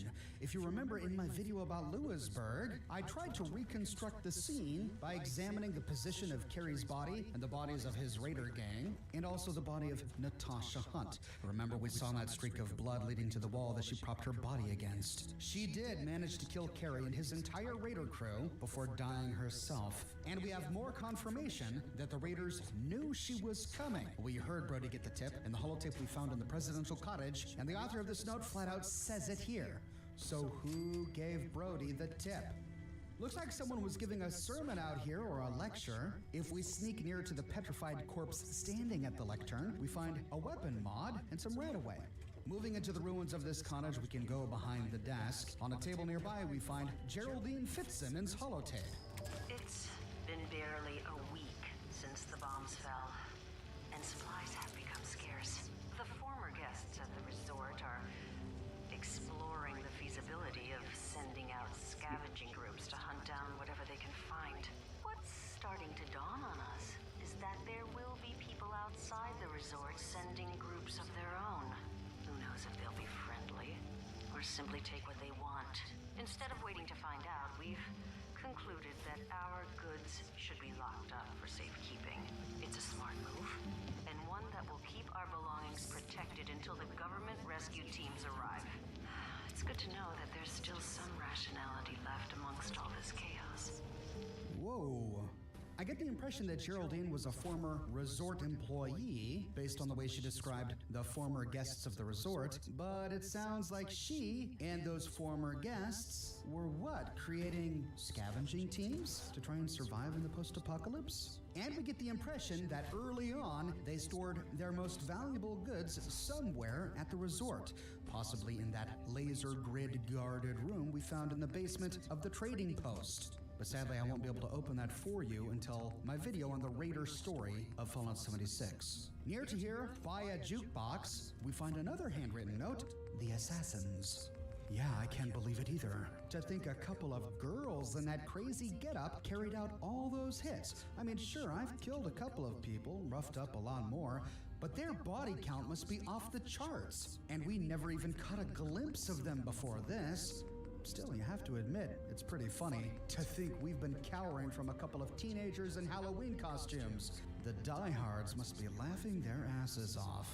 So someone told the raiders that the Order of Mysteries was a bunch of young women, possibly in an attempt to what? Give them confidence? Heading up the ramp, we find a raider corpse on a billiard table. Turning around and moving southwest across the ramp, we can move to a balcony where we find another end of dungeon steamer trunk and more raider corpses. Using the nearby staircase, we can climb to the top ruins of this floor where we find a chem box. Back down to the floor below, we can move to the eastern section by the pool table where we find another handwritten note on a console. Harvey's deal. Yo! You freaked out about all those mysterious assassins slinking around in the shadows? Afraid your crew is gonna be hit next? Your old pal Harvey has just the thing. Missile launcher to the face. One shot from my little beauty, and all that's left of the girl will be a smoking crater. I'm looking for a new gig. Double cut of the loot, and I'm yours. Hit me up if you want to talk. Harvey. So Harvey was trying to market his missile launcher skills to join a new crew of this raider gang. But he wanted a double cut of the loot. I bet that didn't sit very well with the other raiders. It seems that despite learning that the Order of Mysteries was comprised of young women, many of the raiders here were still, quote, freaked out. Moving out of this ruined room, we see another note lying on the ground, but our quest marker blinks in the nearby house. We'll get the one on the ground in a minute. Taking the scrap bridge to the nearby roof, we find yet another bobblehead on a ham radio and a purified water. Here we have to take care of more Scorched. Turning off the radio to avoid demonetization, we can loot a copy of Drogonak the Barbarian issue number 6, lying on the bed's headboard. Enter Muala, War Maiden of Mars. And on the nightstand, we find the next note. Tony's orders. Tony, Brody said his girl came through. He has the tape. Head over to his room and start digging. If this really is what he claims it is, we can finally put an end to this Order of Mysteries. Thorpe. This was from David Thorpe to Tony Lagren. Remember, we read on the terminal inside the resort that Tony Lagren was the Raiders' IT guy, for lack of a better word. He was responsible for keeping their network running, which is why they were all angry at him. And it was David Thorpe who told Tony to come to Top of the World after Thorpe sent out an angry, expletive-laden intramail to all of the other raiders. Sounds like Tony survived that interview with David. If David then sent him to deal with a holotape that Brody got from his girl. What did Brody need with the holotape? Why did he have to get that holotape from his girl? What was David hoping to find on it? Opening the northwestern door leads to a deck. From here, we can take some stairs down to the ground floor. This was a lobby. We can loot some clipboards behind the counters and other scrap. Heading out the door, we find a bus stop where we can loot some chems and an imported Chinese panda bear. Surprised to find that here. And from here, we see a road leading up to more cabins to the east. But remember, there was that final note. We need to go around to the back of this cabin to find the last note. Along the way, we find a porta diner, and we again fail. And in the garbage by a trash can, we find the final note. Jake's note. Snake, you sure you don't want in? Hawk said those girls never hit the same checkpoint twice. That makes North safer than wherever it is they have you these days. Think on it, all right? Jake. So a raider trying to save his friend, trying to get his friend Snake to join his raider crew, which had already been hit by the Order of Mysteries. But that's it for the notes we find in this cabin, and the notes gave us all the clues we needed. The note from David Thorpe to Tony told us that Brody had a holotape that he got from his girl. We need to get our hands on that holotape. We need to explore the cabin just down the hill from here to the northwest. Now, there are two ways we can get in. The first way is to climb across these raider tarps and jump atop the roof of the nearby shack. Then from here, we can do a running jump to the balcony right outside Brody's room. We find our raider corpse out here, and the back door is locked with a skill level 1 lock. Picking it gains us access to Brody's room. But that's the shortcut, and we're not about shortcuts here. If we fail the jump or we're just too encumbered, we arrive on a little road going between the cabins. These were market stalls where the raiders were hawking some of their goods. We can walk through one and drop down to another stall beneath where we find a raider corpse. And heading back to the road, we can walk northeast between other stands to find a trail leading to a staircase at the back of this cabin. Climbing the staircase to the second floor, we find a bank of terminals. And on the table, we find Holden McMerrick's holotape. Ever since the bombs dropped, the former guests at the ski resort have lost their minds. If being a member of the Honorary Mock Naval Yachting Society has taught me one thing, it's that preparation is the key to survival. The idiots here locked up their belongings, split up the access key, stashing away valuable items we could be using for barter. Every decision being made is foolish. Instead of using this facility as a headquarters and sending out hunting parties to look for scraps, we need to find a new base of operations. We should band together in larger groups and take anything we find along the way.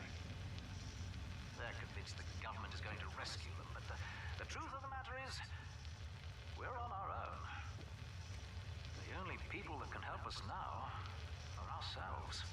So the rich guests at this resort thought the government was going to save them. They locked up all of their valuables and split up the key. They then banded together, turned this place into a headquarters, and sent out scavenger parties. But Holden here thought they should form larger groups to take, quote, anything they find along the way. What? Like raiders? Also on this table, we find a weapon blueprint. I found a plan for the M2 light machine gun. If we move into the next room, we find a beer hat on a table. A pretty uncommon hat. I've only found 3 of these things so far. And when this top level besides Brody's room is explored, we can read the common room terminal. This is the community message board we read about on Tony's terminal. In the first one, Poker Night. Yo, we got Monday Night Poker down in the motel. Starts at sundown, ends when the suckers run out of caps. 25 to 50 cap blinds. Don't be late. In the next one, Intranet down. Hey, Intranet down for anyone else? I haven't been able to log in since Sunday. This is, what, 4 times this month? This happens again. I'd like to get some friends together and pay a visit to Tony over in the main lodge. Let me know if you're in and what weapons you want to bring. Alex. I can read these posts, dumbass. Tony.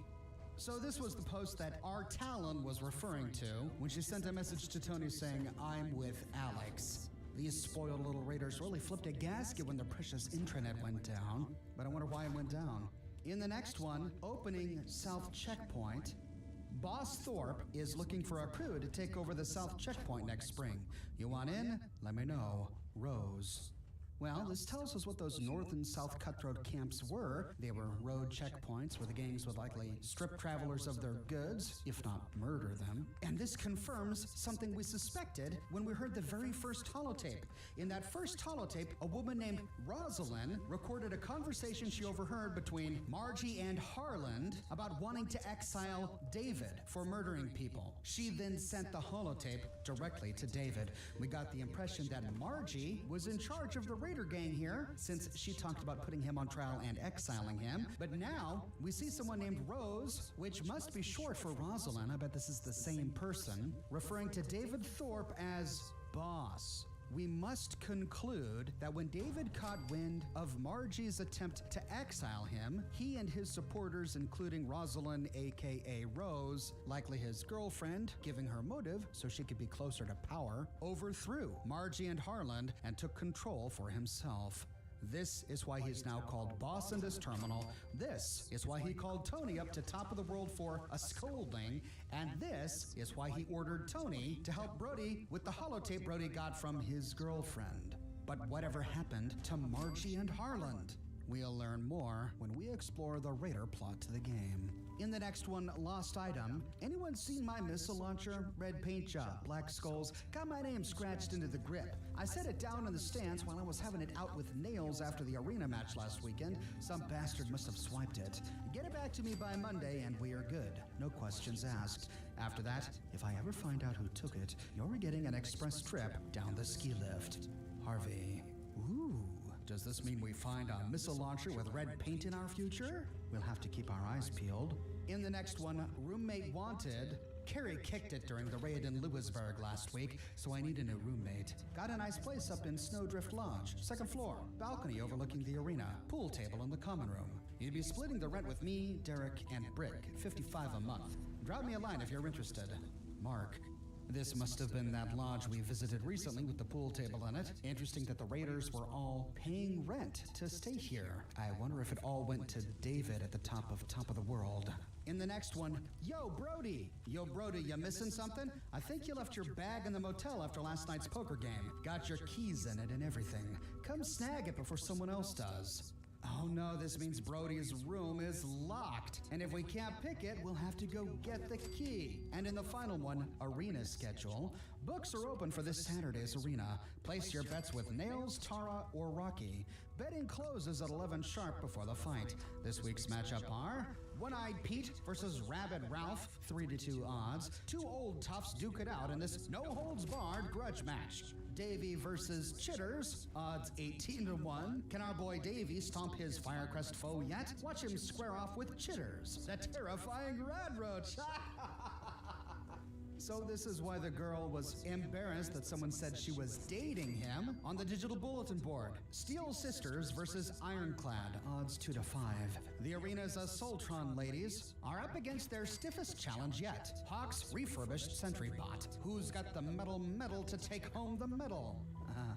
I see what you did there. Nice. And in the final one, Irina versus Cinder. Odds 1 to 1. In our title bout, Irina, our very own mad mistress of the machete, takes on Cinder, ghoulish brute of the Blackwater Bandits, in a brawl that's certain to have you on the edge of your seat. You don't want to miss this one. So there's an arena nearby. The same arena in the stands of which Harvey lost his missile launcher. We'll have to keep our eyes open. Sure enough, checking the door. Oh, it's a skill level 3 locked door. Remember, there is that skill level 1 locked door on Brody's balcony if you can make the jump. But if you can't, we now gotta head to the motel to find the key. But first I wanted to see if I could find Harvey's missile launcher at the arena. If we retrace our steps back to the road that we fell into after failing the jump to the balcony, we pass by the market stalls, and sure enough, here we find an arena. And in the middle of the arena, we find a pile of raider corpses surrounding a suit of raider power armor. I came here at just the right level to make use of the raider power armor I found here, so this was quite a welcome find. I then explored the stands and the ramparts around the arena, but I never found Harvey's missile launcher, so I don't even know if it's in the game. Incidentally, the marketplace next to the arena has lots of crafting stations, and we find plans and recipes all over the place. But to continue with our quest, we need to turn around and take the road east towards the motel. There is a path to the northeast where we see some cabins. We'll explore those in a minute. Continuing east up the hill towards the motel, we see the road to the right, which leads back to the primary lodge. And at this intersection, we find a boat. In the boat, we find a stealth boy and the corpse of a settler, not a raider. Lying next to her head is Phyllis's note. Mother, I hope you received my first letter. Things are getting worse here at the resort. These people around us, they don't seem to care about anyone else. I'm hearing them talk about hunting parties and heading to Charleston to take what they want. People are arguing, fighting. I even saw someone get shot. I'm scared, Mother, and I want to go home. They say war brings out the worst in mankind. From what I've seen, nothing could be further from the truth. I think she meant to say nothing could be more accurate. Because to say that war bringing out the worst in people is further from the truth, then closer to the truth would mean that war brings out the best in people, which is not the message I think she's trying to send. Stay safe, Phyllis Mendelssohn. So, wait a minute. Are we to understand that the first raiding parties of Appalachia were rich people staying at wealthy resorts? Is that where the raiders came from? All these rich people out on vacation, the bombs drop, they store all their precious belongings, split up the password, divide themselves into gangs, and then begin raiding cities? Turning around from the boat and heading up the hill, we find the motel swarming with super mutants. After killing the super mutants in the motel, we find the duffel bag behind one of the diner benches to the northeast. Inside, we find Brody's room key. Turning southeast, we see a door that leads outside and a door that leads to a kitchen. In the kitchen, we find some recipes. Here I found some infused sunflower tea and a recipe for a blood bug pepper steak. Heading behind the front desk, we don't see any keys on the rack, but we do find a 44 and a skill level 2 locked wall safe. Heading out before we go back to Brody's room, we can open up some of the motel rooms. In one, we find a footlocker beneath a bunk bed, a bathroom with a bathtub filled with chems, and that's it for the motel. Now, before we race back to access Brody's terminal, I want to finish telling the pre-war story of the ski resort, the story that gives us hints as to how the Appalachian Raiders were formed. Directly northwest of this motel, looking down the hill, we find a lodge filled with super mutants.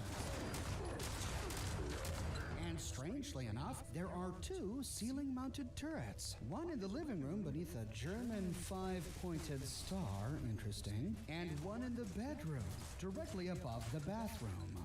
In the kitchen, we find a recipe for steeped strangler pod tea on a stove, and a recipe for infused blood leaf tea. And this is the place to hit if you want recipes. Then in the living room, we find games with nuclear material, and on a coffee table, a sniper rifle and a duffel bag. Heading out to the porch, we see ruined chairs and rubble, not much, but then we see something glowing on the ground. What's that? Getting closer, we see that it's a holotape. The stolen terminal passcode. Stolen terminal passcode? What is this? Heading into the bedroom, we find Kim's in the bathroom, a painting on the wall that says, "Take me to your cheese." Okay. Raiders, man. And turning around, we find a note beneath a terminal. This is Trevor's note. Mike, I'm coming down to see the latest artifact as soon as I can. I'd like to bring an expert with me, Mr. Christopher Weed. I trust him, but a background check might be in order. We are getting close to the truth. Regards, Trevor. Artifact? This must be concerning something unrelated to the other storylines going on here at the moment. If we try to access his well-mounted terminal, welcome, Mr. Green. Warning, security system error. Credentials access required for key generation. Invalid credentials will activate hostile security systems. That must be referring to the turrets we destroyed a moment ago. And sure enough, we find an option below for turret control. We can choose to generate a one-time key. Access denied. Oh, I get it. I bet we have to load the stolen terminal passcode holotape into this terminal. But backing out and trying again, we don't even find an option to load any holotape. There's nothing we can do to use that holotape passcode with this terminal. What's going on here? And next to his bed is a skill level 3 locked box safe, which I didn't have the skill to pick at the time. This perplexed me, and so I went all around the lodge trying to find any more information. On the northern side of the lodge, we see a bit of a porch. There's a bunch of stone and overgrowth under there. But wait a minute. Looks kind of deep back there. Crawling through, we find a concrete space. And against the concrete wall is a safe and a keypad. Here we stare at a number pad with no idea what to type. We can't load the stolen terminal passcode onto our Pip-Boy. We couldn't load it onto the terminal upstairs. Exactly where do we find the code for this keypad? This lodge is a crucial step in an elaborate, completely unmarked side quest. We're stumbling upon this shack near to the very end of the quest. The stolen terminal passcode we found on the deck is actually for some other terminal in the world. I can't cover it now, so I don't want to give away any spoilers. From that terminal, we can generate credentials that grant us access to Mr. Green's terminal in this lodge. And from that terminal, we can generate a completely unique access code for this number pad. The access code is unique to our own gameplay. We can't share it with anyone because it won't work for them. After inputting the code, we can open the safe to find... Well, I don't want to spoil it. I'll be sure to cover this enthralling unmarked side quest in a dedicated video a bit later. But now you know it's here. And we need to move on to finish exploring the Pleasant Valley cabins. Now remember when we traveled east up the road towards this motel, we saw a fork in the road, one leading down to the north where we saw 3 cabins. Heading down there to the cabins, we can explore them one by one. Here we find a number of recipes. I found a recipe for steeped melon blossom chai on a table. Heading into the first shack, in the first door to the left we find a raider corpse and a duffel bag. In the first door to the right we find a weapons workbench, a bunch of baseball grenades and an ammo canister. Turning around we find the plans for a plasma gun medium night vision scope on a table. Back down the hallway, we find a tool case in the bathroom, and then into the main cabin, we find a recipe for fried deer skins by a sink, a raider corpse with his head in the fridge, and a bunch of board games on the tables with nuclear material. That's it for shack number 1. Heading to cabin number 2, we find another campfire outside. Here I found yet another recipe, this time for infused sootflower tea. We can pick off the scorched inside cabin number 2. And then to enter, we have to pick its skill level 0 locked door. Inside we find more raider corpses, a footlocker, a first aid kit, and a wooden box by the beds. And that's it. So maybe we'll find our lore in cabin number 3. Heading that way, we can loot some chems in a refrigerator and pre-war money on a table. Heading up the stairs, we can loot the bodies of some scorched we killed earlier. We find a few more containers, and lying on the bed, Rory's holotape.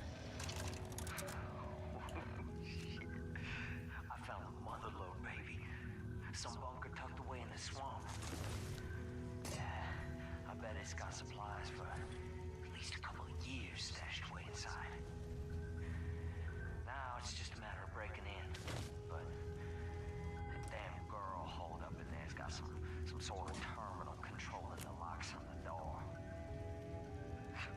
If I didn't suck at hacking, I'd be in there by now. 4 tries and you're locked out. That's bullshit. But I ain't gonna let anybody else know. That place and everything inside's mine. No sharing here. It's just a matter of getting that damn password. I just gotta wait for that Abby chick to leave and then come back. Then I sneak in the door behind her and bam! She's dead. And I'm living the dream. All right, if you don't want people to know about your secret bunker, why record a holotape all about it? He is, of course, referring to Abby's bunker. But that's a location we'll visit as we continue with the primary quest. It is part of the Free States questline. On our way back to Brody's room, we find one more cabin that we hadn't explored. It has the words "Keep Out" spray painted on the outside. This is really near to the Raider Marketplace, close to the arena where we found the power armor. Heading inside, we can get rid of some Scorched, and then on the top floor, by a bed, we find Chauncey's note.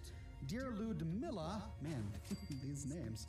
My darling, I don't think I'll be able to make it home in time for the winter festival you had planned at the estate. I know I promised I'd return right after my vacation at Pleasant Valley, but it appears all transportation services in the area have been disabled thanks to this troublesome war. But don't fret, my love. The government is certain to send a military unit to rescue us, and soon we'll be reunited. Oh, and until I arrive, don't forget to feed the peacocks. Love, Chauncey. These are the guys that eventually became raiders?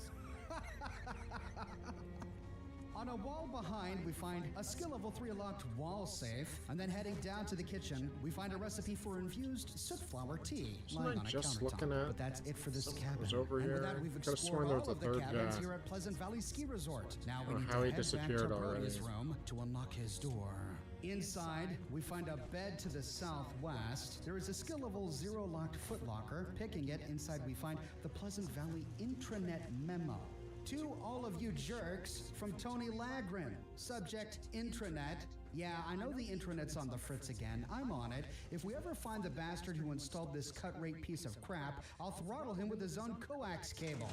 I'm probably gonna have to wipe the damn user logs again. If you get locked out of your terminal, come see me in the main lodge for your password reset. Until then, if you need to talk to someone, get off your ass and go find them. Okay, so this was the rather rude intranet mail that so offended Raider boss David after Tony sent it. If we never found Tony's terminal at the main lodge, then we find Brody's terminal locked with a skill level 3 lock, meaning we have to truck it all the way back to Tony's terminal to find the password. If, on the other hand, we've already reset Brody's password from Tony's terminal, we can use the new password to log in. Room 201, guest Brody Torrance. June 9th, 2086, regarding the Checkpoint Massacre. From Raider boss David Thorpe to Brody Torrance. Let me see if I have this straight. Mac Frazier and his entire crew were wiped out by a girl dressed as a comic book character? And you, a young man I've never even heard of, managed to survive and befriend her and convinced her to let you go? That is perhaps the most audacious lie I've ever heard, but very well, I'll play along. We don't have any better leads. Meet with your girl, see what she wants. But I still expect you to make your quotas. Oh no. Brody's girlfriend was not just any young woman. She was a mistress of mystery. She was part of the Order. She betrayed the Order of Mysteries. And for what? Some cute boy? Is that really how this story ends? But wait a minute. We recall the security recording we listened to back at the presidential cottage, and the last word that this young woman said to Brody after he left was, Idiot. She didn't fall in love with him. She was just using him. But why? In the next one, July 1st, quotas. from David Thorpe to Brody Torrance. You're almost 200 caps behind this month, Mr. Torrance. Spending too much time with your new girlfriend? I must say, for all your stories, you certainly don't have much to show for it. We've lost 8 more men to mysterious ambushes this week alone. Either she needs to put up, or you do. So Brody was feeling the heat. He needed his new girlfriend to give him something to impress Raider boss David Thorpe. That same month on the 19th, from David Thorpe to Torrance regarding deal. You can't possibly be serious. I tire of this charade. Rose will dispatch 5 men to Summersville to set up this ambush of yours. You will join them. If your stories are true, if you do manage to kill the girl, return with her head. If not, my men will be returning with yours. One or the other. And here Brody is forced into a life or death situation. If he can't get his girlfriend to help him, if he can't finally defeat a mistress of mystery, David will execute him. 6 days later, from David Thorpe to Torrance regarding success. Very well, you have my attention. From this point forward, your sole mission will be the elimination of this Order of Mysteries and their assassins. I am promoting you to lieutenant with a team of 7 men of your choosing and a private suite in the Black Diamond Lodge. Continue to surprise me and you will be handsomely rewarded. Fail and your star will fall as quickly as it rose.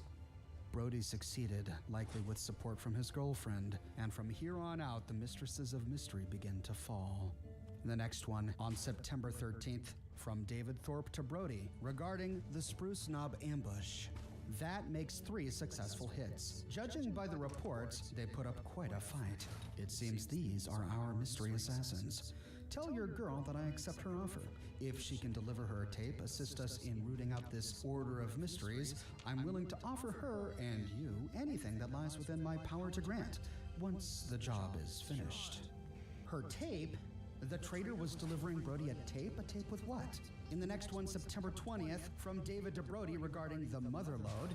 Excellent. I'm sending Tony over to help you analyze the database. Work with him and Rose to map out your ambush plans. We'll pick them off one at a time and stay the final raid against the manor until we've thinned their numbers. Have Tony begin trawling the data for other leads too. If their records are as extensive as you say, this could be a tremendous asset. Their records? What, Cryptos? So the holotape the traitor was offering to Brody was the entire Cryptos database? Well, that doesn't make any sense. You couldn't fit all of Cryptos on... Wait a minute. In our last episode, the one question we had that was unanswered when we walked away from Sugar Grove was who was the mysterious user who took the second siphon holotape from Sugar Grove? And this must be the answer. It must have been a mistress of mystery. A traitor within the ranks of the Order of Mysteries went to Sugar Grove, retrieved a siphon holotape, and used it to copy Cryptos so she could give it to the Raiders. That's how they knew where all of the mistresses of mysteries were. They had access to Cryptos. They could track down each and every one of them. In the final one, on November 16th, from David to Brody regarding the finale. A bit anticlimactic, but it does save us the trouble. Very well, go meet your girl. Make sure there aren't any loose ends. When you get back, report to my office in the top, and we can discuss your future with the Cutthroats. A bit anticlimactic? In the last message, he was talking about this big plan for raiding Riverside Manor. But then again, when we find Riverside Manor, sure, there was some burn damage, but we didn't find any bodies there. Did someone else finish off the mistresses of mystery besides the Raiders? To confirm our horrifying suspicions and to reveal the identity of the traitor, we need Brody's siphon holotape. A holotape he probably had no idea was incredibly valuable. Backing out of Intramail, we can now access Mount Holotape Drive. Mounting external holotape drive done. Loading project siphon holotape done. README file found. Display README file. Continue. Here's the tape. I've loaded it with my login credentials and a full copy of the database. The mission board lists all of our operations for the next 2 months. That should give you plenty of potential targets. I need to lay low for a while. Stick to the plan. I'll see you when it's time for the final operation. Tell Thorpe I expect him to keep his end of the deal, or I'll be coming for his head next. Olivia Rivers. Of course. She's the only member of the Mistresses of Mystery who had an attitude, who had a reason to resent her mother, to resent the Order. She was the headmistress's daughter. She had been taking her mother's orders all of her life. And now as an adult, as a mistress of mystery, she'll be taking her orders for the rest of her life. Of course, Olivia is the traitor. But how could Olivia be the traitor? How could she betray her own mother? How could she betray her adopted sisters? Can this story get any more horrible? Clicking the button to continue, Pretty depressing. we find a very familiar holotape format. Though humorously, the entire Kryptos database took up far less space than the entire Pulsar project. Kryptos is only taking up 41.6 blocks of this holotape, whereas Pulsar took up over 230. But in addition to the entire Kryptos database, we find Olivia Rivers' login credentials. If we try to view the Kryptos database, we see that it's everything we're familiar with from Riverside Manor. We can even log in with Natasha Hunt's login credentials, which means this copy was made very late in the timeline of the Order of Mysteries. We can view the job board, view the database. Everything is here. Backing out, we can dispense the Siphon holotape. We recall from Kryptos that Shannon's daughter, Olivia Rivers, was one of the few people whose user accounts could grant access to the headmistress's office. Remember when we accepted this job from the job board, Shannon Rivers told us that if we were successful, she wanted to meet with us in person, which means she was waiting in her office for whomever would succeed. But if her own daughter was the traitor, does that mean her office is where they had their final confrontation?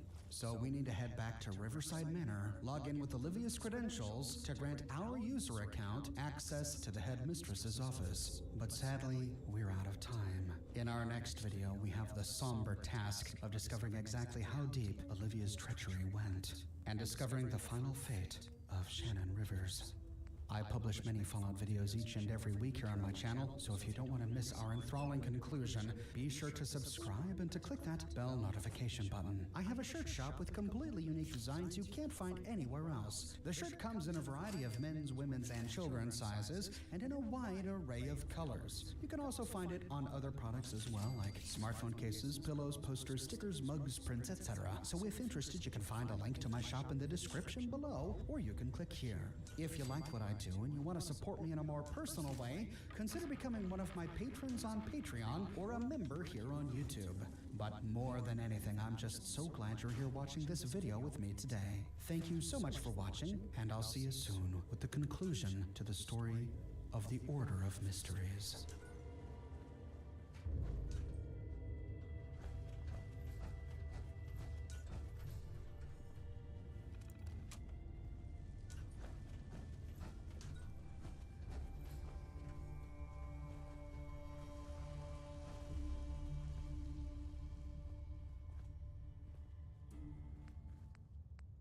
In our last episode, we infiltrated the Raider headquarters at the Pleasant Valley Ski Resort. The Raiders are long dead, but they left for us a trail of evidence that told us exactly how they became organized and finally defeated the Order of Mysteries after losing to them for all those years. We learned that a Raider named Brody was a new member of the Cutthroat Raiders at Pleasant Valley, and in an attempt to ingratiate himself with Raider boss David Thorpe, he made big promises of being able to kill all of the Mistresses of Mystery. To do so, he developed a relationship with the Mistress of Mystery and somehow convinced her to hand over a copy of Kryptos using one of the 2 remaining Siphon holotapes from Sugar Grove. With a copy of Kryptos at Pleasant Valley, the Raiders were able to know exactly where each Mistress of Mystery was and track them down to kill them one by one.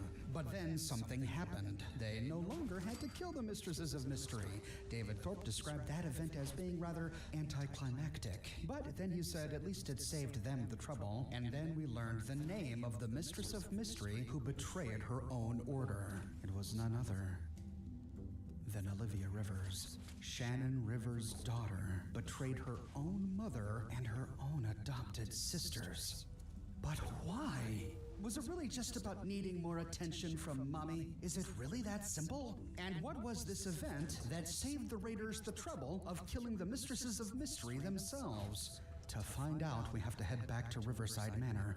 Now that we have Olivia Rivers' login credentials, we can head back to Kryptos and log into her account. She was one of the few Mistresses of Mystery who had the authority to grant access to the headmistress's office. And so, once inside her account, we can navigate to Administrative Actions, then scroll all the way down to Authorize Access. Then we can choose to authorize access to the headmistress's office, and then we need to choose a mistress of mystery to give this access to. We will, of course, scroll all the way to the bottom to grant access to our own user account, the unknown user. Now that we have full access, we can turn around and use the hand scanner to enter the headmistress's office. Remember when Shannon Rivers posted the Pleasant Valley Ski Resort job to the mission board? She said she would meet whomever completed that mission here in her office. Heading inside, we can use her daughter's login credentials to access her terminal.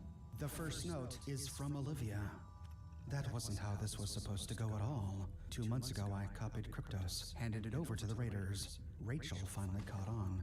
She was telling Eve when I came in tonight. At that point, well, it was them or me.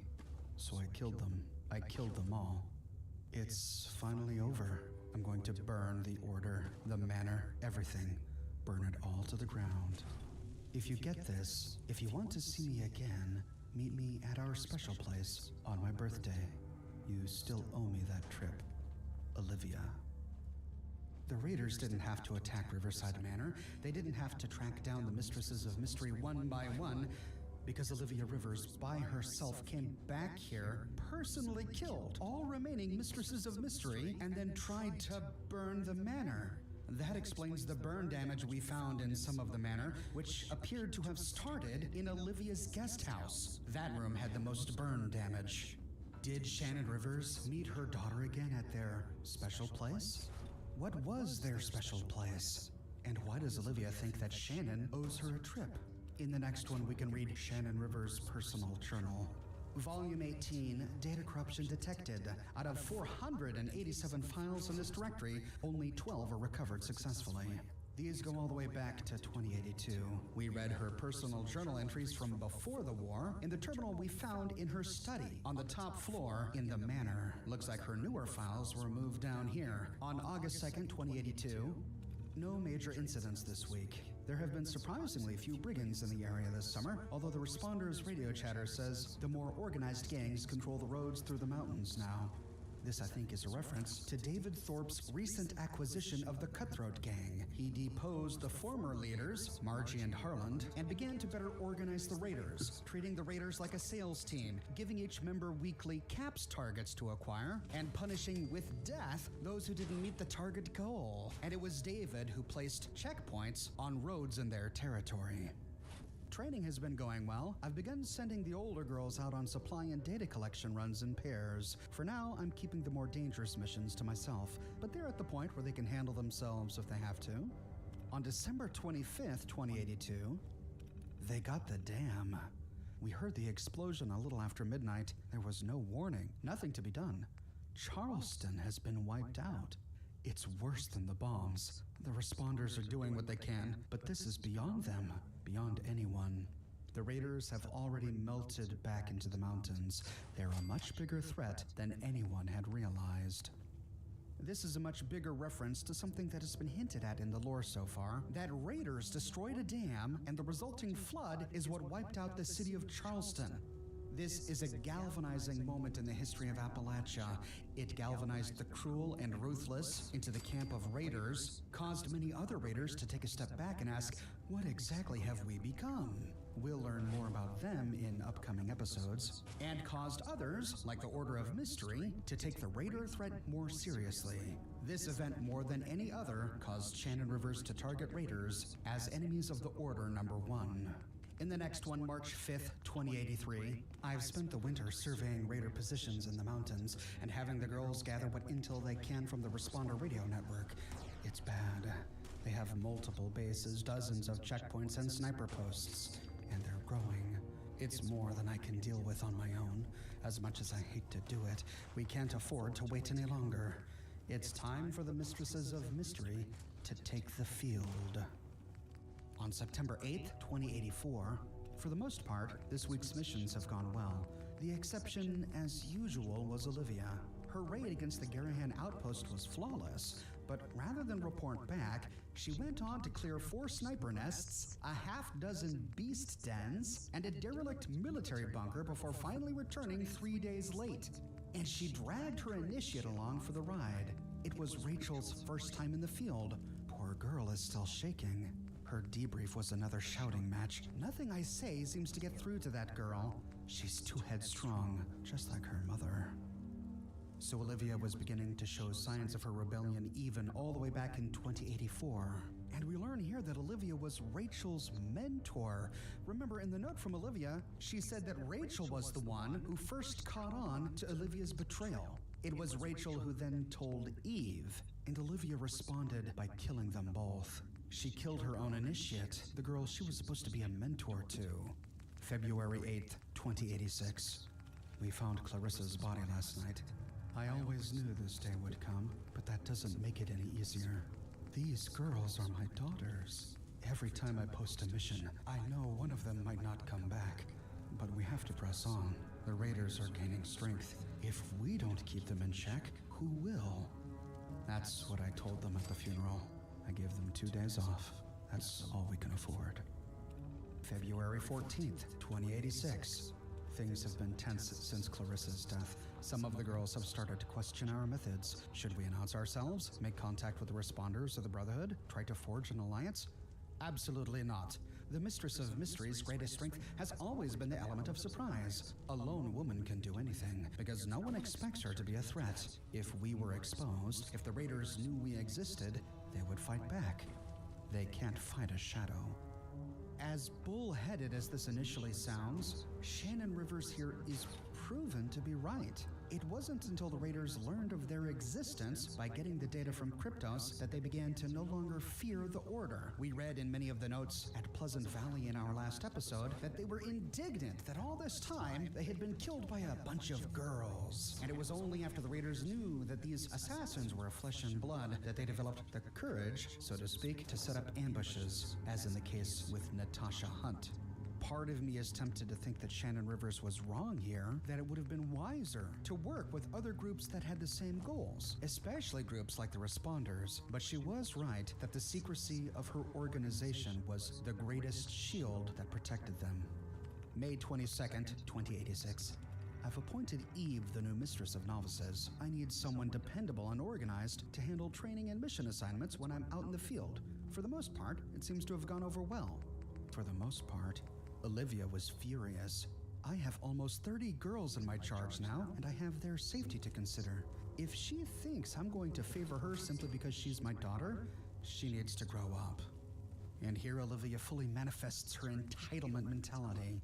Even now her character is very Raider-like. She's entitled to the promotion. She probably considers herself to be the headmistress's only legitimate daughter. And after everything she's had to put up with all these years, the missed birthdays, her mother working too much, she deserves the promotion. And now to be passed up in favor of one of these interlopers? One of these orphan girls who invaded my perfect little life at the manor?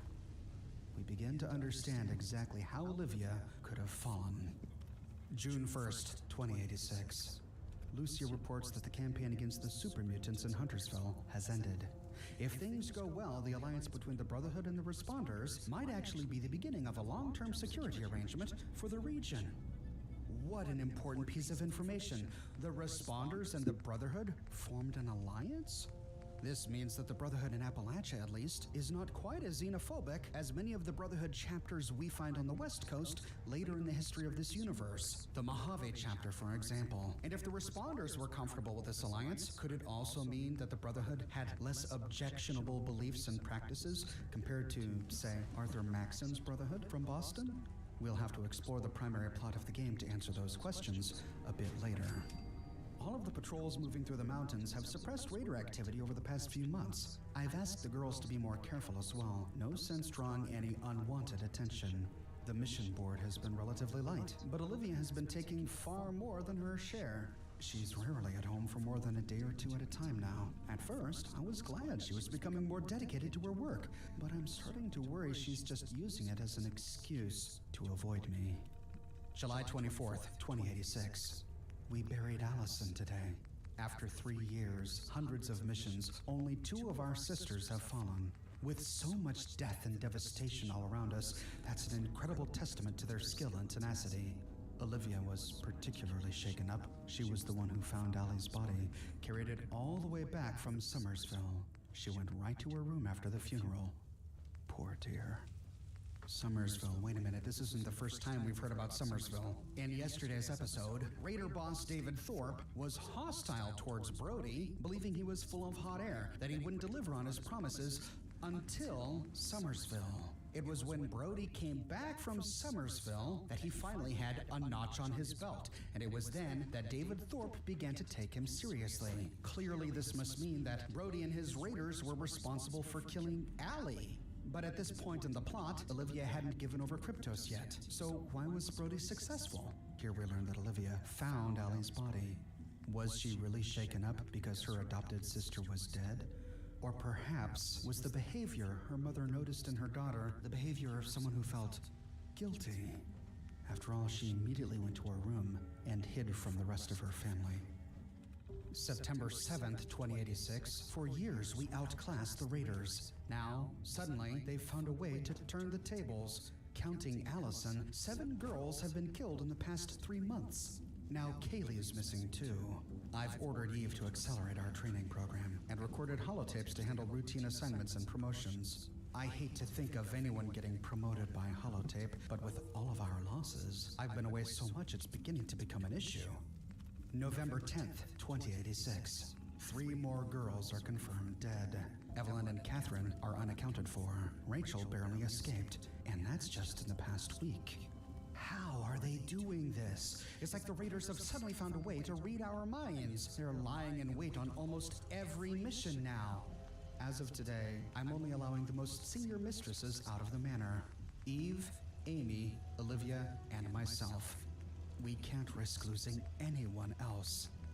So besides Eve, Amy, Olivia, and Shannon, all other mistresses of mystery were here in the manor? A perfect target for the raiders who wanted to storm the manor, but Shannon didn't know her greatest enemy was so close to home. All of Olivia's remaining sisters were right here within arm's reach, easy to murder. If we count the 7 killed including Allie, then add Clarissa, the 3 killed or missing that month, and then the 3 killed or missing this last week, that's 14 of them dead or missing.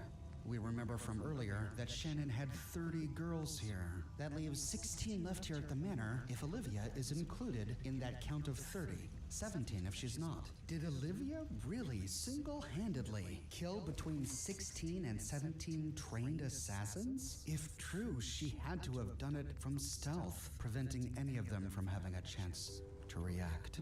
Olivia's murder of her own sisters is that rather anticlimactic event that David Thorpe was referring to in his message to Brody. At least he said she saved them the trouble of killing the Order themselves.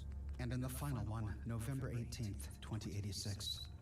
Olivia, dear, what have you done? I'm going out to meet her. If anyone finds this, if anyone is even still alive, please don't try to follow me. The Order of Mysteries is finished. Take the skills you learned here, join the responders, the Brotherhood, anyone. Find some way to survive. That's all that matters now. I loved you all. I'm so sorry. I think Shannon Rivers made mistakes, but I do think she tried to do what was right. I do think she genuinely loved the girls she adopted. And even though it seems obvious to us in retrospect, at that time, I don't think for a moment she ever suspected the treachery of her own daughter. Because she loved her adopted daughters, so much so that she refused to play favorites, promoting Eve over her flesh and blood because Eve deserved it more. Had she known or even suspected Olivia, she would have never allowed Olivia access to the manor. She would have never left Olivia alone with all 16 of her adopted daughters. I think this came as a shock to her. I think she discovered only after it was too late. Backing out of personal journal, we can move on to active missions. When this terminal was last updated, Shannon Rivers was investigating a recent ambush. Olivia Rivers was on sentry duty here at Riverside Manor, a fox in the henhouse. Eve DeVois was training. And as we suspected, the only mission still on the mission board that had not yet been accepted was the Pleasant Valley infiltration, the mission we completed ourselves in our last episode. Note, all non-essential missions have been suspended until further notice by order of the headmistress. In the next one, Kryptos access, we find the same access to Kryptos here as we do from the terminals outside. Backing out of her terminal, we can explore Shannon's office, we can read some clipboards, pick a skill level 0 metal box on the floor by the window, and a skill level 3 locked wall safe by some of the filing cabinets. Now, Olivia told her mother that if she ever wanted to see her again, to meet her at their special place on her birthday. Where was their special place? But then we remember, there was one terminal in the manor that we didn't read because we didn't have access to it. It was locked and unhackable. It was Olivia Rivers' terminal in the burned wing of the manor. But now we have Olivia's login credentials. Heading up the stairs back to the manor, we can head upstairs and then move east down the hallway into the guest house. We see the upper floor completely burned away and fire damage on every wall. Olivia tried to raise this place right to the ground, but her terminal survived. We find it where we left it, on a desk in the northwestern corner of her ruined room. Logging in with Olivia's credentials, we can access her personal journal. Like her mother, Olivia was a journal writer. Data corruption detected. Out of 388 files in this directory, only 10 were recovered successfully. Please select an entry to view. Her first one was before the bombs dropped, September 30th, 2077. We're actually gonna miss the camping trip this year.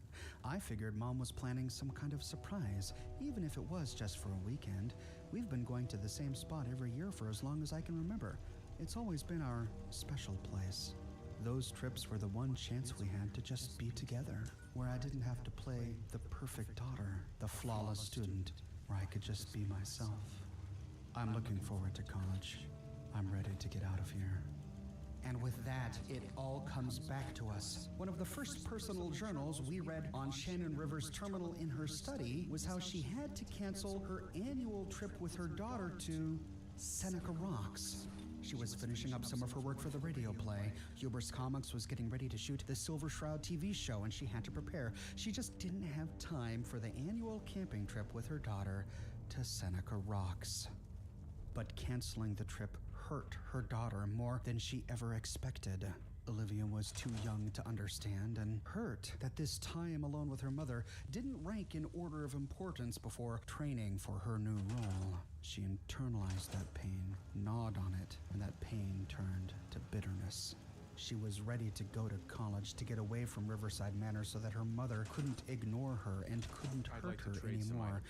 But she never got that opportunity. For a month later, the bombs dropped, and she never left for college. Instead, she stayed here at Riverside Manor with her parents for the rest of her life. In the next one, November 11th, 2078, well over a year later, the whole hero thing was cute for a while. Mother really is good at it, but it's gone to her head. Now she wants to adopt those rats she found rooting through her garbage and train them? I tried to argue with her. There are whole caravans of refugees on the road. We can't save everyone. Who do you help and who do you pass over? Why take in 3 strangers but then send the Torrance boy away? We barely made it through last winter as it was. We have to think of ourselves too. The Torrance boy? The Torrance boy? Brody Torrance. Things are starting to make a bit more sense. Brody Torrance wasn't just some raider that Olivia took a liking to. Brody Torrance used to be a neighbor boy she likely played with as a child. A neighbor boy who, after the bombs dropped, was turned away by Shannon Rivers? And I suppose that does bring up a question. Why did Shannon and Frederick only adopt girls? Why did they not adopt orphan boys? I don't think they did anything evil. After all, they could have not adopted anyone at all, as most people did during the apocalypse. They mostly looked out for themselves. But why girls and not boys? Is it just because Shannon had more experience raising daughters? Because she had raised one previously?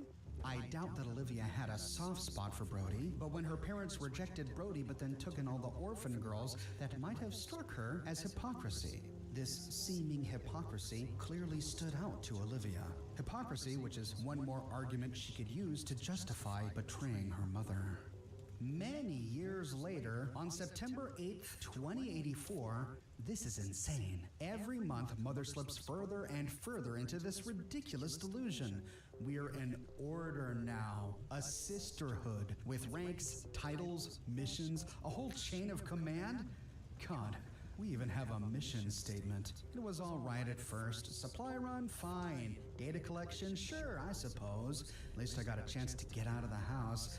But that's not good enough. Not for her. Now I have to be her perfect, obedient little soldier, a role model for the rest of this brood. Take one step out of line, try to do something useful, and she chews me out. I'm sick of this.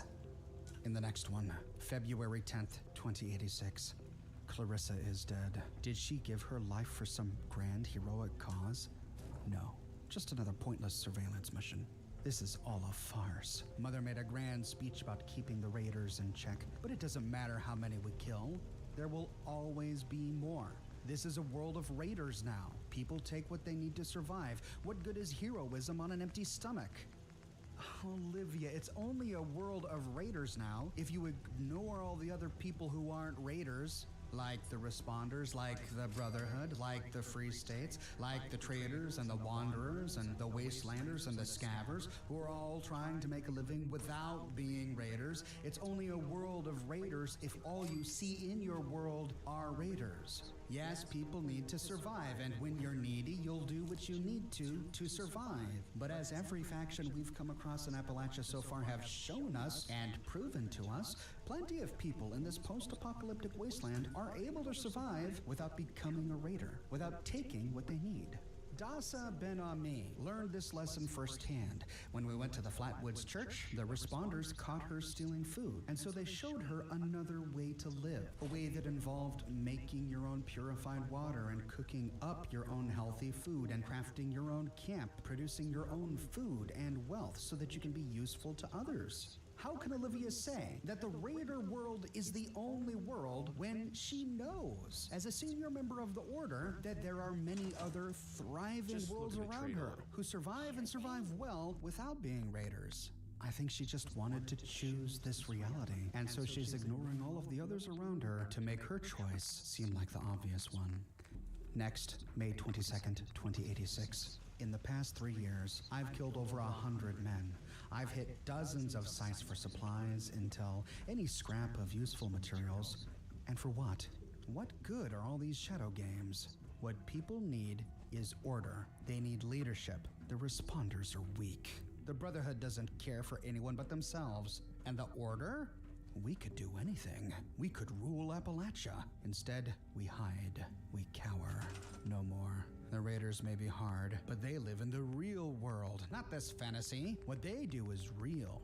It matters. It's time I came out of the shadows, and damn anyone who gets in my way.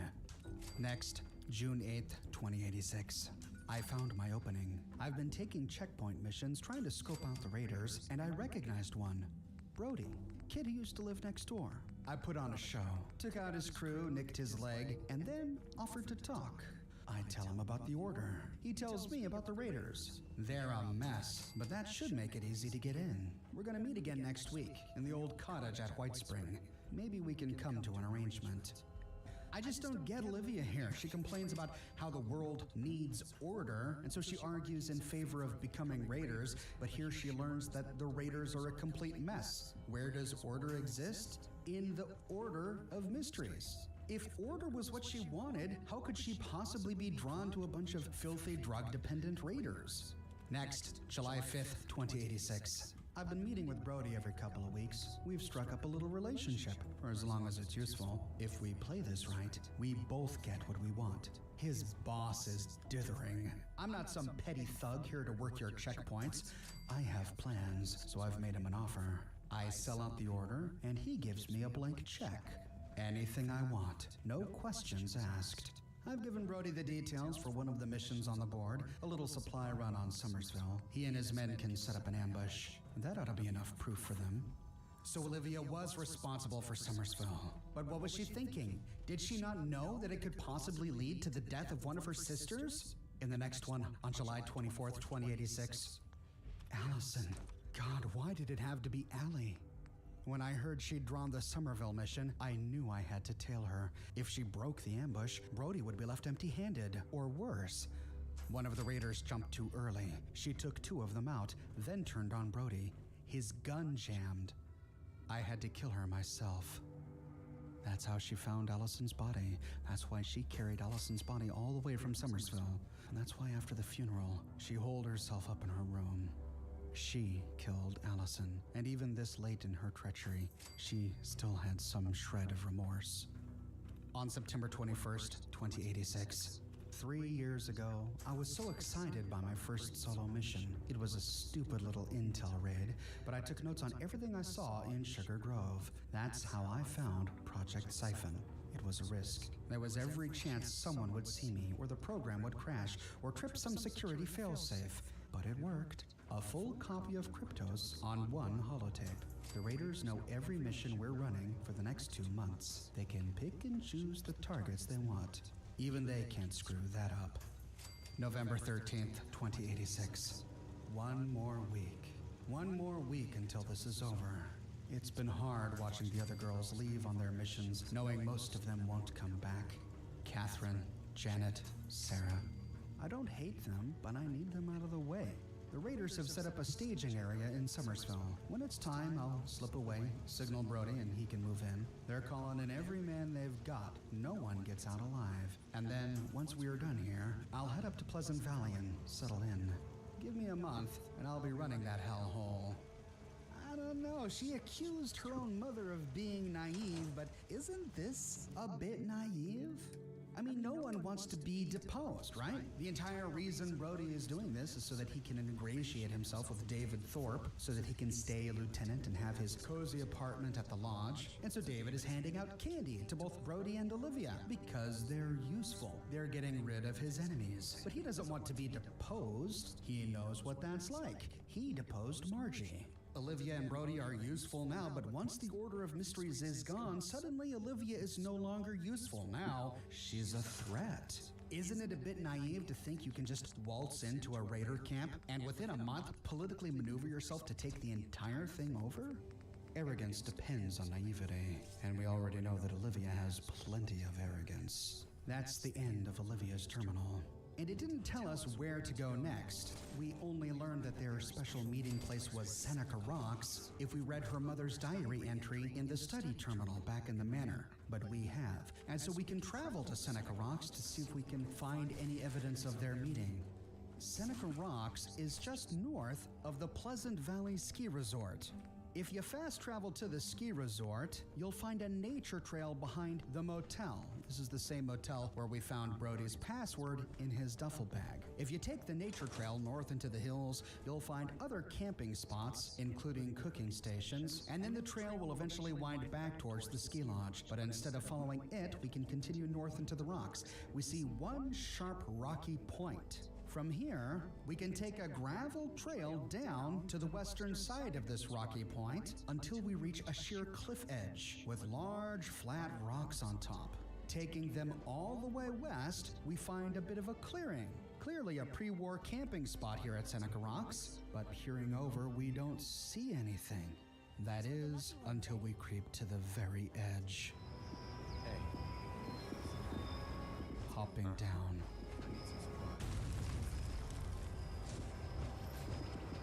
We find the corpses of both Shannon Rivers and Olivia Rivers. And in death, Olivia has her arms wrapped around her mother's body. The ground is so covered in blood, we find an ankle-deep pool of it around their corpses. On Shannon's body, we find Headmistress Shannon Rivers' login and Shannon Rivers' recording.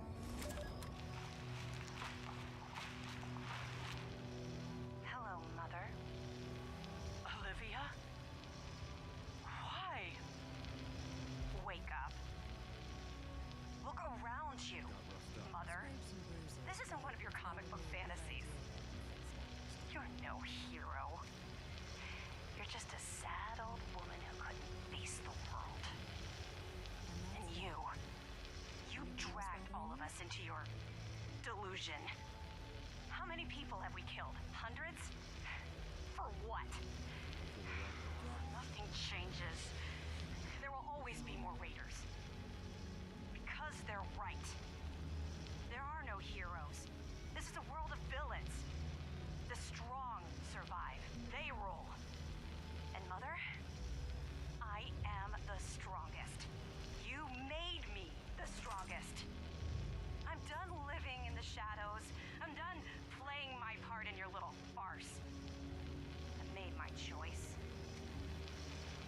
time I took my place in the real world. You're worse than the Raiders ever were. And far, far more dangerous. I'm sorry, Olivia. You've left me no choice.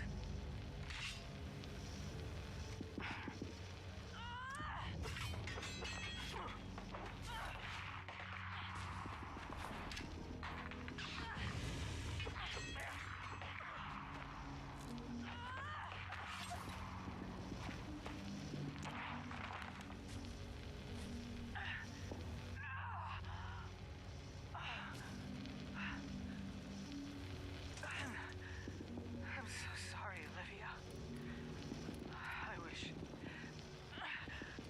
I wish it hadn't come to this. A hero to the end. Brody, you can come out now.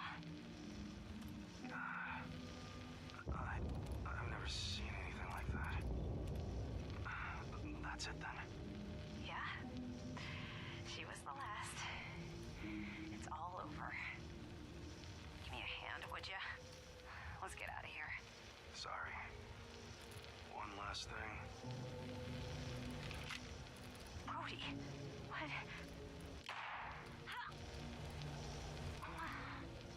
Now it's over. In the end, they were both betrayed. Shannon by her own daughter, and Olivia by the boy she felt pity for all those years ago when her mother turned him away at their doorstep. The same boy she showed mercy to, even if for her own benefit, when encountering him as a raider all those years later. While accusing her mother of naivety, it was ultimately her own naivety that got her killed, thinking that all you needed to survive in this wasteland was strength, and that the strongest will survive, without realizing that this world, like every world, is a world of relationships, politics, and cunning more than strength. Her naivety led her to believe that because she was the strongest, she could just walk into the raider camp, make demands of the existing boss, and in a month, she'll be running the place. Her naivety led her to completely overlook the ambition of the boy she thought she was using. The idea that he was using her never crossed her mind. But betraying Olivia was Brody's plan all along, and David knew it. The final entry on Brody's terminal is a message from David saying, "Go meet your girl, make sure there aren't any loose ends." She thought she could demand the world from David because she was so tough. But there is no honor among thieves or raiders. David never intended to give her a blank check like she thought. I bet when Brody returned to Pleasant Valley after murdering Olivia, he and David simply laughed at her naivety. But we can take comfort that they didn't laugh long, for there was a threat in Appalachia greater than the Order or the Raiders, which is why we find what is likely the corpse of Brody Torrance himself sitting in a chair on the balcony attached to his room. Maybe we can hope that before she died, she finally realized her mistakes and finally regretted them.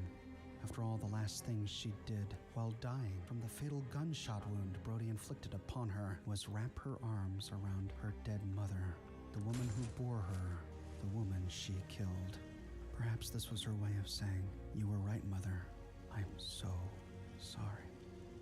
On the body of Shannon Rivers is the Eye of Ra. The Eye of Ra is a unique apparel item acting as a trinket, kind of like a wedding ring. The Fallout 76 official strategy guide says that the Eye of Ra enhances the Mistress of Mysteries regalia. Presumably this makes our attacks stronger. Fine little gadget. Honestly, I think this entire outfit probably looks a lot better on a female vault dweller, but on a male it looks, I don't know, really kind of goofy. But now that we have Shannon Rivers' holotape, we can head back to Riverside Manor to complete the quest. To complete the quest, we need to become a Mistress of Mystery, and the only one who can promote us to that rank is Shannon Rivers herself. Heading back to Kryptos with her holotape in our inventory, we can now log in as Head Mistress Shannon Rivers. Scrolling down to Administrative Actions, we can authorize a promotion to Mistress of Mystery. Then, we can select our own user account, Unknown. You have now earned the title of Mistress of Mystery, As a mistress, you are now a full member of the Order. You will be expected to uphold the name and virtues of the Mistress of Mystery and serve as a mentor and role model for the younger sisters. Dispensing Mistress rank holotape done, please listen to the Mistress's holotape. To get the holotape, we do have to press continue here, and we receive Order of Mysteries rank Mistress added. We also unlock 3 new Mistress of Mystery themed photo frames that we can use in photo mode to further enhance selfies in our regalia. With that, we complete the Mistress of Mystery questline, but we can still open the holotape in our Pip-Boy. If you're listening to this, you are now a full member of our order, a Mistress of Mystery. Congratulations, dear. Since I'm not telling you this in person, I suppose it also means that I have passed. As I record this, I'm in my 60s. No one lasts forever, especially given what we do. For most of my life, I was an actress. I never would have imagined any of this. But after the war, there were so many orphaned girls. They needed a home. They needed something to aspire to. They needed hope. All I had to offer them was a comic book hero. But maybe that was enough. I'm sure Eve or Olivia or whoever follows them as headmistress has trained you well. You have her and your mentor and your sisters to lean on. And whatever happens to this world, you have the skills to face it. Do your best, dear. I know you will. Olivia's treachery and her ultimate worldview came about originally out of longing to be with her mother. And when she didn't get the attention from her mother that she wanted, that desire turned into bitterness. And when her mother adopted orphans, she became jealous. And despite mocking her mother's order, talking about the pointless ranks, she became jealous yet again when one of her adopted sisters was promoted above her. I think Shannon Rivers is partly to blame. She did work too much before the war, and while adults can understand why work sometimes needs to be put above leisure, a child can't. Olivia took it as personal betrayal. To be told she was going on a camping trip to Seneca Rocks and then told that she wasn't. I think it led to her excusing her eventual betrayal of her mother. I'm also not entirely comfortable with the idea of adopting all of these girls and then bringing them into the Order. That step in this process wasn't fully explained. Does every adopted orphan girl become a Mistress of Mystery, or do some choose to leave the manor and go off to become a scaver? What happens if they come back to the manor to see their adopted family? What happens if they become raiders and the Order finds them guarding a raider checkpoint? What happens if one of the sisters becomes a Mistress of Mystery and then decides much later that it's not the life for her? Can you leave once you become a member? And what happens if you disagree with the headmistress? We never really saw much of that happen. Exactly how much pull did each member of this Order of Equals have? Reading phrases like, by order of the headmistress, leads me to believe that this Order of Equals wasn't as equal as one would think. That Shannon Rivers, for all her good, ultimately got her way. I don't like the idea of taking these girls whom you're supposed to be adopting and turning them basically into employees. If you're gonna adopt a child, you become the parent of that child, not the boss of that child. And there is a difference that I don't know if Shannon really understood. And while I understand the need for Shannon Rivers to keep the existence of the Order such a secret, I do think that secrecy, that isolation, was both a blessing and a curse. Yes, while they were a secret, it kept them safe from harm, but secrets are hard to keep forever, and we're talking about the long-term health of an organization. I think it would have been wiser for Shannon Rivers to find some way, even a secretive way, to communicate and work with some of the other factions in Appalachia. For example, if the Mistresses of Mystery communicated with and worked with the responders on a frequent basis, it's possible one of the responders might have noticed Olivia's behavior early, caught on to some of the red flags, and as someone outside the organization would have been less blinded to the fact that Olivia was Shannon Rivers' daughter and might have been able to warn the Order of Mystery before it was too late.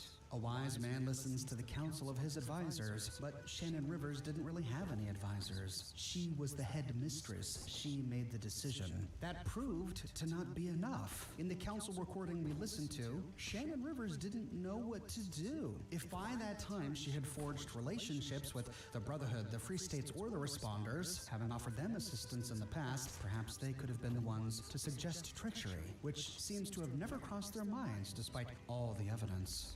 That said, it's undeniable that she did these girls a world of good, saving so many of them from eventually living lives as raiders or dying young. And despite my questions about her leadership style and the way the Order made decisions, they stomped out raiders and dominated them for years. And any organization that does that is okay in my book. But there's one question I have that was never answered. What ever happened to Frederick Rivers? He just disappeared from the story. The last we hear from him is a holotape recording between himself and his wife Shannon. And in that recording, Shannon comes to him for help with Olivia, and Frederick refuses to intervene. He says, Dear, I love you both. I can't get in the middle of this. The two of you need to talk this out. and I think that was a mistake. I think what this little family triangle needed was a mediating factor like Frederick, who could come in and love both Shannon and Olivia, and not necessarily take sides, but provide Olivia with strong parental instruction, accompanied with understanding. To give Shannon support and compassion, while also buffing out her rough edges, to convince the two women in his life that he loves most to stop seeing each other as obstacles, but instead seeing each other as partners trying to overcome problems together. But instead, he just backed away and left them to deal with their own problem.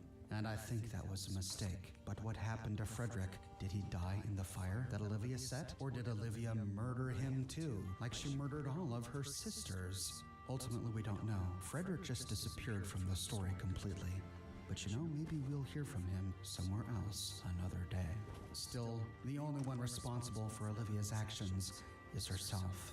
Yes, she was manipulated by Brody and the Raiders, but ultimately she was a spoiled, arrogant person who thought everyone was beneath her, who thought she knew best even more than her mother, and used the perceived slights that she had received from her mother and the apocalypse both as excuses to justify murder and treachery. I think a lesson we can pull from this is that despite what we do, despite what we say, some people, even people we love, will continue to make the wrong decision, will continue to be self-destructive, and maybe even destructive towards others. There comes a point when them being family just isn't enough, and the best response, indeed the only response, is to cut them out of your lives. Had Shannon Rivers cut off Olivia from their lives, the Order of Mysteries would have survived. That is the full story of the Order of Mysteries, the covert faction that could have been. What are your thoughts on this tragic but fascinating story? Do you use the Blade of Bastet or the Voice of Set in everyday combat? Are you going to do a Mistress of Mystery playthrough? Let me know your thoughts in the comments section below. I publish many videos and host live streams each and every week on this channel, so if you don't want to miss my content, be sure to subscribe and to click that bell notification button. I have my schedule posted on the cover art of my channel, and I make all updates to my daily schedule on Twitter, so feel free to follow me at Oxhorn. I have a brand new shirt in the shop, graduate of Oxhorn's driving school. That's right, fans of my LA Noire series will be longtime admirers of my driving skill in that game, and you can celebrate my skilled hands behind the wheel with this brand new shirt. The shirt comes in a variety of men's, women's, and children's sizes, and in a wide array of colors. You can also find it on other products as well, like smartphone cases, pillows, posters, stickers, mugs, prints, etc. So if interested, you can find a link to my shop in the description below, or you can click here. If you like what I do and you want to support me in a more personal way, consider becoming one of my patrons on Patreon or a member here on YouTube. But more than anything, I'm just so glad you're here watching this video with me today. Thank you so much for watching, and I'll see you soon this week with more brand new videos.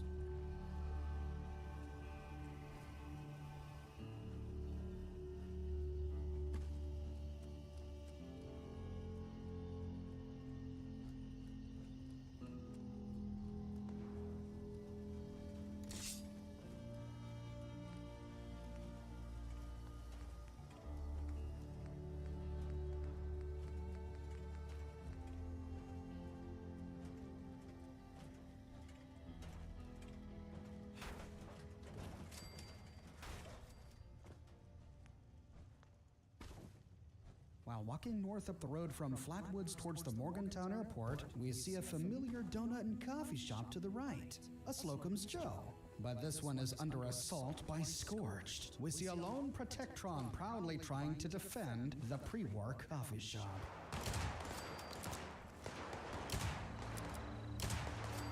As we pass the Slocum's Joe sign, we discover the place, but sadly we learn that the Protectron is hostile. We have to take him out.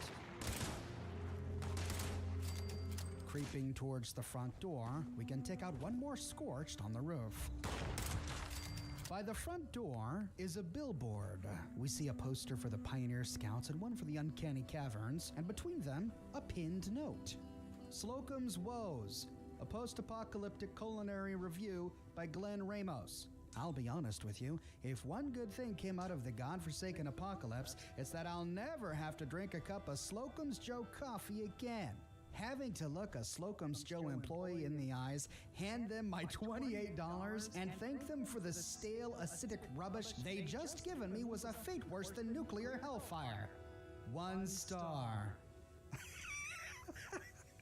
That's right, that Fallout inflation does murder on coffee prices. This guy was so bitter over the quality of coffee at Slocum's Joe that he posted a 1-star review after the apocalypse. Well, when you're passionate about something, I guess. But we see that the door is completely boarded up. We can't get inside. Heading around to the side of the building, we find a skeleton by some pipes. We see a fire escape ladder leading to the roof. Climbing the fire escape, we find a duffel bag lying next to a skeleton on a sleeping bag. In the northwestern corner, we find an ammo box next to a TV, and nearby, the ruins of an iBot. Must have been destroyed by the Scorched up here. As we pass another gruesome petrified corpse, we can loot the body of the Scorched we killed, and that's it for the rooftop. Hopping down, we can move around to the back of the building. Passing a blue motorcycle on the ground, we find a bit of a utility room. There are a couple of boxes and cabinets, a pipe pistol and scrap laid out, and a tinkerer's workbench. All right, we can scrap our junk and craft some ammo. After scrapping on up, we spy a sleeping bag on the ground next to 2 empty bottles of Nuka-Cola and a note. Justin's note. So it finally happened. What the government and the news kept saying. A giant war, and bombs and missiles and stuff, and lots of people panicking, trying to get into Vault 76. It was pretty crazy out there for a while, and I got separated from everyone. My friends, my family. But it's all right. I'll find them again someday. And I know that Christian and the others can handle themselves. So for now, it's time to go exploring. West Virginia may be a little wilder than it used to be, but nobody can handle those country roads like me. Justin Cole. The note reads uncharacteristically optimistic for a scavenger in the wasteland, and that's because this note is here due to a petition started in September of 2018 by Christian Grant. Christian started a Change.org petition to put his best friend Justin Cole in Fallout 76. Justin died at the age of 14 before Fallout 4 ever came out, but some of Christian's best memories of his friend Justin involve Fallout. Justin never got to play Fallout 4, and Christian was sad that he wouldn't get to play the first multiplayer Fallout game with his best friend Justin. But all those years ago, one of Justin's favorite songs was Take Me Home Country Roads by John Denver, so much so that the main lyric from the song was placed on his tombstone. In under 4 months, Christian's Change.org petition got over 10,000 supporters. Bethesda noticed it, and so here they put Justin Cole in the game, separated from his friends and family. But he knows that his friends, and especially Christian, are able to take care of themselves, and so off he goes to explore those country roads. I think it was very sweet of Bethesda to do this, and I hope that somewhere in our lives we all have a friend like Christian. And that is the full story of the Slocum's Joe pit stop by Flatwoods and Justin's note. 'Tis the season, and I'm away from the office for a while, so I whipped up a bunch of these Fallout mini-sodes to tide you over until I get back. If interested in my shirts, you can find a link to my shirt shop in the description below or by clicking here. If you like what I do and you want to support me in a more personal way, consider becoming one of my patrons on Patreon or a member here on YouTube. But more than anything, I'm just so glad you're here watching this video with me today. Thanks so much for watching, and I hope you all have happy holidays.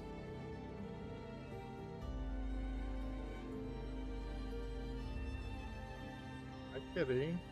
Hello?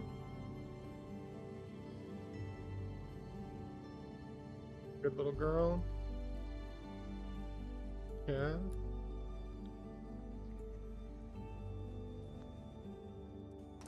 You're a funny little cat. You're a funny little cat.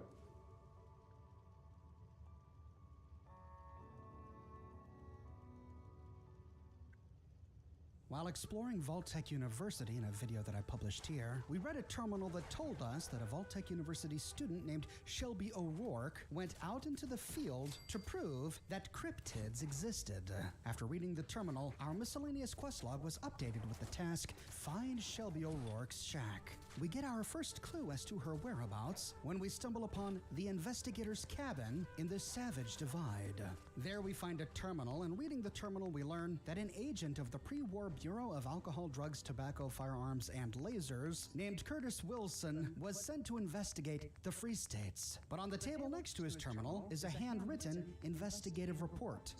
Investigative Report Shelby O'Rourke. I met a Vault-Tec University student named Shelby O'Rourke who was making preparations for her thesis study. She believes she can prove the existence of local area cryptids, Mothman, Grafton, Snelly, etc. She said she was making plans for her base somewhere in northern Appalachia in the swamp area. O'Rourke's certainty in her ability to find proof may mean she's worth keeping an eye on. My initial background check didn't reveal much besides being an exemplary, if not eccentric, student at Vault-Tec University. And here's our first clue. She had a base somewhere in northeastern Appalachia in the swamp area. This brings us to the mire. The mire is dark and sprawling. Our best bet of finding her headquarters is to scale one of the many watchtowers we find scattered around Appalachia. On the eastern ridge overlooking the mire is the East Ridge Lookout. We see that vines from the mire are reaching up trying to consume it. Looks like a government aid drop fell in here. We'll have to find a way to skirt around it. At the top of the watchtower, we find a few resources, a couple of containers, some binoculars, a first aid kit, and a skeleton on the floor. But using this watchtower, we can look out in any direction to find local points of interest. By surveying the area, we get Ella Ames Bunker, the Abandoned Bunker, Highland Marsh, Southampton Estate, the Hunter's Shack, Gulper Lagoon, and the Excelsior Model Home marked on our map. And with this, our quest log updates. It goes from saying find Shelby O'Rourke's shack to simply investigate the shack, where the only shack we just had marked on our map is the Hunter's Shack. Thankfully, the Hunter's Shack is really close to this lookout tower. A short while later, we arrive at the Hunter's Shack, but we find it swarming with ticks.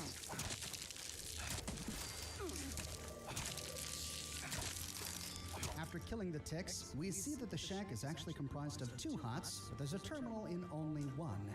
Heading inside the hut, we find Shelby's terminal. Vault-Tec University. Authorized user, Shelby O'Rourke. Motion tracking system alert. Motion detected at multiple locations. Sensors triggered. 3. Creature size, large. Looks like Shelby was in the middle of her cryptid tracking when the bombs fell, or when something else happened to her. We find 3 options in the first, upload data. Uploading location 1, 2, and 3. Processing complete. With this, our quest log updates and we start the daily quest, Queen of the Hunt. We now have to investigate the 3 locations uploaded to this terminal. Site Gamma, Site Delta, and Site Beta. But these aren't the only 3. Sometimes we'll get other sites like Site Epsilon. I think they may have meant to use download instead of uploading, because weren't the locations on this terminal, and to track them we have to download them to our Pip-Boy? At any rate, we'll track these down in a minute. But directly below this, we find Shelby O'Rourke's journal. In entry 1, first entry. I'm pretty sure my friends think I'm crazy for chasing after storytime critters, but hell, I've got this little project approved by the Chancellor himself, so they can talk all they want. The Chancellor? I thought it was approved by the Dean. Who exactly is the Vault-Tec Chancellor? Andy thinks the bigwigs at Vault-Tec just want to dig their claws into my findings. I don't put it past them, but I don't care. My dad hunted these cryptids before I was even born, and he never turned up any real proof, but he also didn't have Vault-Tec technology behind him either. This one's for you, Dad. God rest your soul. And now I think we begin to understand a bit better her unique passion for this project. She's doing it for her dad. In the next one, entry 2 up and running. I'm no technical genius, but I finally finished getting the sensors up last night. No hits according to the data, but anyone who thinks they'd get a hit right off has got to be, as my dad would say, dumber than a coal bucket. Now to sit back and wait. I'll give Nessie a good cleaning to pass the time. Can't have her locking up on me. Bagged my first 12 point with her, so I know she's the one for the job.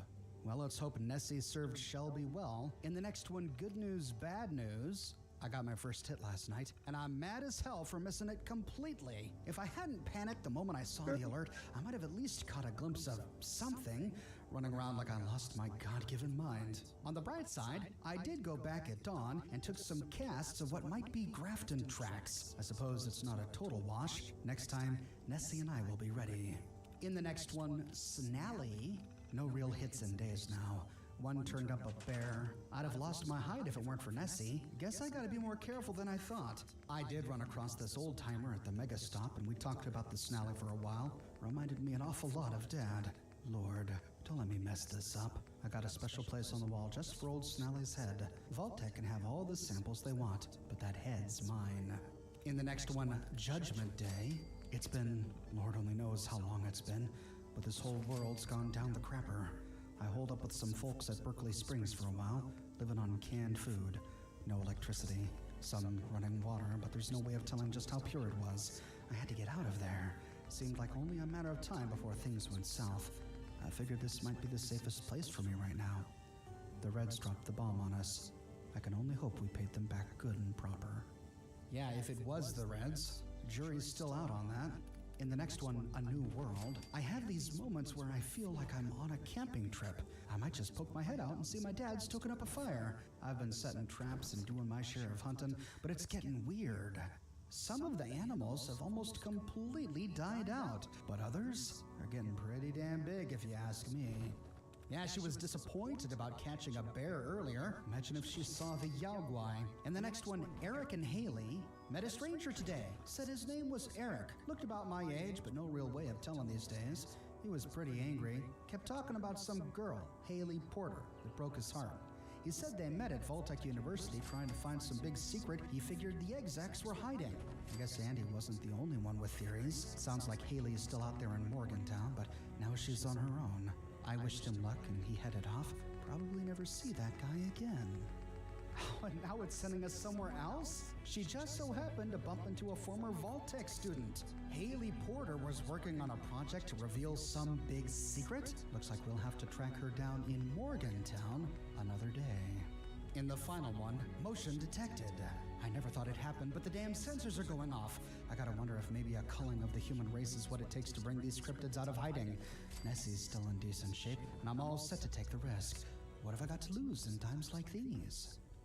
Well, Shelby, what did you lose? This is the last terminal entry she ever made, which means she likely never came back. She did her research, though. In the next one, we find a category on cryptids. The first, Snallygaster. Descriptive traits, elongated snake or dragon-like body, wings, possibly half-bird, sharp claws and beak. Evidence log, sharp claw marks on trees. Too large for a bear. Took photos and casts. In the next one, Grafton Monster. Descriptive traits, very large both in height and in girth. Potentially no head, white seal-like skin. Evidence log, recent footprints found at the beta site. Took casts and photos. Locomotive sounding call. Possible train in distance, unsure. In the next one, Mothman. Descriptive traits, humanoid with red glowing eyes, very large wings, and capable of flight. Evidence log, none besides testaments of about 30 eyewitnesses. 30 plus eyewitnesses. In the next one, Flatwoods Monster. Descriptive traits, alien, glowing eyes. May or may not have arms, but arms strongly suggested. Cowl-like helmet with dress-like garment, often accompanied by bright lights or burning metallic smell. Evidence log, bright light above mountain region. Took photos, but sadly don't amount to much. Investigated possible site. Some strange burning was present among the trees, but no smell. It may have dissipated overnight. And in the final one, the Wendigo. Descriptive traits, humanoid, gaunt, emaciated. Evidence log found several dissected bodies of animals near Site Delta. Bones showed evidence of sharp teeth marks, and bodies were left in a way that suggested this was not an animal predator. Too many remains left in plain sight. Scattered bodies suggest something grabbed them and brought them there to feed. And that's the end of Shelby O'Rourke's terminal. Looting the first shack, we find scrap and one ammo canister on the ground, and nearby there's an outhouse, but it's booby-trapped. Now for the daily quest. This is a very simple daily quest. Each day we have the opportunity to track down and kill 3 cryptids, but the cryptids are not guaranteed. We now have to navigate to each of the sites. I started by going to Site Beta, and when I arrived I found a Wendigo.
It killed me, and I failed the quest. When I tried again much later, the computer tagged 3 different locations on my map. Again, starting by going to Site Beta, this time I found a death claw.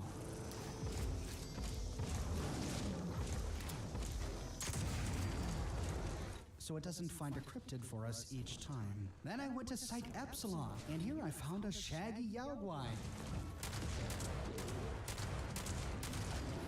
Again, no cryptid, but we get 3 chances, and so then we can head to Site Delta. We see the location on our compass get larger as we approach, creeping forward in badly damaged power armor. We crest a hill, go down into a valley, only to discover movement. A Snallygaster.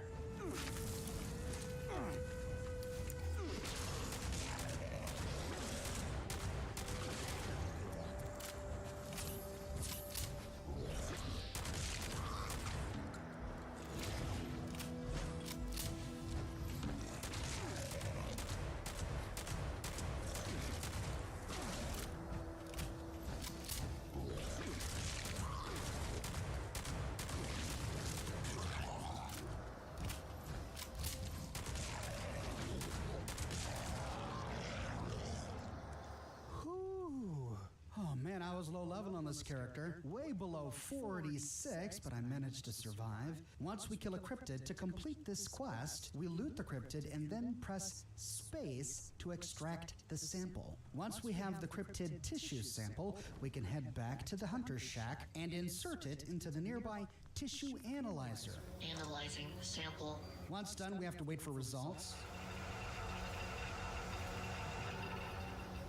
Analysis complete. Knowledge base updated. And we complete Queen of the Hunt. We never find Shelby's body. It's likely she became a meal for one of these same cryptids she did so much work to try to hunt. I'm glad her father never found out. To know that your passion inspired your child to take on such risk only to be eaten would drive any father mad. But we've picked up the trail of a new mystery. What news did Haley have that she thought would expose the executives of Vault-Tec University? Is she still at Morgantown? We'll track her down in another video, another day.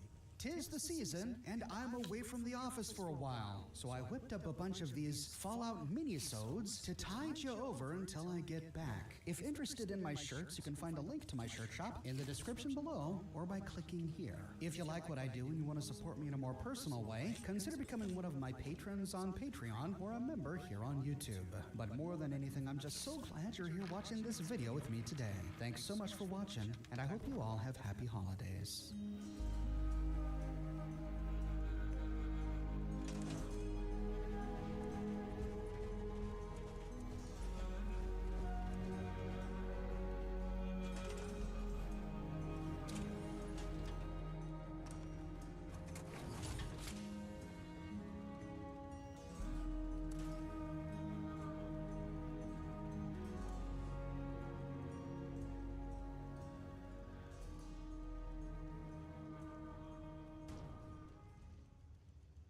One day, while exploring the mire close to Vault 94, we stumble upon an abandoned bunker.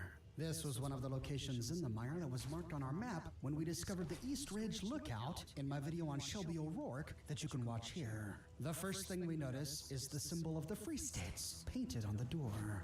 So this was a Free State bunker. On the ground outside we find 2 corpses. They both say settler, and we notice that the terminal outside is completely blasted out. Thankfully, the front door is not locked, so we can walk inside. We arrive at the top of a staircase in a concrete room. We can take care of a rad roach on a wall and another that comes up to attack. On this level, we find a wooden crate, more scrap on a shelf, and a chemistry station that we can use to scrap the junk in our inventory. Moving to the stairs, we can peer down. We see one glowing red light, but the keypad locking the door has long since been broken. We see a rad rat in the adjoining room. Heading downstairs, we get swarmed by rad rats. These buggers were level 20, which was higher than my level at the time. They pushed me to the top floor, where I was able to finally get rid of them. With the rats dead, we can again venture downstairs. Heading into the room, we see more rats in a flooded level below. This top level was the kitchen. We see vines and roots from the mire outside have already grown down into it. One is growing out of a stove. And to the south, we see a utility room with more vines growing out of the walls, choking a destroyed fusion generator. No chance finding a fusion core in there. Back out onto the kitchen landing, we can loot some Nuka-Cola and a board game, and then step on down into the dirty water below. Moving clockwise, we see that the water obscures practically everything here. We have no idea what we're walking on. There's a ruined TV, ruined furniture all about. A door to the west, which is completely blocked in. We can't explore it. Though we do see an open door to the north. This leads to a bathroom. More vines growing out of the toilet, a first aid kit on the wall. But when we move to the sink, lying in it, we find an abandoned bunker safe key. So there's a safe. Let's see if we can find it. Back out into the living room, we can move to the eastern side. The terminal is blasted out, sadly no lore. We see an open door to the east. Here we get rushed by a rad roach. And this leads to a laundry room. There's a washer and dryer, coat hangers, and a Braxo, but nothing really of interest. And I couldn't find the safe anywhere. Now, while recording this, I was broadcasting live. I spent probably 30 minutes looking behind TVs and picture frames and couches to see if I could find this safe. I had an entire audience helping me trying to find it as well, but we couldn't find it anywhere. It wasn't until days later that viewer Napoleon War told me on Twitter that he had found the safe. And so racing back to the abandoned bunker, I searched again, this time in the exact spot where Napoleon War told me to look. If we crouch down and look at the floor against the western wall in the laundry nook, we find, buried under a foot of water, the abandoned bunker safe, which we can finally unlock with the key. Sadly for our efforts, we get randomized loot. I was expecting something cool, a weapon or a holotape, something, but no, it looks like this entire location exists to put us on a scavenger hunt to find one safe with randomized loot inside. But still, I was grateful that I eventually found it. So thanks to all the viewers who helped me, especially Napoleon War.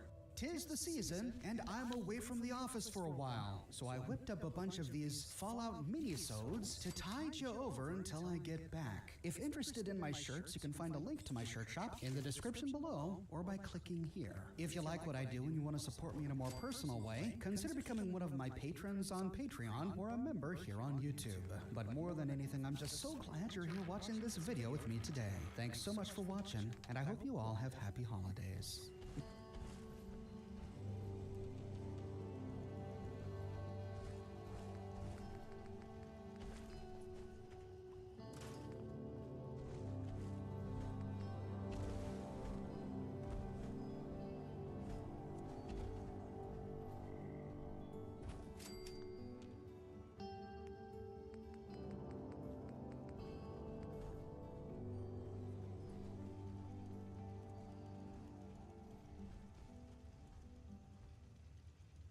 When we uncovered the secrets to Sugar Grove while trying to join the Order of Mysteries, we found a terminal entry where a pre-war agent was complaining about his team being pushed out of Huntersville. He said, "We are American intelligence. What's going on in Huntersville that not even we should know about?" This piqued my curiosity, and so we trek towards Huntersville. We find Huntersville on the Savage Divide, northeast of Spruce Knob. We bump right into it if taking the road north from the Freak Show and then traveling west from the Devil's Backbone. This is Highway 107, and when the path turns north, just before we reach Huntersville, if we look off to the right, we see a bunch of wolves hanging around a graveyard.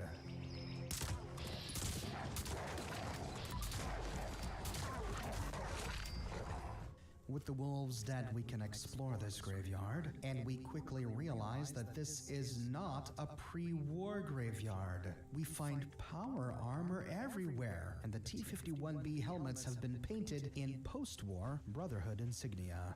This is a Brotherhood of Steel graveyard. One of the first graves we find has a hat on a stick above a note, pinned to it with a screwdriver. Graveyard note.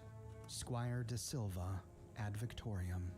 This name doesn't mean much to us right now, and that's because we get sent to Huntersville by Rose during the Raider portion of the primary quest, but the Brotherhood portion of the main quest doesn't appear until much later, and that's when we find all of De Silva's holotapes and messages. De Silva plays an important role in the Brotherhood's acquisition of Fort Defiance, so important that upon her death, Roger Maxon himself delivers her eulogy. Near to this, we find another note pinned to another stick.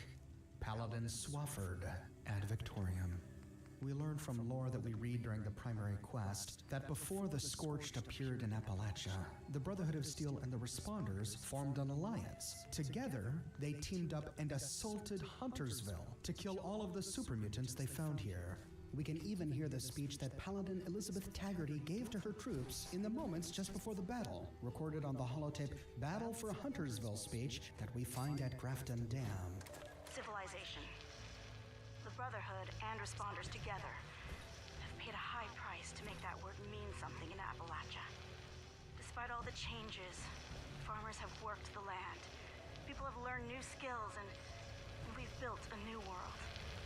And the super mutants threaten all of that. I'm a soldier, a paladin, and I tell you that this is our moment. We will never be stronger, and the super mutants never weaker. If you're thinking in the heat of battle to run, to live to fight another day, know this. There is no other day. We win here, now. Responders and Brotherhood together, or we will die. So look to your left, look to your right. Promise to give your all to protect them, and they will protect you. Make no mistake, this will be the toughest fight of our lives. But we will win, because we're fighting for something, for each other, for our children, for civilization. Now, let's show these muties what we're made of. The Brotherhood had deduced that Huntersville was the source of the super mutant infestation of Appalachia, and they were successful. Despite suffering heavy losses, they killed all of the super mutants here, and after the battle, it is here where the Brotherhood buried their dead. But why were there so many super mutants here to begin with? Continuing north up the road, we find the welcome sign to Huntersville, and here we see a pre-war military skeleton draped over the sign. What was the military doing in Huntersville? As we continue, we pass by a military jeep, a military barricade, lots of shipping containers, and even a tent. We can loot an ammo canister and an explosives crate inside the tent, and just outside we see a tank. Wow, the pre-war American military really came here in force. I wonder why. And it's then that we see evidence of super mutant habitation. We find their dogs and their meat bags hanging from the telephone poles, stacked up next to pre-war sandbag barricades. So the Brotherhood and the Responders failed. Despite wiping the super mutants out of Huntersville, the super mutants returned. Now from here we could continue to take the road west, then north, but we hear super mutants talking above us. You not belong in Huntersville. Here we find a ruined house next to a water tower. Instead of taking the road and going through the main gate, we'll sneak through this ruin.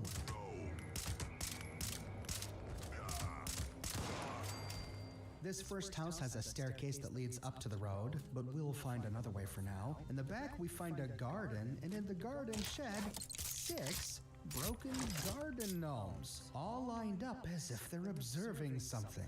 What exactly are they observing? And then turning around, we see it. A 7th garden gnome. And he's burying a Jangles the Moon Monkey in a garden. Oh, these murderous garden gnomes. Well, we can leave this grisly scene and go into the ruined house. There's nothing on the first floor. Taking the stairs up to the second, we find a first aid kit by a ruined bed, and we see a bit of a texture glitch on this wall. I've been crafting like all day. Right through it, but it allows us to more easily see a 0 skill locked wall-mounted safe. From here, instead of taking the staircase up to Main Street, we can leap across this gap to a nearby platform where we find a fusion generator. Makes me feel good about this my is life. Directly beneath the Huntersville water tower. It's nice There's to have your nothing in own the shack vault. nearby, but beneath the water tower, we find a bit of a lookout station complete with binoculars and a ham radio. Nearby, there's an ammo canister and a first aid kit. And from here, we can take the road west directly to Main Street of town. This is where most of the super mutants are hanging out, and alerting one causes all of them to rush us. So we'll sit here and snipe off as many as we can before pulling out our shotgun to finish them all off.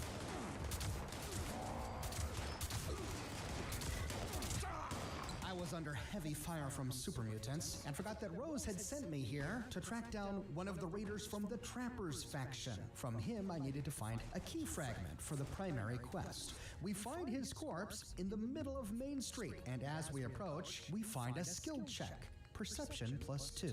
Your keen eyes notice something odd about the nearby corpse. Its belly is strangely distended, as if someone has tampered with it. You should investigate it more closely before proceeding. The distended belly leads me to believe that the body was booby-trapped with mines or explosives. We'll loot his body in a moment. After the mutants are dead, we can pause for a moment to take a look at our surroundings. At the very bottom is the garden, with the homicidal garden gnomes murdering the Jangles the Moon Monkey. The gate below leads to the water tower we explored. Nearby and to the right is a playground, and we see a terminal in this playground. We'll have to explore this. Up the road is the intersection of Main Street, where we found the skill check and the corpse. We find a number of wrecked houses, wrecked house number 1, wrecked house number 2, and wrecked house number 3. Then there's the wrecked hardware store. And that's it for this portion of the town. You can't see it from here, but there is another gate leading to another portion of the town, a more residential portion. We'll explore that in a bit. Now that we have our bearings, we'll start by going to the playground where we found that terminal. This is the TAC Ops terminal, and it's locked with a 0 skill lock. After hacking it, we read U.S. government property. Tactical reports, Duty Officer Sergeant Jake Bianchi, 12th Mountain Division. These terminal entries are from November 2076. Looks like Bianchi was here for about a week, starting on November 2nd. We were deployed today into Appalachia to quarantine the town of Huntersville. TAC Ops reports that there should be minimal resistance, small arms at best. We have strict orders to follow full containment procedure due to some type of viral outbreak. Apparently, if anyone gets out of Huntersville, we could be looking at a potential pandemic. We've been issued hazmat suits to wear over our BDUs. Hopefully, this will be a simple op while the Whitecoats handle the heavy lifting. So that's why the military was here in force. There was some sort of viral outbreak here in Huntersville before the war. In the next one, 2 days later, pulled into Huntersville today, we were immediately placed under the command of West-Tech, a civvy biotech company that set up shop nearby. Not sure why Command trusts these clowns, but orders are orders. Wherever they point, we shoot. Spent the day setting up roadblocks at the main artery that cuts through the town. Weird thing is, I haven't seen a soul in the streets. According to Private Gabesman, West-Tech Security already quarantined everyone to their homes. We're supposed to keep it that way. Wait a minute, the military allowed a civilian company, West-Tech, to command the military forces here in town?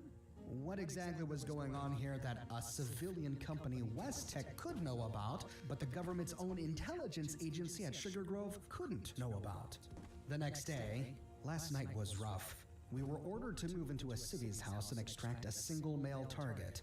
I didn't get a good look at him, but Gabesman told me he looked deformed, like something was wrong with his skin. I did hear his voice, though. It was a low growl, more animal than human. When we tried to extract, some woman screamed and jumped at us with a kitchen knife. Sanderson freaked and dropped her with a single shot. Maybe we did her a favor. Uh-oh. Deformed skin? A growling voice? 2 days later, November 7th. We're getting reports of the townspeople losing their minds around here as the virus changes their appearance. They're bursting through barricades, attacking our men. It's like they aren't human anymore. It's hard to believe these things were once people. I don't know what Westek was doing out here, but I'm beginning to think that these people were their guinea pigs. Why the hell are we here doing their dirty work? It's not right, and I intend to get to the bottom of this mystery. Well, I think we have enough evidence now to piece together what might have gone on here. Deformed skin, growling voices, superhuman strength that can burst through barricades? That sounds an awful lot like a super mutant. But it's moments like this we realize that not everything was hopeless in the Fallout universe. This soldier at least had a conscience. But in the final entry on November 9th, new duty officer, Sergeant Orlando Garrett, 12th Mountain Division. I'm here to replace Sergeant Bianchi, who's been relieved of duty. According to the MP report, Sergeant Bianchi was charged with 3 counts: gross misconduct, dereliction of duty, and insubordination. He'll be transferred back to our forward command outside of Huntersville, and then to headquarters for formal sentencing. In the meantime, it's my job to make sure that this containment operation at Huntersville continues to run smoothly and give Westek all the courtesy and assistance that I can. And this is how atrocities happen. Remove anyone out of your way that raises even the slightest criticism. But Sergeant Bianchi was raising a ruckus during the middle of war. Dereliction of duty, gross misconduct? We can only hope that Sergeant Bianchi wasn't executed for his conscience. Backing out of the terminal, we can head up the road towards the crossroads and finally loot the body of Walter Griswold. On his inventory, I only found the quest item I needed to continue with the raider portion of the primary quest, the Trapper's Key fragment. But shortly after looting the fragment while listening to Rose talk with us... Okay, so the body really was booby-trapped, but not with any explosives that we could actually loot. And apparently we needed a 2 perception or greater to be able to detect this. Okay, nice touch. I won't go over Rose's transmission now. I'll save that for when I go over the primary quest. Instead, let's continue exploring Huntersville to try and figure out exactly what went on here. We'll start by exploring Ruined House number 1. I find that when the super mutants respawn, they tend to respawn in this house. They've been occupying it for a long time. We find meat bags and tire beds, even dog corpses downstairs. Heading upstairs, we can loot an ammo canister and the corpses we killed earlier. And in the southwestern corner of the 2nd floor, we find a handwritten note. Nina Benchley's note. I can hear them at the door banging, trying to get inside. They've taken my father away, shot my brother, and now they're coming for me. Westek and the military have turned our innocent town into something horrible. I don't know what they put in the air or the water, but everyone's sick. Everyone's changing. It's too late for me. Get out now. Get out while you can. Nina Benchley. So Westek somehow infected the people of this town with a virus that turns them into super mutants. They infected the people of this town with FEV? Was it on purpose? Were they really using these people as guinea pigs, as Sergeant Bianchi guessed? Or was it an accident? After looting an ammo canister and a first aid kit from house number 1, we can head back to the street. Here we find a pre-war military vehicle filled with super mutant blood bags. The super mutants have been using it for meat storage. Crossing the street, we see the hardware store. Heading inside, we can open a red door to the west, which leads to a storage room, where we find an end-of-dungeon steamer trunk and a first aid kit. This hardware store is completely ruined, but if we take a staircase to the northwest and turn around, we find an endurance bobblehead lying on a bit of ruined floor. Always be ready to take one for the team. When used, gain +2 endurance for 1 hour. From here, we can leap on top of the roof, where we find the skeleton of a pre-war military soldier clinging to a duffel bag. In the backyard of this house, we find some sort of machinery next to a workshop. This did have a staircase that led below, but it's all filled in with rubble. From here, we can move to ruined house number 2. Exploring the backyard first, After my we see a name playground and changed a to garden. There's a workshop out back with a few X989, minor containers, Punk, and then we can Cyberkiller, explore and the Discord. house Okay, through a cool. hole on the back wall. There's one metal box on the first Good to see floor, you, dude. and a cooler in the kitchen. Then taking the stairs, How are you we doing? arrive on a horribly ruined second floor. The walls are mostly gone. We find a So you're few going full containers to sin. loot, but nothing much else for house number 2. This leaves one more house to explore on this side of town. We can cross the street from house number 2 to explore ruined house number 3. And immediately we find a holotape on the kitchen counter. We'll come back and listen to this in a minute. After looting the kitchen, we can head upstairs, turn off our radio to avoid demonetization, and here we find a bunch of toys and a child's crib next to a bottle.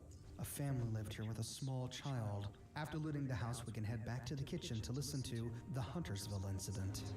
Who is it? U.S. Army, ma'am. Open up, please. What do you want? Just open the door. Sherman.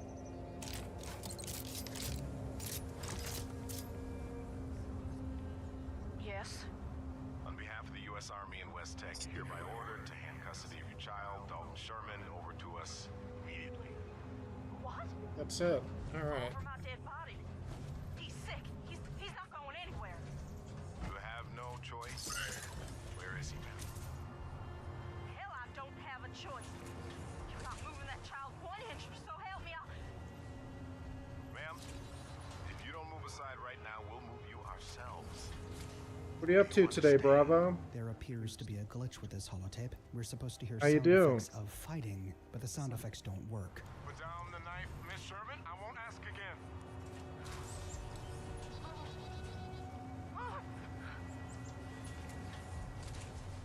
No! Get out of my house! Dalton is only sick! He'll get better! You people can't take him like you took the others! You can't! No! I won't let you!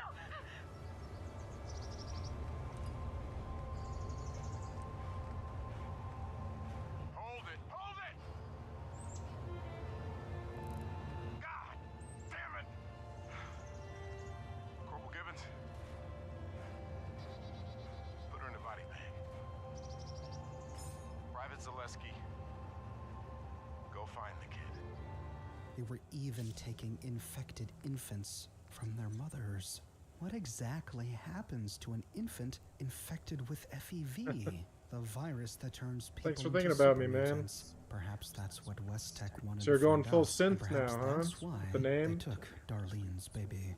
That's it for the southern portion of town. Taking the road northwest, we open a gate to enter the northern portion. With the gate at the bottom, from here we find ruined house number 4 with a big red star, a ruined trailer, a ruined workshop, a tent, and Cool. ruined house number 5, complete with a little shack. Like it. At the very end of the road, we find a military choke point. We'll start by passing through the gate and heading over to ruined house number 4, the one with the big red star. Sitting on a bench lying on the porch, we find the skeleton of a woman in a yellow dress. Perhaps she lived here before the bombs. Heading inside, we find a toolbox, and on a desk nearby is Gail Meyer's terminal. Huntersville Terminal Rentals. Okay, so she didn't own this terminal. She rented it from a shop here in Huntersville, I guess. Her journal entries span 2 years, and the first, June 4th, 2075. Things are looking up around Huntersville. We're about 3 months into our rural development grant from the government, and we already have a brand new water recycling system and sewer lines. The days of dealing with dirty well water have finally come to an end. Thomas McDevitt over at the farms even said they're tying the new water lines into his irrigation system. I'm not sure how we ever won that grant, but finally this little town has been given the boost that it needs to get back on its feet. So that's how they did it. They awarded this town with a grant. 3 suits of power bunch armor. of water infrastructure that they Gotta love that controlled. synchronicity. In the next one, August 28th, 2075. West Tech just finished construction on their laboratory building outside of town. I Look at never this thought I'd live to crew. see the day that a major corporation would even consider locating one of their facilities here. We're getting lots of traffic to and from the site, and people are spending love their it. money here. I'm even thinking of opening a bakery to sell fresh cookies and bread. Things are looking bright in old Huntersville. A few months later, December 20th, 2075, we're headed into the holidays and everything's been going well. I've broken ground on my bakery, and I hope to have it up and running by the end of spring next year. West Tech has injected some cash into the town, paying some of the local farmers for testing rights of their farms. I'm not sure what West Tech is working on. Every time I try to strike up a conversation with one of their employees, We've been playing lately, Bravo. just plain ignore me. Pah, city folk. The next year, February 16th, 2076. You know, I ended up getting enshrouded. Several people in town have fallen It's ill. just okay. Some kind of a virus. It's definitely Thomas McDevitt co-op game for sure. Chat up the West Tech folks to see if one of their doctors can lend us a hand. Not sure what's going on, but it's certainly gotten a lot quieter around here. The West Tech traffic into town has all but stopped. Just my luck too. I'm a month away from opening the bakery. Well, since the guys I hired to build out the place are sick, I suppose it'll have to wait. Of course, the traffic from West Tech dried up. They knew what was going on here, and the last thing they would ever do is buy coffee or eat a donut made from water they infected with FEV. May 25th, 2076. The sickness that hit us around February is getting worse. Thanks to some doctor from West Tech still who into haven't it. had any deaths Nice. yet. Thomas McDevitt was able to convince them to lend a hand, and they sent help. Their doctor says it's nothing to worry about, just a rare strain of the flu virus. Tell me, what kind of flu virus makes your skin start to change color and your hair to fall out? People are starting to get scared. Maybe I'll convince Thomas McDevitt to hop into his truck and head for Charleston or something to get more help. Come to think of it, I haven't seen Thomas McDevitt since he went to West Tech. So Thomas went to West Tech and then disappeared, but West Tech sent a doctor anyway? What happened to Thomas? Did they take him? September 8th, 2076. I don't understand what's going on around here anymore. People are changing. They're turning, well, green, and their bodies are deforming. I don't understand how this could happen from a flu virus. It doesn't make any sense. The doctor from West Tech said the flu virus is highly contagious, and he's confined us to our homes for our own safety. They've even placed guards and gas masks outside to make sure we stay put. What am I supposed to do? Outside of the Warhammer universe, Fallout has to have like one of the most evil governments. Last night I heard a weird animal-like growling from the Benchleys next door. Then I Oh, no. swear I heard Veronica scream, followed by a gunshot.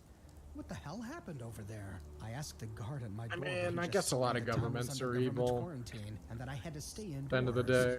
I think I'd better load my husband's Still, though. evil barrel for safety, if I can lift it. I'm feeling pretty weak lately and running a low-grade fever.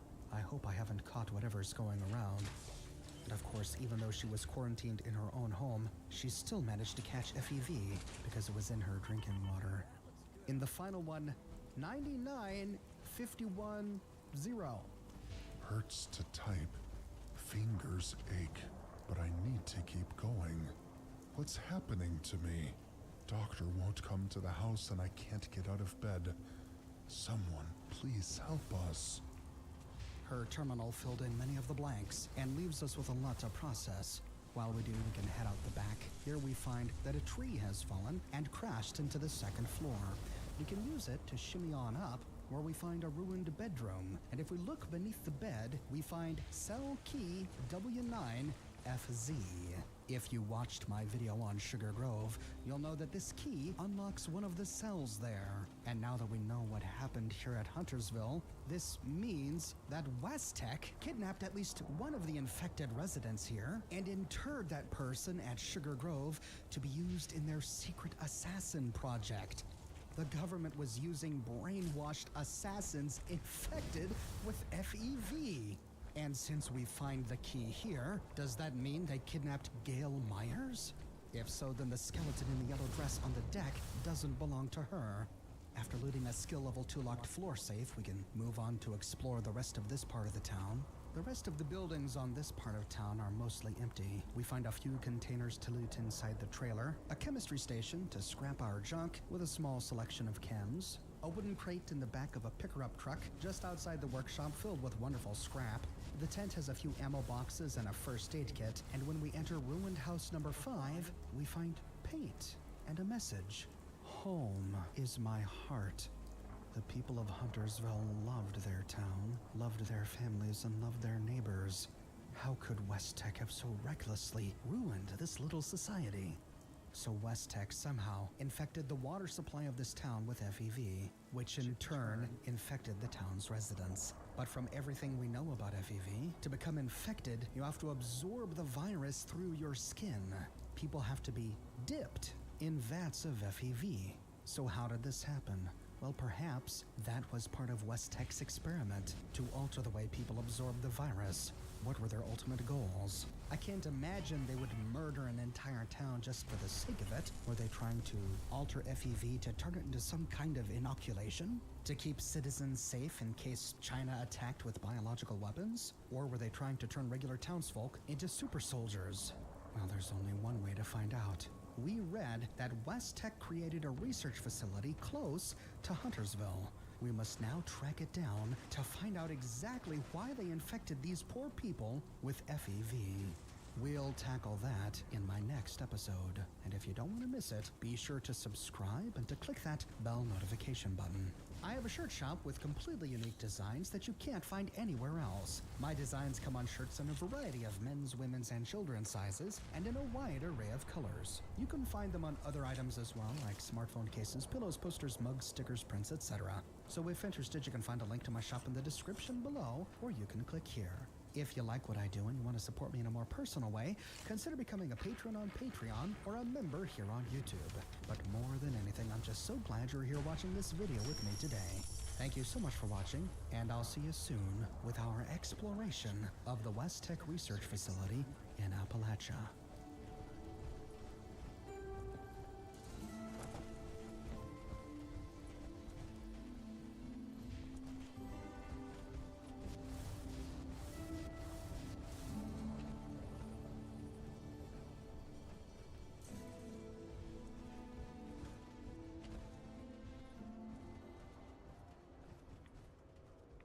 In our last episode, we discovered that the ruins of Huntersville were infested with super mutants. And after clearing the place, we learned that Huntersville is where super mutants came from. We discovered that the pre-war company Westtech infected the drinking water of the town of Huntersville with FEV, the forced evolutionary virus, the virus that turns people into super mutants. We know the how, but we don't know the why. Why would Westtech do this? Why would they infect an entire town? I like the way and then Oxhorn kidnap talks. or murder their people? To find out, we need to head to the Westtech Research Facility. We learned from the terminal entries at Huntersville that Westtech I like had the way he recently puts moved into emphasis West on Virginia. things. The residents expressed their shock that Westtech, I'm not sure if there's a rhyme or reason to it, would but create a research facility all the way out here. I in like 'em. Appalachia. But of course, if they needed people to experiment on, the wilderness of Appalachia, far from major urban centers, suddenly becomes a very appealing choice. We find Very the Westtech appealing Research choice. Facility by taking Highway 107 north from Huntersville. And when we arrive, we find it start, like, also if I go to the store, I'm gonna swarming with start super mutants. talking to people like that, like, I pulled out my credit card, but it was cracked, and he was unsure if it would work. Just start talking like that all the time. Start narrating my own life like a psychopath. After clearing the place, we can explore the exterior. We find the front entrance to Westtech fenced off, but there's a big gap in the fence. Someone fortified the place post-war, possibly raiders or the super mutants. We find junk walls and sandbag barricades all over. In one of the trailers Now, is the guarded word with bone funk in chimes, we reference find a to, nuka-cola like, quantum, and from the funky? front parking lot, we get a great Cyber- view of the Westtech sign. cyberpunk? Westtech Research It's punk. Center. The Is it dangling punk nets and cyber killer? cages tell us that it was indeed raiders who had occupied this place before the super mutants I don't, it's moved not in. funk, Or could it right? be that those very Because same funk would be raiders became something the else. super mutants we just killed? After all, this is the Westtech Research Facility, where we know they I were mean, you could go experimenting with FEV. both. Just Will we find let FEV people make just up their own damn lying mind, I about guess. inside? After looting a yellow wooden crate by some raider cages and an explosives crate by a junk fence near the door, we can continue exploring the exterior by heading around back. We'll head through the main door in just a minute. On the side of the building, we find scaffolding that leads to the roof. But when we reach the rear of the building, we find more super mutants.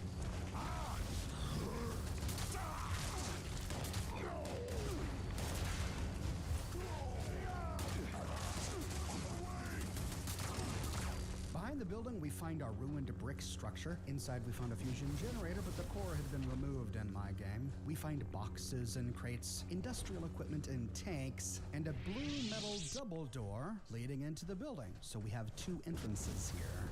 Scaling the scaffolding leads to a floating pod at the side of the building. Here we find a cooler by a desk. This leads to a platform where we can loot a weapon and some ammunition. And next to this we find a locked tool case. Then continuing up, we reach the roof. There's plenty of scrap up here, but not much else. Few enemies and no doors. They're not gonna Parts let of me it may cheese look this, are they? inaccessible, but with careful jumping, we can access almost all of it. And we do find a few interesting scenes. We find the abandoned camp of an artist. There's a cooler, a ruined tent, a bubblegum teddy bear, a can of paint, and a piece of art. It presumably belongs to the skeleton lying in the nearby chair who must be the artist. I guess she came up here with her bicycle to find inspiration for her painting. Just do this the We hard can take way. advantage of the nearby cooking stove to cook up all our super mutant hound meat. If we leap over a wall to another nearby section, we find more of her artwork. Does it usually take a while Dozens of cans for of them to paint do it? brushes, and a number of canvases. All with unique Or is it more of paintings. like a Climbing to server one of the higher restart points, type deal? We find the artist's perch. She had a lawn chair up here with a ham radio, some binoculars, her paint cans, and a canvas. But most excitingly, here we find a perfectly preserved pie. My first in Fallout 76. And we didn't have to resort to luck to get it. While exploring the roof, we hear super mutants return to the front parking lot.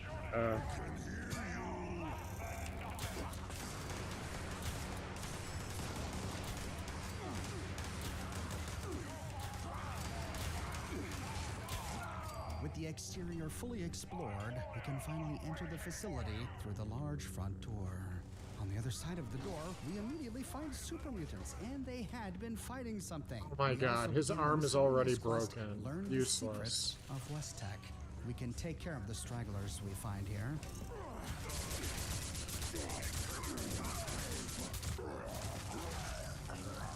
With the lobby clear, we can take in our surroundings. We see a bank of windows to the west and then 2 doors leading out. One to the north and one to the east. Between these 2 doors was reception, where we Yoink. find the front desk terminal. Moving to the eastern door, we see that this is a staircase leading up and down. Moving back to reception, we can explore Nice. the northern door, and we see that this bends around, snaking through the first floor. Looks like this is the one we want to take. But first, to explore reception, we find a duffel bag on the floor next to an espresso machine, and it looks like these windows were display windows, showcasing West Tech technology. Before leaving, we can log into and read the front desk terminal. Okay. West Tech Research. We find 2 items. In the first, no tours. Another reminder, please be more vigilant of uninvited guests entering the lobby. We Takes had a an few incident hours this morning then. where a random stranger entered the complex and approached the front desk. They looked and appeared like they were ready for an interview. Suit and tie, briefcase. They said they were here for a company tour. This person was not on the list of names for the day, and the security office was notified immediately. Remember, this building is a secure facility. We are prime targets for corporate espionage, sabotage, or investigative reporting. If you see something, say something. Sounds like West Tech was justifiably paranoid. Imagine if the press had caught wind of what they did to the people of Huntersville. Backing up, we can explore intramail, and we only find one option. Subject, recruitment. To Richard Birch from Michelle Ginsby. Look, Dick, I know you think it's funny throwing these BS Look, degree Dick. kids my way, but I'm sick of it. The best candidate we've had in months was Ella Ames, who, as I'm sure you remember, rejected us. No thanks to you and your half-ass outreach. I'm giving you one last chance to prove you're good at your job. Her father will be lucky if he sees the end of the month. Once he is gone, you need to be there to point her in the right direction. You've got her address, but from what I'm hearing, she's also joined up with those Free States fanatics. If she's not at home, she's got a bunker somewhere, so find that location. We need her. Once she's here, then we can talk promotion. Michelle. This story provides us with some needed background to better understand Ella Jetpack, Ames, a bitch. character we met during the primary plot of the game. Ella Ames was a member of the Free States. We found her bunker in the mire, and by completing the quest we found on her terminal entries, we were able to develop the Chem Rad Shield, a superior form of radiation resistance. This entry explains why a Free State fanatic Never saw living it in a coming. bunker after the war was able to produce such a powerful chem. She was a scientist. Oh, a scientist so well respected there's a mod that even Westech replaces a wanted her. bunch of But gun notice how sounds with insidious Westech's recruiting gun process sounds from are. Call of They Duty knew games. Her father was terminally ill. They So a lot knew of he the was gonna guns sound die soon, different. and they knew that she relied upon him for Because it's just life Call of and Duty career gun advice. sounds. They're internally conspiring to wait until her father dies at a moment when she's emotionally vulnerable so they can sweep in and recruit her to work at I think Westech. that whatever that gun That's sound was sick. just a After suppressed looting the weapon or toolbox something. we found on the rubble of the lobby, we can head through the northern door. We see a window to the right and lab equipment in there. Continuing Come west, on. we find two doors. One to the north and one to the west. The one to the west is partially blocked with a curtain. We see it's a locker room leading to another door to the north.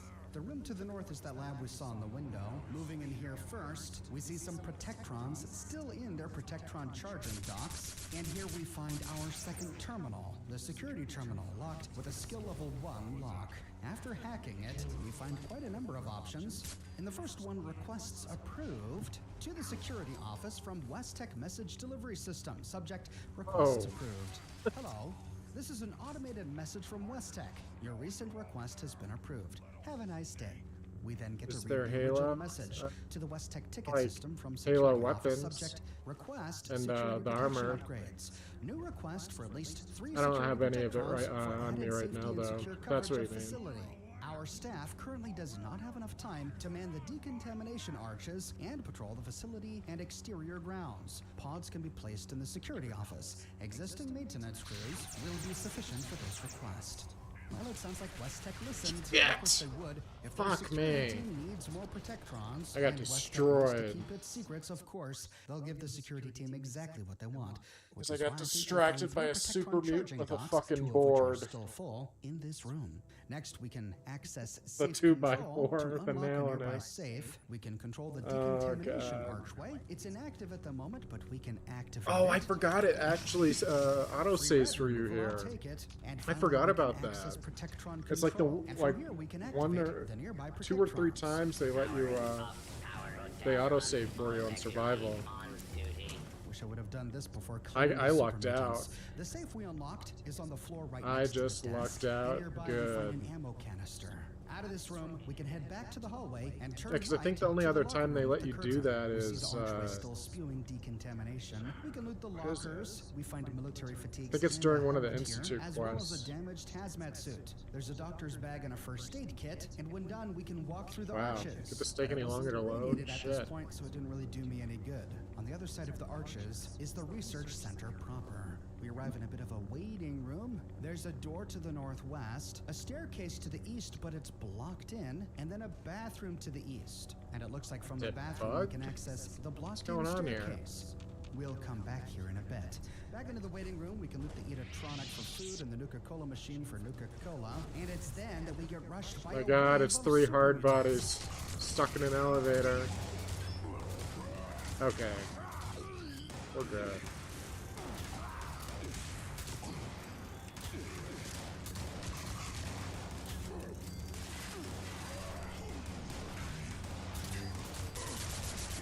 Sheesh. Was that every mutant in the facility? I hope so. Before moving on into the nearby room, we can admire the Westech Research Center sign here. Like level It has a 50 charming something, Googie whatever. design, like I'm the sign still we getting found outside. pretty When done, we can move good. north. This is the mainframe computer and cultivation room. To the east, we see a door with plants. We can loot a bunch of mute fruit and potatoes, great for our garden back at camp. Backing out, we see a staircase leading to the second floor. We'll head up in a minute, but exploring this floor in a clockwise fashion, we find some display windows and on the other side a bunch of carrots. And this is where you hit if you need some fresh crops. Next to this is another window with potatoes. And continuing around, we find a chemistry station on the other side of a banister, useful for scrapping up our gear. Continuing clockwise, we arrive on the northern side of this room, and here we find a rubble ramp leading to the second floor. We'll head up there in a minute. Continuing around, we find some razor grain growing in a window, and a door leading out of this room into another lab.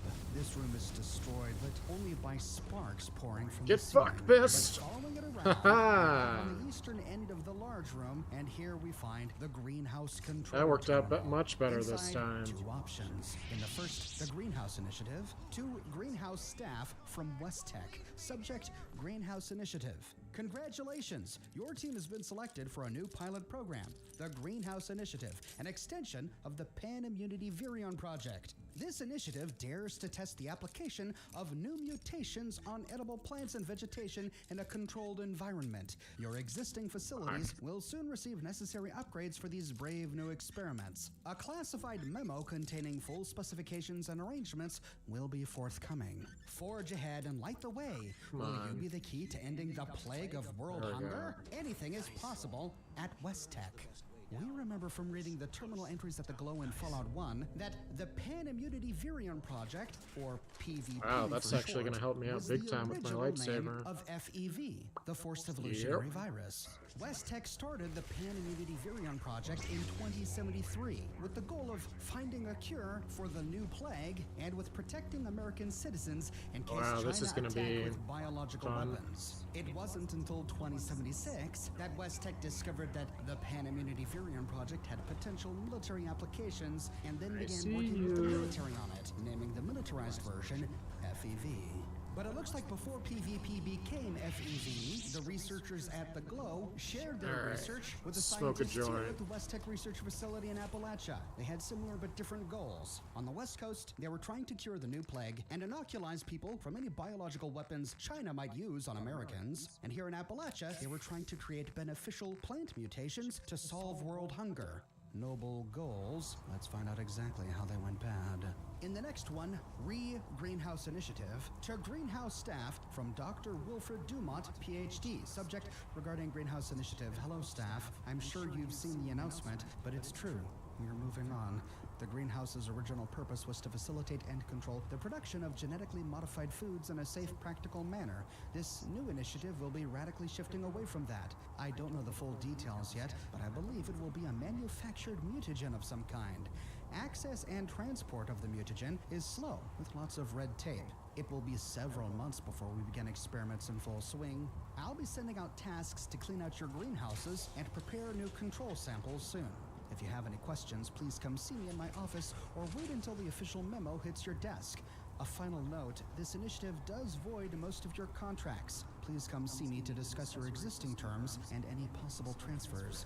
I am more than happy to address any concerns. Sincerely, Dr. Wilfred Dumont, PhD. This coincides well with the history of PvP that we know.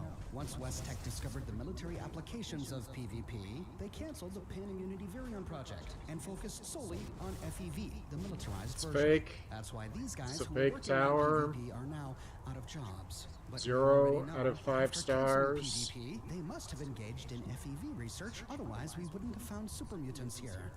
We need to dig deeper to find out exactly what happened next. With this first floor explored, we can use the stairs to reach the second level of this room. Again, moving in a clockwise fashion, we find that this floor is Oh my god, you guys are so ruined. close. We Come still on. have access to a You number can of do it. rooms. To the west, we find I believe in a you. lab, which connects through a broken wall to a room to the north. Here we find back-to-back You guys are transfer useless. stations we can use to scrap our junk. There Here, are some get the kegs button. and a first aid kit, and then this room leads back to the walkway through a hole in the wall. Push to that the over east. there. From here, we Push that find over a there, room to the Hancock. north. This is the room we could have reached using the rubble ramp we found below, and here we find a number of workstations. In the first cubicle to the northwest, Whatever. we find our first holotape. The Who West needs Tech you? Research Wing access Oh, code. you almost made it. Fantastic. Great. We've got a key. After looting the access code, we can read the nearby Oh, for analysis fuck's terminal. sake. Virology analysis. Four What an entries. asshole. The first one, FTS-3A, detailed water quality report. Data read error. Backing out, FTS-3A, water analysis. Oh, good. Water analysis report for field test site 3A, Huntersville. The approved FEV strain has been introduced to the Huntersville water supply, while chlorine dioxide content has been reduced slightly to decrease its effectiveness at disinfecting the virus. No noticeable differences in water quality should be discernible by the population. We predict infection to be widespread among the test subjects, but due to the nature of this strain, the results may appear slower than the concentrated lab strain.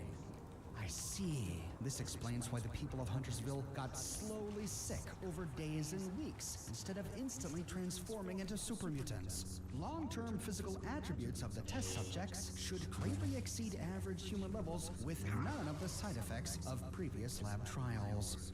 Dr. Elias Khan. So, at the same time, the military and West Tech were experimenting on prisoners with FEV at Mariposa. West Tech, working with the military, were likewise experimenting on civilians in Huntersville with just gone. FEV. God, imagine what Roger Maxson would have done if he found out about this. In the next one, formula adjustment. After the incident involving an unauthorized desertion from FTS-3A, there is a desire coming from way up that we come up with a solution that obviates the need to terminate valuable test subjects. The proposed solution is to introduce a pheromonic component to mark gestating hosts. This way, if one gets loose again, you can use the hounds to track them down instead of the alternative.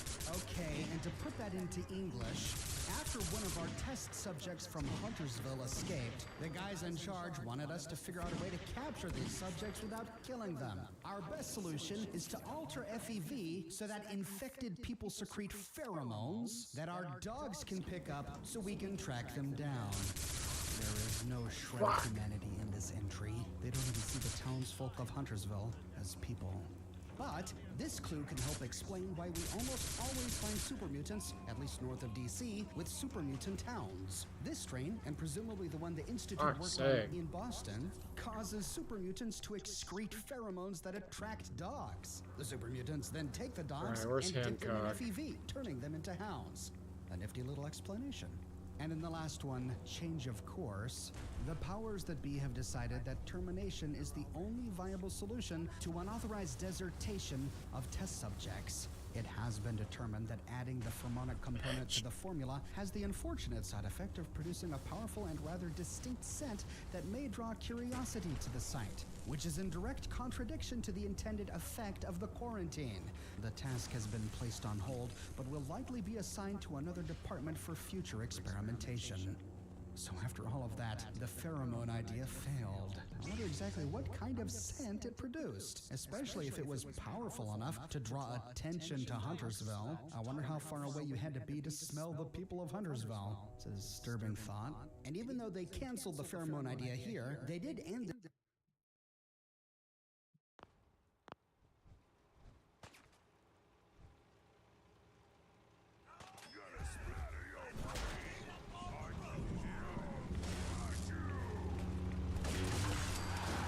God damn it, I can't believe he got in my way again. This is the last time I ever put you in power armor.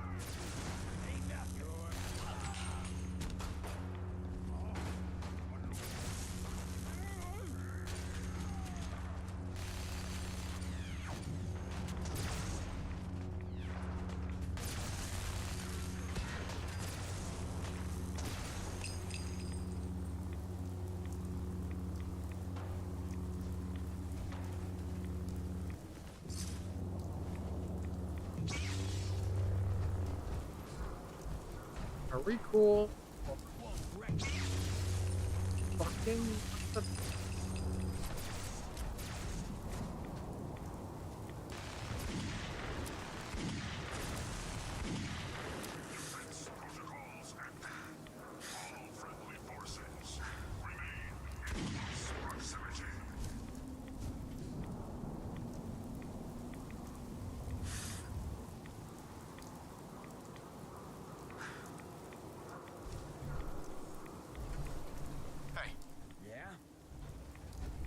Check the stash. Yeah, you're about to be sent home. You're freaking useless.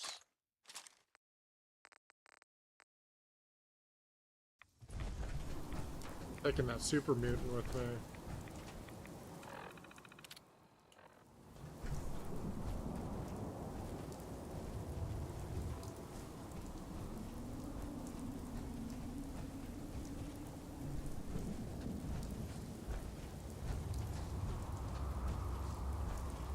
Hey, Bravo, do you know if there's any mods out there that do, like, super mutant power armor? That's not just like a Frank Horgan mod?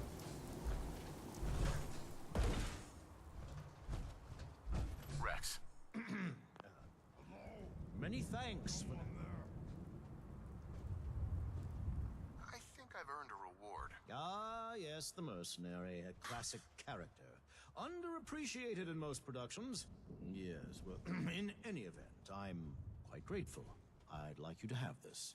Now, if you'll excuse me, I think it's time I left this awful place. I'm returning to WRVR. Man, it would be pretty Resuming my cool. I career mean, Frank in Horgan was a pretty cool villain.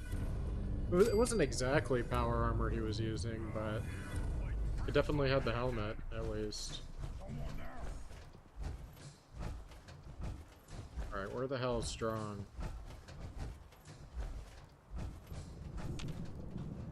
Hey. Just have the one weapon for you? I guess so.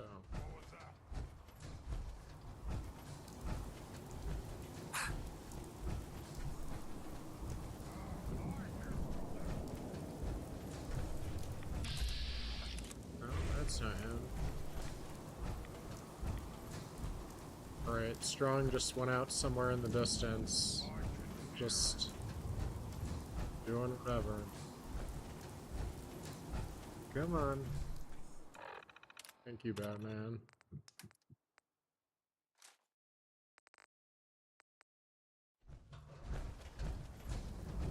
Heads up.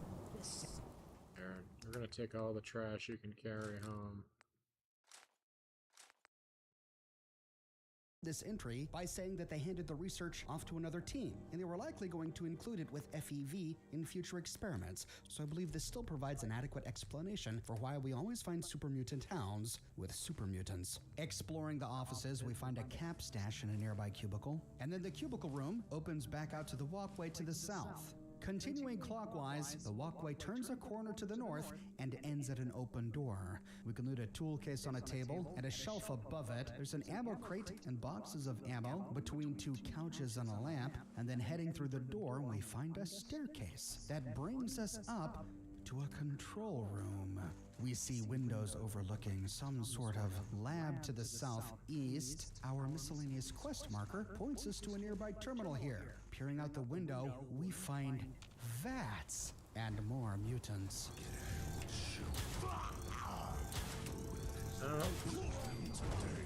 Just give you.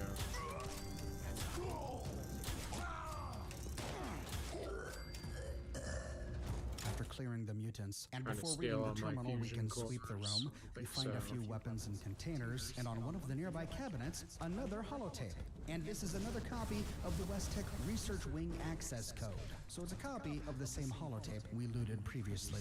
When done, we can move east to read the control room terminal. Control room, technician Carl Worth.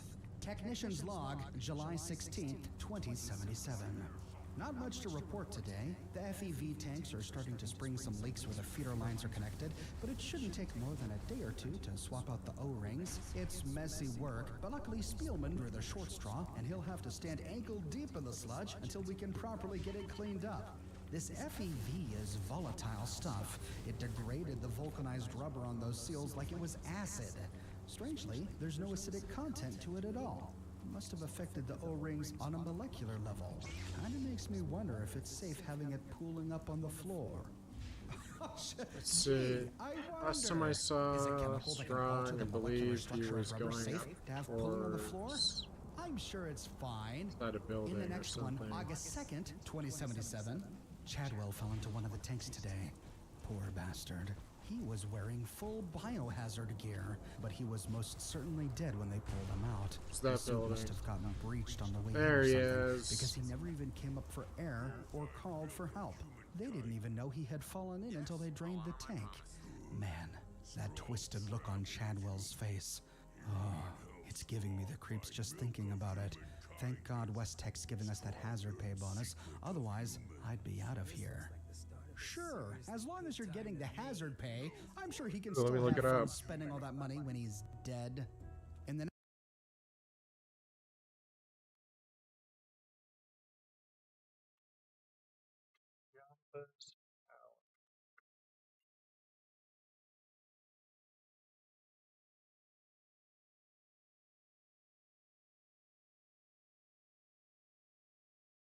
Oh, hell yeah. Look at that. Good find.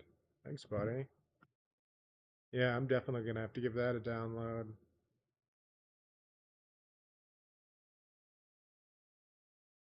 That's pretty cool. Yeah, I think I'm definitely going to have that ready for tomorrow. The next one, October 23rd, Good find. 2077, the day the bombs dropped. Holy crap, everything's gone to hell. I can't believe those idiots actually did it. They blew up the goddamn world. Luckily, we were inside the facility when the bombs hit. Supervisor Bardwell begged us to stay with the FEV tanks until he checked in with the top brass, but all the communication lines are down. Spielman and I are thinking of bolting, but I guess we'll give Blackwell a day to figure out what to do. It's not like I have a home to go back to anyway. And in the final one, October 30th, 2077. Bardwell decided to head out to make contact with the U.S. Army in Huntersville, but that was 6 days ago, and he hasn't come back yet. He told us if everything went south, to dump the neutralizing agent into the FEV tanks. Spielman and I followed orders and made sure that the job was done. Before we abandoned West Tech, we confirmed that the liquid in the tanks was neutralized. Still highly toxic, but at least the FEV was gone. Well, that's it for us. I'm gonna stick with Spielman for a while, and hopefully we can make it somewhere safe, wherever that might be. Wait a minute, they developed an FEV neutralizing agent? And they neutralized FEV in the tanks before leaving. But since we still find super mutants here, this must mean that they never neutralized the infected right and early. at Huntersville. Which, of course, explains why Huntersville is still today the source of the super mutant infestation. Are you going to be Even on after the tonight? Responders and the Brotherhood wiped them completely out at Huntersville, they still came back because the water is still infected. The last option is to remotely open a nearby door. Backing out, we can peer out the window to see the door we just opened. Now to find a way down there. Heading out of the control room, we can go down the stairs and then jump from this balcony to the ground floor of the cultivation room. I might see you around From here, tonight, we then. can continue east until we find a double door leading to a utility room. But you know, there was one thing we missed. Heading all the way back to the waiting room just on the other side of the decontamination arches, we can head into that bathroom, which we never fully explored. Here we find chems in the mirrors above the sinks, and opening one of the stalls, we find the skeleton of a woman with mentats on the floor beside her. This opens up through a door that puts us out on the other side of the barricade, blocking this hallway. This leads us to what the strategy guide calls the Cone Vat Junction Room. From here we can find a way to get to the vats. There is minor scrap here and we find two doors. One to the south leading to a staircase up. The southern door leads to the bottom of the stairwell we saw from the lobby upon first entering. We're trying to get to the vats room, so we'll go through the northern door. This brings us to the bottom level of the vats chamber that we saw from the window of the control room. This is the room that had the door that we opened from the control room terminal. On this ground level of the vats room, we find a tinkerer's workbench, which we can use to scrap on up, at the base of which we also find a randomized plan. And Mike has found some lion statues. To the southwestern corner, we find a short staircase leading to a sealed-off room. We must have unlocked this gate from the control room. Here we find a big double door leading to another section. We'll come back here in a minute. Back down to the lower floor of the vats. We can take a ramp up to the main catwalk to finish exploring the vat right room. on. In the southwestern corner, we find the skeleton of a U.S. serviceman. Even Someone, more evidence that apparently West Tech Garvin was working in Preston, conjunction Garvey, with the military, just whatever his like name the is, West Tech on the Preston, West Coast. came I by hopped on in the vats YouTube, to see what would happen, but the footage I took got corrupted. You didn't turn into a complimented me on my supermutant because, as we settlement, read, the FEV Preston, was neutralized, instead of but we telling me get to go high save doses him. of radiation really quickly. Came I right died on the first YouTube time just I to tried tell me. explore the vats. But there are goodies in each of them. In one, there's a super mutant gore bag. In another, there's a gore bag and a mini nuke. And in the final one, there's a skeleton clutching a fat man next to a footlocker that contained over 30 caps and some tattered rags.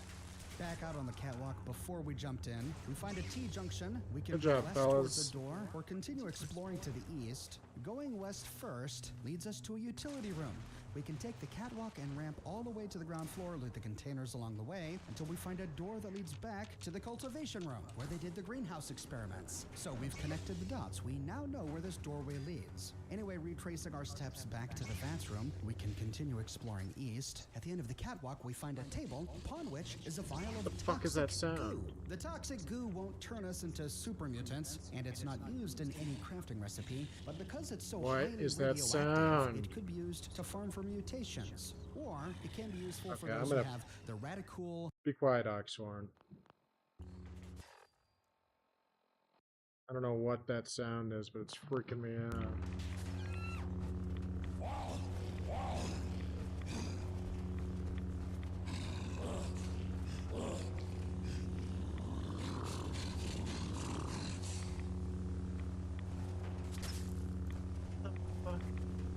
Yeah, I'll definitely make you mod on the YouTube end too. I really wish I knew where that sound was coming from. Is it like stuck inside the building? Am I just not seeing it?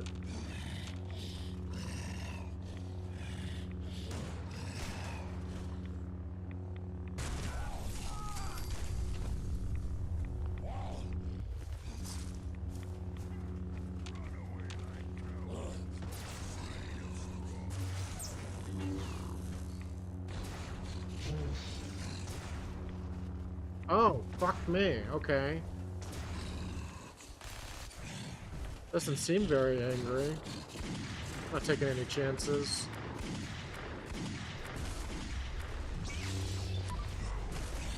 Yeah.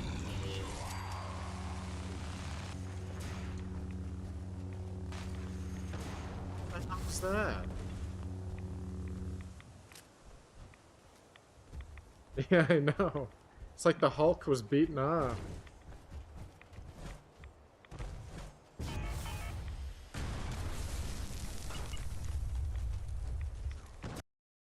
Let's see, how do I make a mod? Oh, there we go.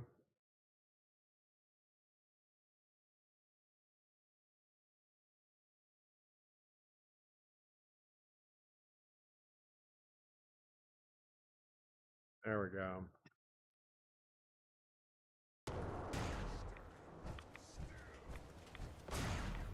Now you're twice the moderator you were before.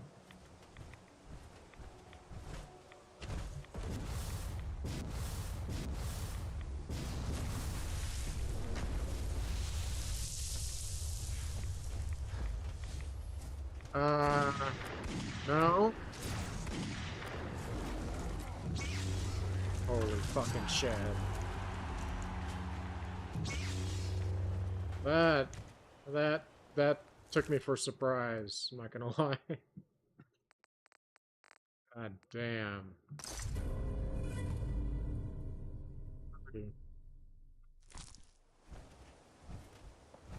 No, thank you.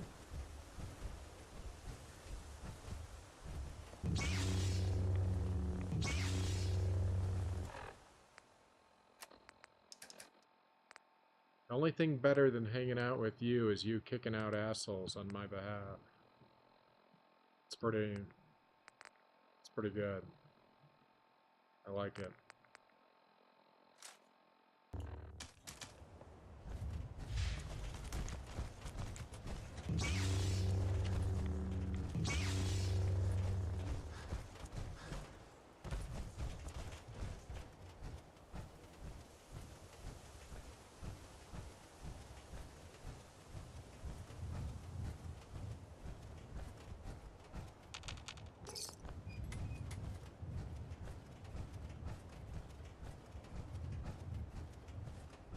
It's fun, like, the most lazy bots to be the ones that can't even get past the chat filter. Best views on *****.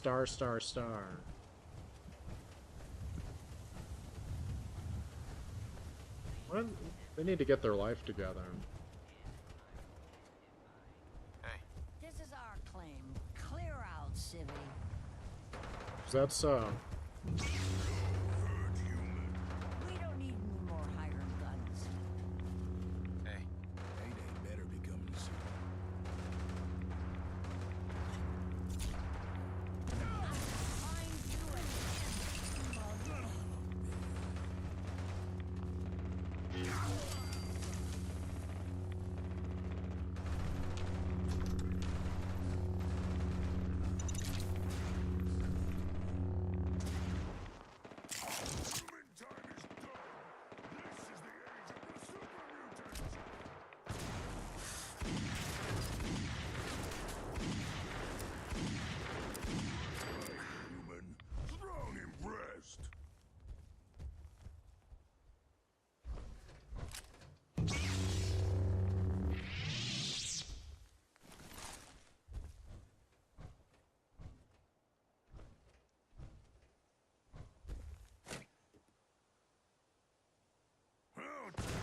crow's nest scanned 2 points off the port bow.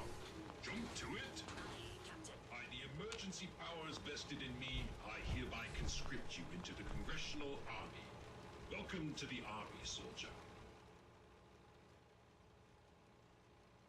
Quite a ship you have here. Indeed. I am Captain Ironsides, commander of the USS Constitution. You visit this fine vessel in trying times. It calmed these long years on her airy perch. Damn you, Weatherby Savings and Loan! I spit at you. How did it even get up here? Yeah. Well, a harrowing tale of that there can Thank be you, no Strong, doubt. Or I for that should say, input. I assume it is.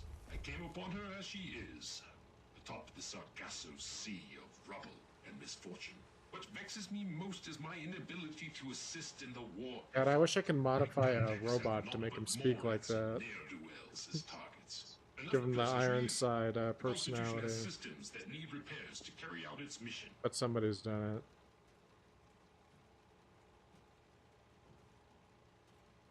Actually, you know what would be badass if, you know how you can replace, like, the voices and the robots through the workshop? It'd be great if somebody just threw in, like, a bunch of celebrity voices. Like, just ripped them from movies and stuff. If I help you, I expect part of the payment up front. What a singular request. Like, a Keanu Reeves personality robot would be an easy pick. I will authorize a performance bonus payable Especially with voice cloning, you could really do some crazy shit. Consult with the bosun and Mr. Navigator. They will relay your instructions. Dismissed. Look lively, lads. Get a Johnny Depp, Jack Sparrow personality. Yeah. A few warning shots usually suffice to scare that rat.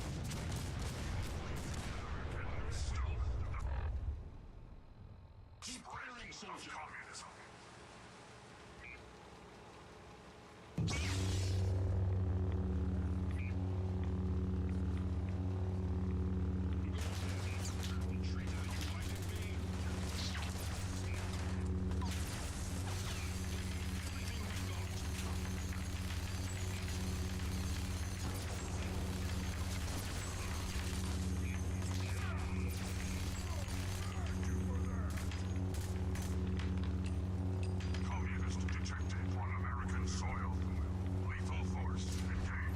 I have people to kill for me.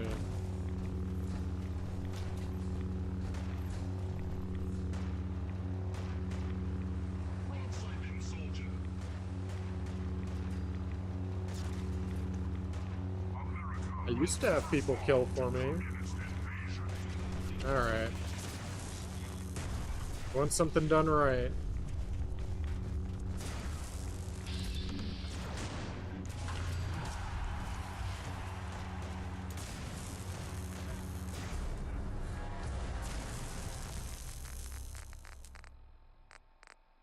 How come we never saw any legendary raiders in the TV show?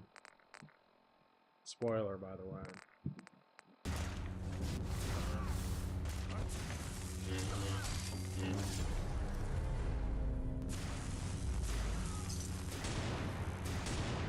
Initiating directive 739. Destroy all communists.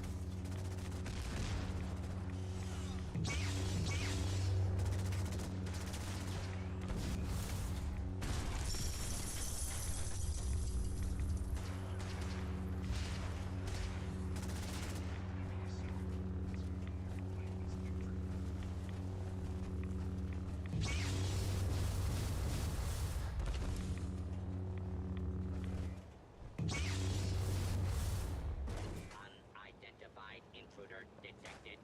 Beginning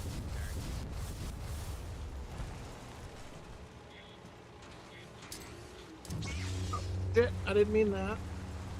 Guess I didn't throw it. I will be back in 1 minute.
Would be on for like another half hour or so.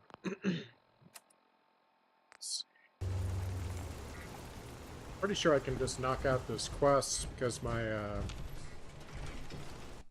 have to have like certain crafting perks or something. I can't remember. Situation normal. Law and order has been restored. Patrolling. All is well.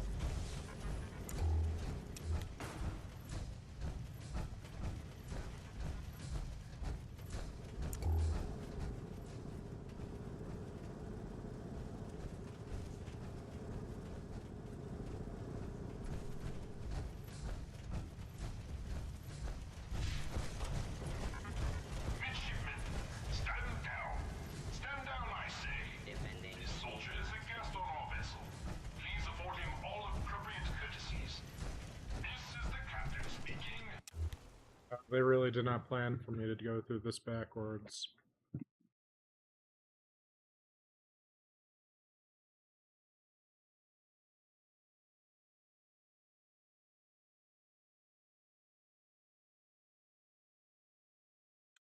Nerd Rage, and Mystery Meat perks. Turning left, we find a ramp leading back down to the bottom floor of the vats, and at the end, we find the double doors leading outside. These are the same blue metal double doors we saw at the rear of the exterior of the building. But turning right, we find the door that we opened from the control room. This is the dispensary, and inside, we find a cooler on a console. There's supposed to be a bobblehead here too. Someone had looted it in my game, and an end of dungeon steamer trunk.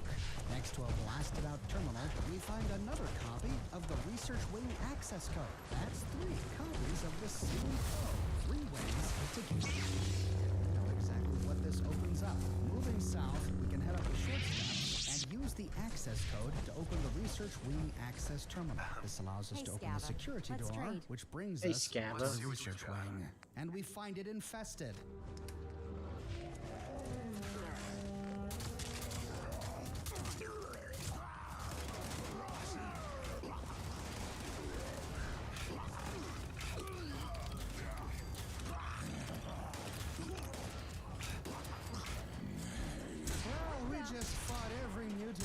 Wing, I think. Since now we have some peace and quiet, let's head back downstairs to the door we used to come into the research wing to act as a point of reference, so we know exactly where we are. From here, we move south to find ourselves in a long hallway. There are rooms on both sides of the hallway. Turning right cool. first, we I'm actually watch him while making dinner. Reminiscent of the Institute's FEV lab. We even find I'm gonna hop off in like a half hour or so. Floating in tanks of FEV. Looking up, we see a room. That's cool. I know. I almost never catch him live. Is he on YouTube? Kick, Twitch? What's he go to? Before heading there, we can move to the northwest where we find a small room inside the main specimen lab. There is the corpse of a super mutant spread out on a table, and on a push cart nearby, we find the holotape subject K117M interview. Okay, K117M. In your own words, please describe how you feel. I feel different. Like my mind is not my own. Do you remember who you were?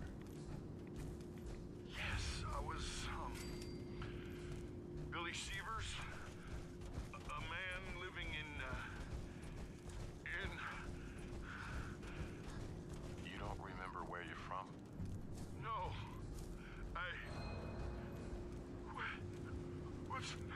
What's happening to me? Can you make me better? I'm asking the questions, K117M. If you're patient, I'll help you, okay? Yes, I understand.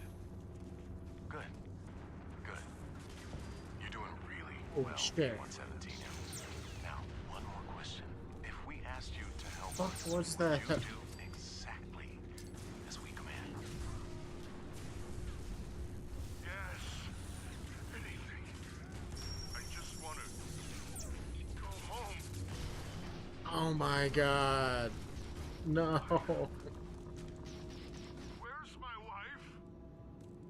That was wild. Did I just watch a... K117M. Super mutant on a rocket? I call this one Super Sonic versus Mario, by the way. This wallpaper.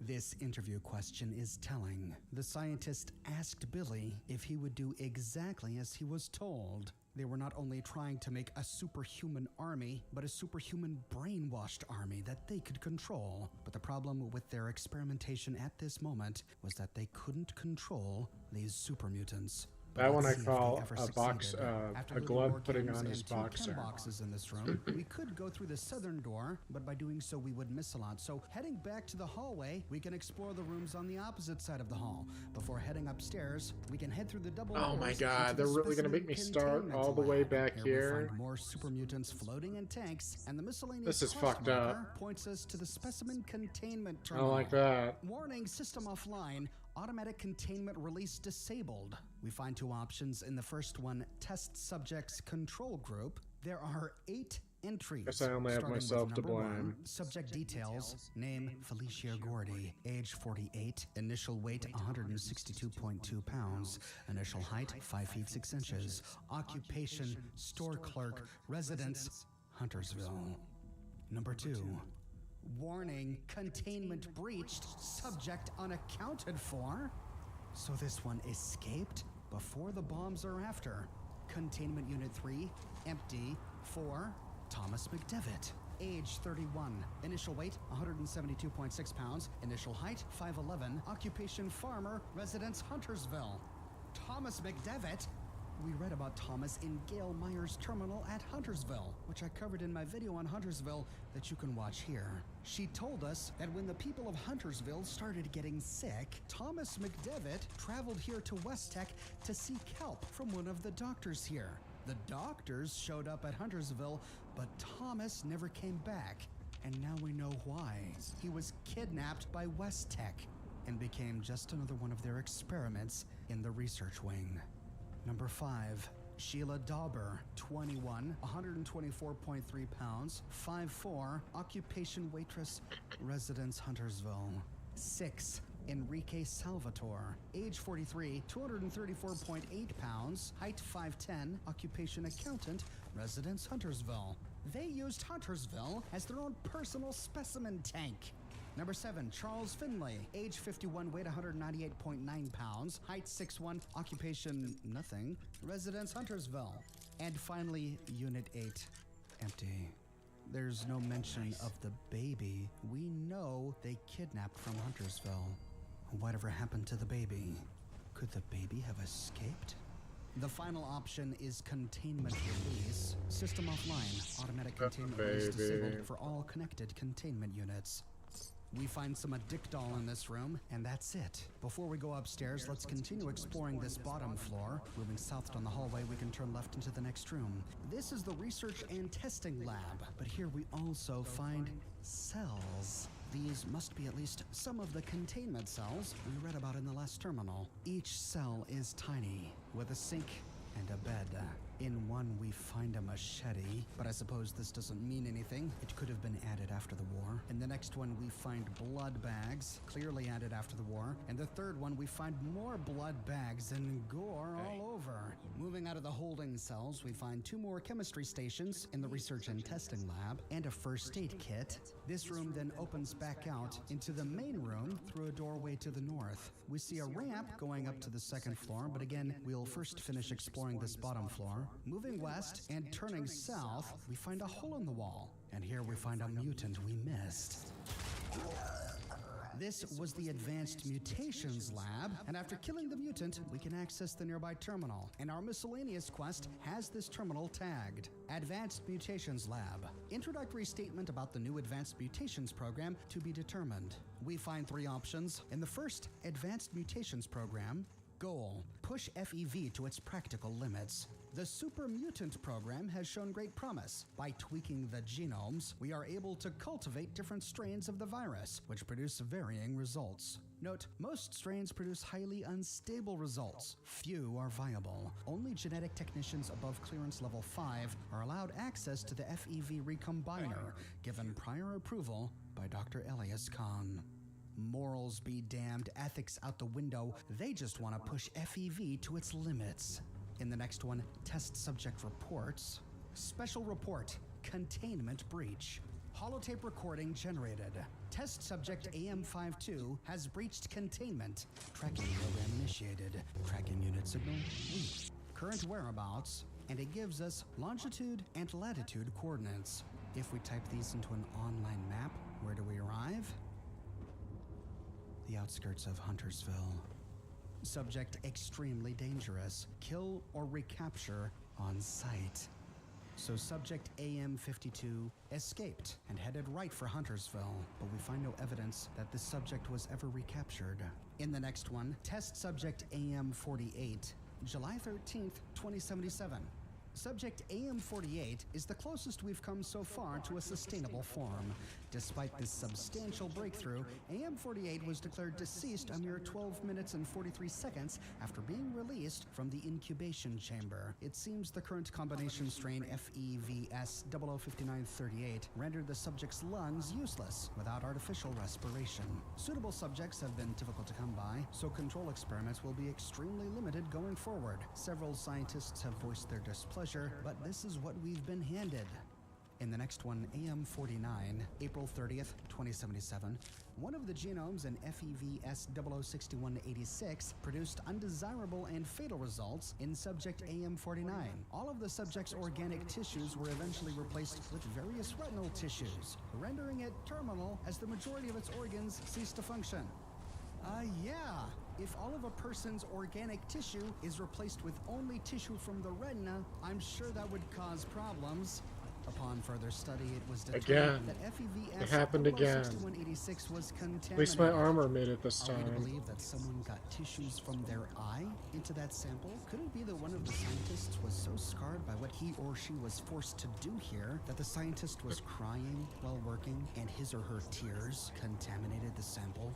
In the next one, subject AM50, July 12th, 2077, AM50 was treated with FEVS006309.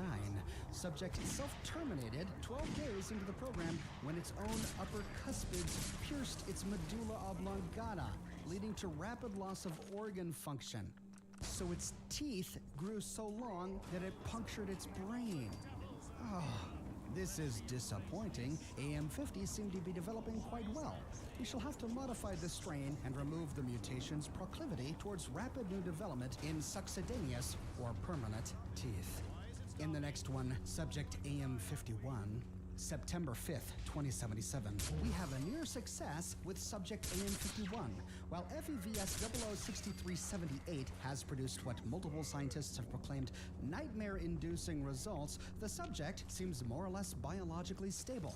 AM51 seemed capable of surviving on its own, but there were indications that it was constantly in traumatic pain, indeed to the point of self-induced terminal harm shortly after being left in isolated confinement after its incubation period. An autopsy revealed a hyperactive nervous system that may have been in a constant developmental stage since FEVS006378 was administered. Nightmare-inducing indeed. In the next one, subject AM52, October 14th, 2077, Phase 2 combination strain FEVS006443 has finally taken to test a set of arms ending in clawed digits and a large sickle-shaped claw on each inner toe. That a living, stable, functioning subject seems to be sustaining itself normally is a major accomplishment for the program. We will keep subject AM52 in isolated containment for observation until AM53 has finished incubating. If the two are able to cohabitate along with a standard mutated human test subject, we may try reintroducing them to the Huntersville site for further testing. Now wait a minute. A number of eyes along the enlarged upper torso, a second set of arms ending with clawed hands, and a large sickle-shaped claw on each inner toe? That's a description of the Snallygaster. And wait a minute, this is AM52. AM52 was the one that escaped. In the next one, test subject AM-53, October 23rd, 2077, the day the bombs dropped. Based on the success with AM-52, we were confident in tweaking a few genomes for FEVS-006458. Unfortunately, the subject grew too large to contain. The containment unit broke, but AM-53 was unharmed. Indeed, despite this and its apparent lack of a discernible head, subject AM-53 was surviving its metamorphosis, far exceeding our expectations. Since our containment units were insufficient to hold the subject, we have arranged for immediate transport off-site under sedation.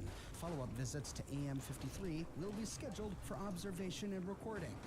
This is a description of none other than the Grafton Monster.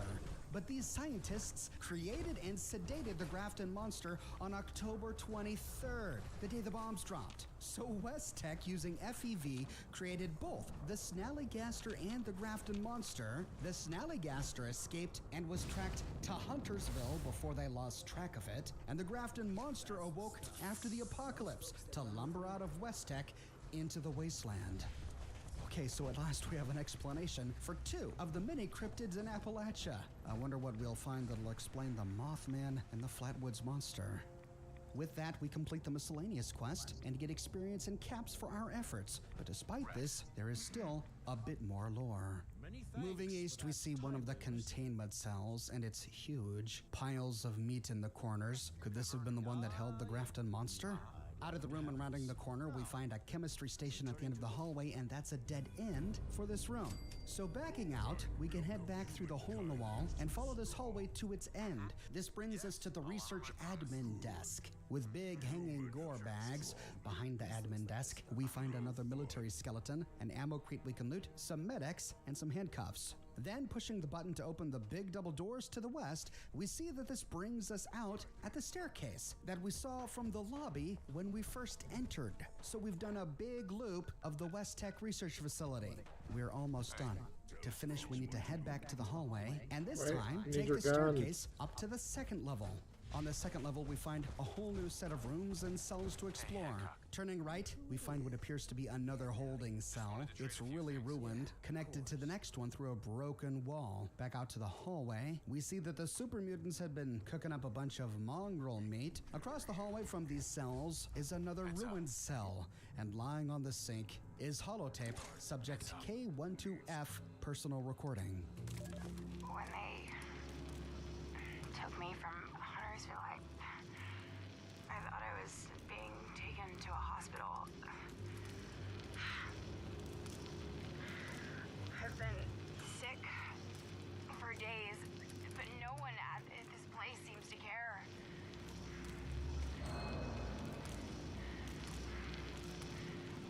This room I'm in looks more like a cell. They keep the door locked at all times. Look alive. The nurse that visits me is the only other person that I've seen since I've gotten here. And he won't talk to me. He keeps giving me injections, but I don't feel any better.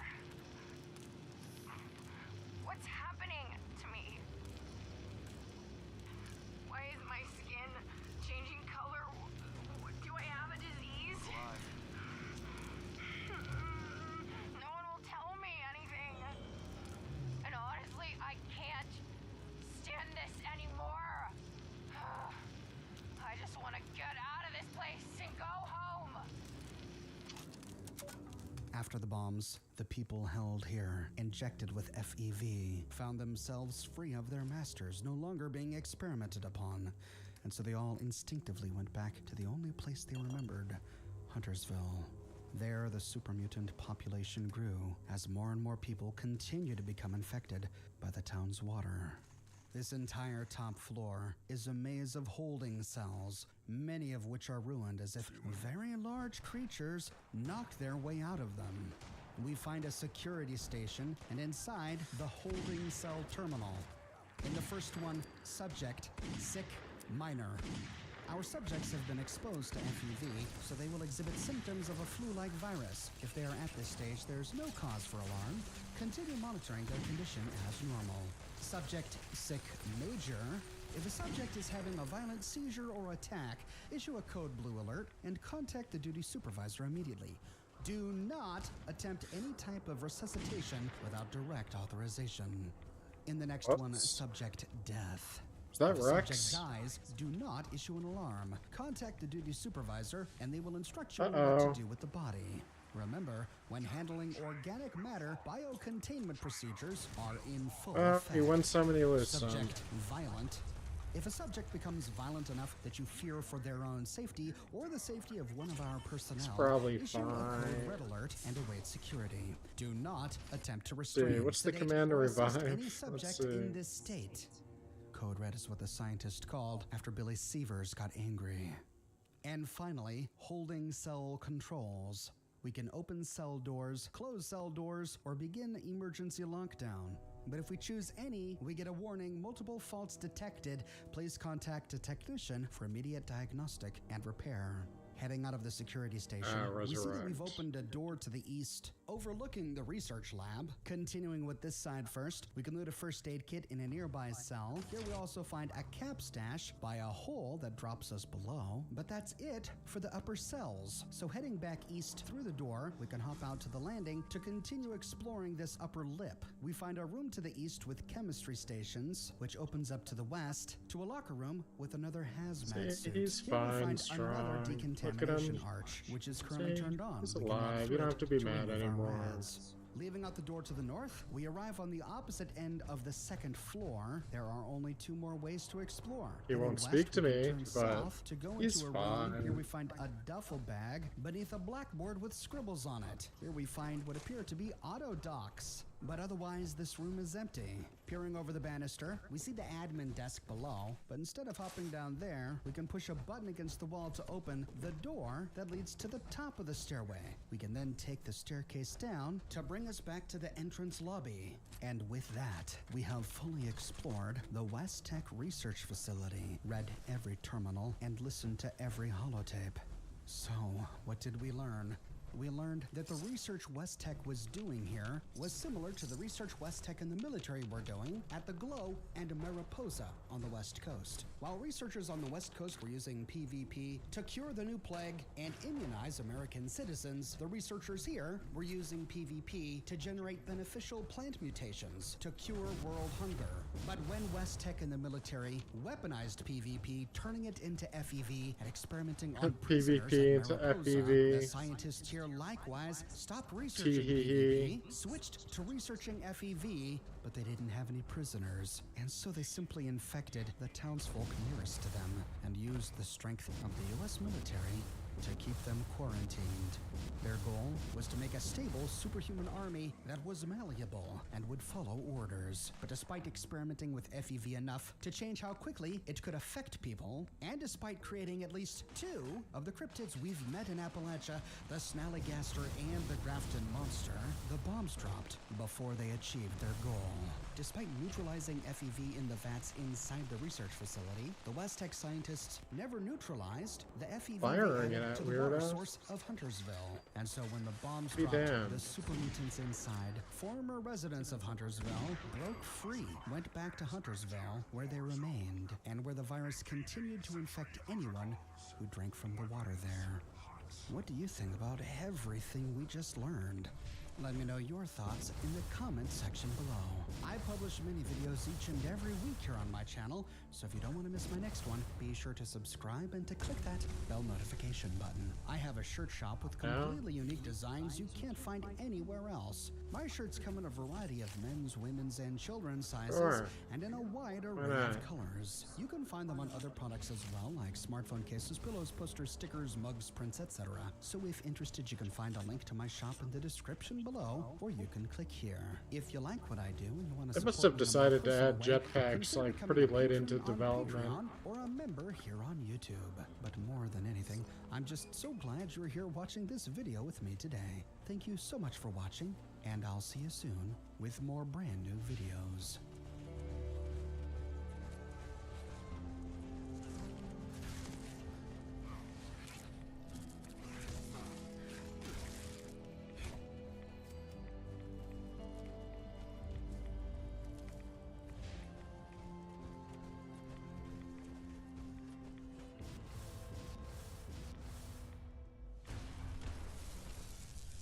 just about smack dab the middle of the world map is the icon of a large truck piled high with barrels. We find this site due north of Huntersville. We can reach it by taking the highway north until it splits left into Highway 104. My camp was actually near to this location, so I arrived from the north. This put me out on top of a ledge overlooking the Emmett Mountain disposal site. After a quick survey, we see a few ghouls.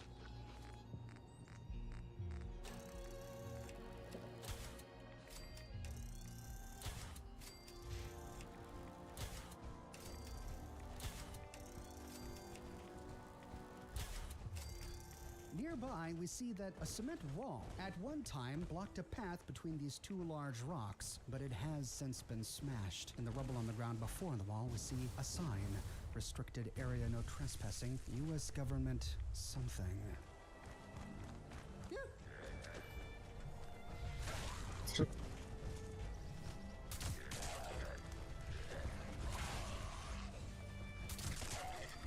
Upon entering, we immediately see that something is terribly wrong here. For a disposal site, they haven't been doing a very good job of disposing of their toxic waste. We find irradiated barrels and pools of nuclear material all over this disposal site. Since I came from the north side, let's head around to the southern side to start exploring from the entrance. Along the way, we pass a number of boxcars and ruined vehicles. There's a Pulowski Preservation Shelter being transported on the back of one of these trucks. This must be the truck we saw in the icon on the map. Moving to the southern gate, we see a badge on the wall of the security office. Department of Energy, United States of America. Caution, radiation hazard. Heading inside, we can kill a rad roach. We find a cooler on top of some filing cabinets, an ammo box on the ground next to it, but the terminals on the security desks are all blasted out. We find a lunch pail and one footlocker. That's it for the security office. Heading back towards the gate, we see a sign on the side of the wall, U.S. Department of Energy, Emmett Mountain Site Nuclear Waste Disposal. How did things get so messed up here that we find toxic waste in pools on the ground outside? We see some machinery to the right. Heading up the stairs to this platform, we see a concrete hut. Heading around behind it, we can kill another ghoul. There are large pipes sticking out of the ground, revealing that there is indeed some sort of facility below. On the back porch of this building, we see a miner's corpse draped over a handrail, and then heading inside, we finally find a working terminal on a desk. The Emmett Mountain Disposal Terminal. Current site manager, Amelia Reynolds. And here we find a number of weekly logs, starting with 1A, site supervisor, Wesley Wachowski. These logs are intended to track the progress of nuclear waste storage at this new facility. Disposal cells 1 through 8 have been fully excavated and structural supports are in place. Each cell is rated to hold 128 55-gallon drums of nuclear waste, which puts our capacity at 1,024 drums.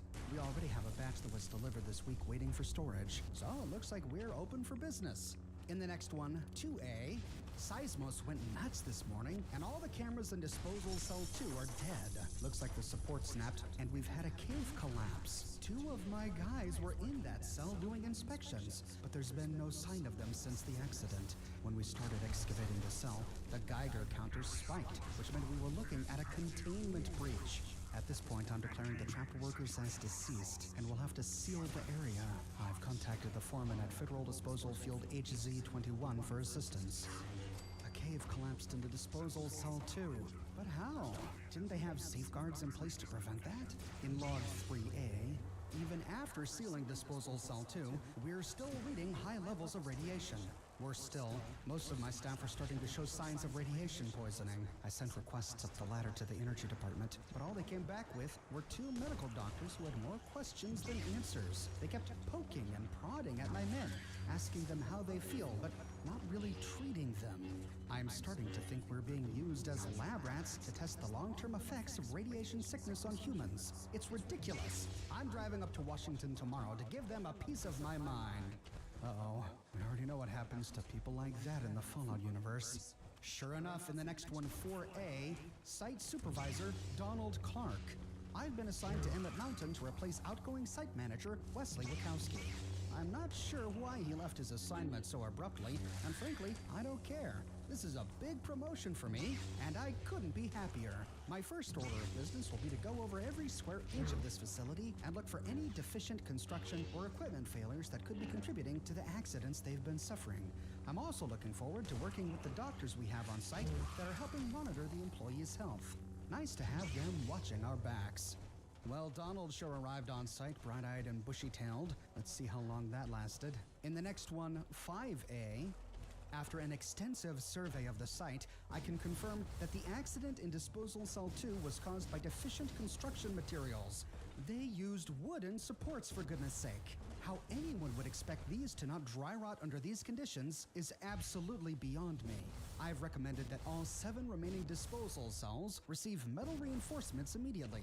Beyond that, we've lost 30 of the 55-gallon drums of waste in the collapse, and they're likely seeping into the groundwater. It's absolutely infuriating that this facility was constructed so poorly. I think I'll have a nice long chat with my supervisor back at DC. Oh no, Donald, not you too. And sure enough, in the next one, 6A, Site Supervisor Amelia Reynolds. I've been assigned to Emmett Mountain to replace outgoing site manager Donald Clark. Everything at Emmett Mountain is running smoothly and within acceptable parameters. I've canceled all the ridiculous work orders created by Donald Clark, and I will carefully search for other ways to cut unnecessary costs. Brilliant. Well, we begin to understand why we find toxic materials scattered all over the place. Whatever government branch was running this facility was willfully incompetent, firing their only competent employees and replacing them with do-nothing dregs. After looting a lunch pail by a desk and a footlocker by a door, we can go into the door to find a bit of a storage room. Here we find an explosives crate and another footlocker. Back out to the main floor, we find a bunch more containers, filing cabinets, and consoles. There's a duffel bag on a storage shelf and another storage room to the south. In this second storage room, we find a metal box, a footlocker, and a toolbox. There's some boiled water on a storage shelf, and that about does it for this building. Heading out the eastern door, we can go around to the southern side of the building where we find a Nuka-Cola machine filled with Nuka-Cola. There are some buildings to the southwest, but first we can follow a trail uphill to the southeast. Here we see a ruined pickup truck with another minor corpse. At the top, we find a small shack. The door is locked with a skill level 1 lock. After picking it, we find some booze and scrap, a toolbox, and a lunch pail. The Fallout 76 official strategy guide says that there's supposed to be a bobblehead against the wall across from the door to this shack, but I came back here 3 times looking for it, and I never found it. Although one time I came back here, I found a whole bunch of rare power armor mods sitting on the shelves. So go figure. Moving outside, we can pass some machinery. To the northern side of the building, here we find a footlocker under a scrap table. But that's it for up here. So hopping down from this ledge, we can start to explore the 2 final buildings. The first is a large warehouse. Heading through the western door, we see some shelving to the south. Here we can find a randomized mod and some bobby pins. Moving down a level, we find more toxic barrels stacked up and another shelf with another randomized mod. The room is piled high with toxic barrels, and there's not much else here. So leaving, we can explore the final building. Caution, hazardous materials, reads a sign. Inside, we find a few lockers and more irradiated barrels littering the ground. On the eastern side of this building, we find some chemical showers and some sinks. The strategy guide says that there should be a bobblehead in one of the sinks, but again, I never found it the 3 times I came here to check. At the southeastern end of this building, we find a door leading inside the disposal site. We arrive in a large concrete room. We see a weapons workbench. Turning left, we see a door, and on the other side of the door,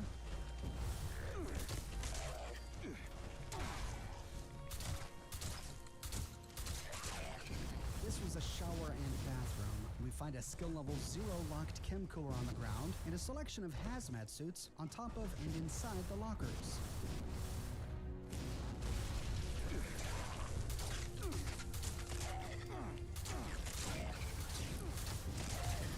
Turning north, we see a doorway leading to decontamination, but it appears to be turned off. Walking through, we find the button at the opposite side. Punching it, we can remove our rads for free. Retracing our steps through the locker room, we arrive back at the entrance. We find an ammo box against a wall to the west, another one by some piled up toxic waste barrels in the middle of this room, and turning around we see a fenced off portion of this level with ghouls walking around. We see the opening to the northeast.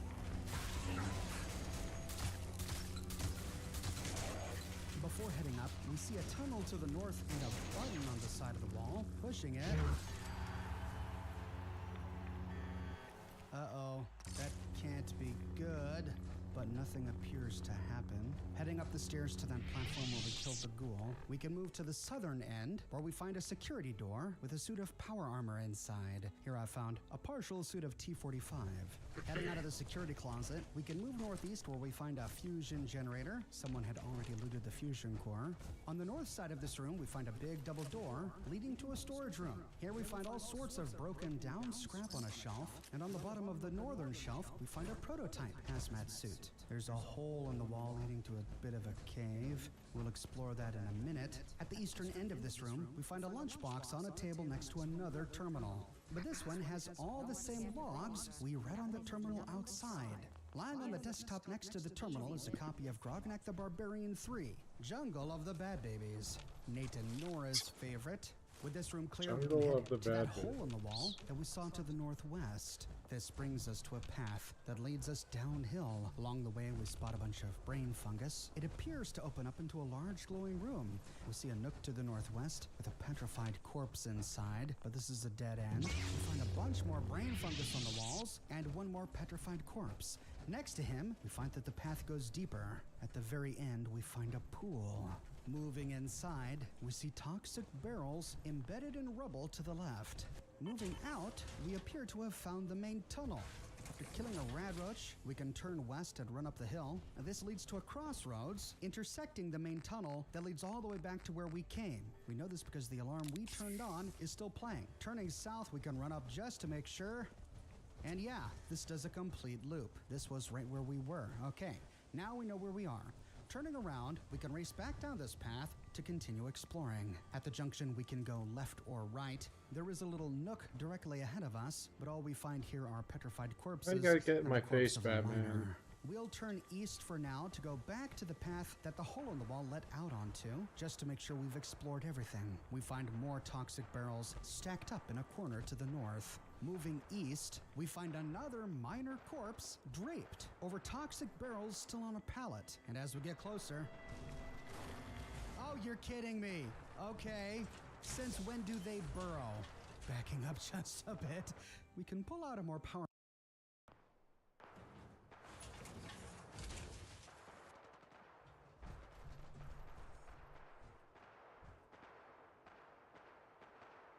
Alright, well, that'll about do it for me today. Thank you, Bravo, for coming by again. It's always good to see you, and thanks for everybody else who stopped by earlier. And whether you watched it now or later, whenever you are, wherever you are, I hope you have a good one. And I'll be back here tomorrow.